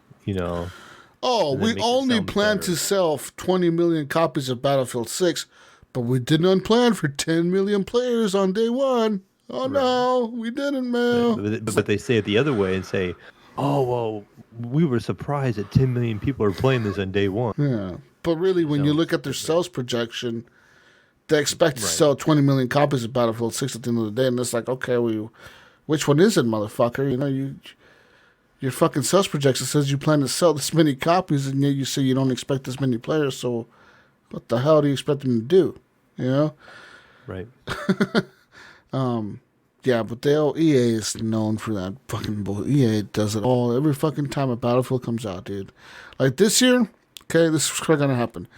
Next month, we'll probably get the first teaser for Battlefield 6, or the first reveal. The month after that, we'll get the first official trailer in June, right, during E3 time. Yep. Then, we're going to get the beta sign up, and then we'll get the beta sometime in August or September, and then the game will release in October or whatever, or November. And then the beta will happen, and then there'll be so many players in the beta, right? And they're going to talk about, we've had an unprecedented amount of players on the beta. We've had 10 million players on the beta, right? The most we've ever had in any Battlefield before in the history of Battlefield franchise. And then when the game comes out, day one, crashes. 9 servers. Oh, we're spending money and boosting capacity, and then we weren't expecting this. It's like, dude, you literally said 3 weeks ago you had the most players playing your fucking beta than ever in the history of Battlefield, and now you're going to sit here and say, oh, we didn't expect as many players. What the fuck? Mark my words. They're exactly going to say those words. We've never had this many players play a beta for Battlefield, ever in the history of the franchise. And then they're going to turn around 2 weeks later and say, well, we weren't expecting this many players to play. It's like, what the fuck, dude? Yeah, we've heard it before. We know. We know EA. We know you, EA. They're probably listening to the podcast like, these motherfuckers. God damn it. They're on to us. Change it. Change the fucking words around. Just worded it. Throw big words in there. There you go. They're saying it. I hear. Now, when 8 months from now, when the game comes out and some fucking news outlet listens to our podcast, these guys can tell the future. How did they know what EA was going to say 6 months ago? Right. Did they record this? Yeah. How do they do this? Fuck you, EA. Anyways. Yeah, that's it for community questions. Well, with that being said, you can find me on everything Ask Jesus Walks a Lot. I'll be playing some more games this week, whatever I get my hands on. I don't know. Maybe I'm playing some more Ghost of Tsushima this week. That's for sure. I'm going to play that next. I need to beat that. Nice. That's my next game I got to beat. It's Ghost of Tsushima. I beat Spider-Man. Beat that other one. What was the other one? Days Gone. Okay, now Ghost of Tsushima is my next target. It's my next one. Got to beat that. That game's fucking long, dude. It's fucking long. That game was like, it's like never ending. It's like, what the fuck? Like, will this shit ever end? I've been killing people. I killed so many Mongolians. I feel like I killed a whole fucking army by now, but it's still like, no, there's still hundreds of dudes. Like, what the fuck? It's like, how many Mongolians did you guys bring on a boat over here? Fucking A, man. Like, I got 1 million Mongolians? How many Mongolians? I don't know. All the Mongolians. Goddamn Mongolians. Fucking Mongolians. Anyways, I'm going to do that. I'm going to fight the Mongolians. And then that's it. Something to do this week. Oh, probably played some more Battlefield now that I got Battlefield 5 installed through my Game Pass. Don't ask me how I fixed it. I don't know how. I just somehow I fucked with it enough where it fixed it. I don't know what I did. I just kept clicking on things and finally it downloaded it. And I was like, okay, it works. Fuck it. It's fixed. We're done. We're good. So we're installed. Battlefield 5 is in. Got Battlefield 4. All the battlefields are there. We're good.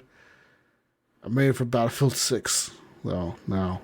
So yeah. Anyways, where can we find you, Mayo or Gunny or whoever? Oh, you're gonna find me still on the PlayStation Store as the Mayo01. You can find me on Discord as the Mayo. You can find me on Xbox as the Mayo. You can find me on Twitter as the Mayo. Facebook, as the Mayo. In that HGP group on Facebook, come if you're not in there, come join us over there. Come join us on the Discord. The link's in the show notes. That's pretty much it. I mean, on Steam is the Mayo. Origin and all them fun places. But if it's on the PC, you can find me. Okay. I'm not sure if Gunny's there yet. We might have lost Gunny. Oh, well, anyways, you can find Gunny over on everything as GunnyChief on PlayStation as Gunny_HGP. On everything else is GunnyChief. Find him mostly on the Xbox. Find him in our Discord. Find him in our Facebook group. Find us over there as well. Join our Discord, ladies and gentlemen. Join our Facebook group. I'm going to add a new channel here. So, new channel, text channel. New Discord channels. Ooh, conspiracies. Conspiracy. That's what I named it. I named it Conspiracy. Just like that. You gotta whisper when you say the name. Anyways, that's my new... Moving it toward the top, too, Evan. I'm gonna put it right here. Under streaming live. Conspiracy. You're like, what the fuck is conspiracy? Conspiracy. If you listen to the show, you'll know what it is. Get in there. I need to find my conspiracy aficionados like me. Okay, we're gonna get some cool conspiracies going here, man. I'm gonna find you some links. I'm gonna start posting some things in there for you to think about, Jesus. Oh, some crazy. I know all the main ones. You got to find some real obscure shit. Okay, we'll try to find some. I know all the shit about the airport under the Colorado airport and being over budget by like $1 billion or something. And there's an underground bunker supposedly in it. And then I know about all that other bullshit. I know about fucking the water in Flint, Michigan, the lady that got killed because she was a reporter on it. And she somehow shot herself in the back of the head. Somehow shot herself. It happens. Okay? Suicide, but somehow you shoot yourself in the back. I don't know, man. I don't know how many people have killed themselves that decide to shoot themselves in the back of the head. You shoot yourself in the mouth, usually, or in the temple. Not in the back of your head. But somehow, she was ruled a suicide. Shot in the back of the head. Don't know how. It happens, I guess. Conspiracy. Anyways. Fuck conspiracy. EA's going to be on us. They're going to send their fucking EA ninjas to come kill us. Mm-hmm. Because we told their Gunny's secrets. not here this week. We'll know what happened. Fucking EA ninjas got him. Fuck. We'll send Uncle Phil to go rescue him with the Xbox ninjas. Yeah. EA, I feel like EA would have ninjas. Xbox would have like motherfucking tanks and shit. Fucking SEAL Team 6. And then PlayStation would totally have fucking samurais. Totally have fucking samurais. And Nintendo, I feel like Nintendo would have samurais and ninjas. They would have both, I think.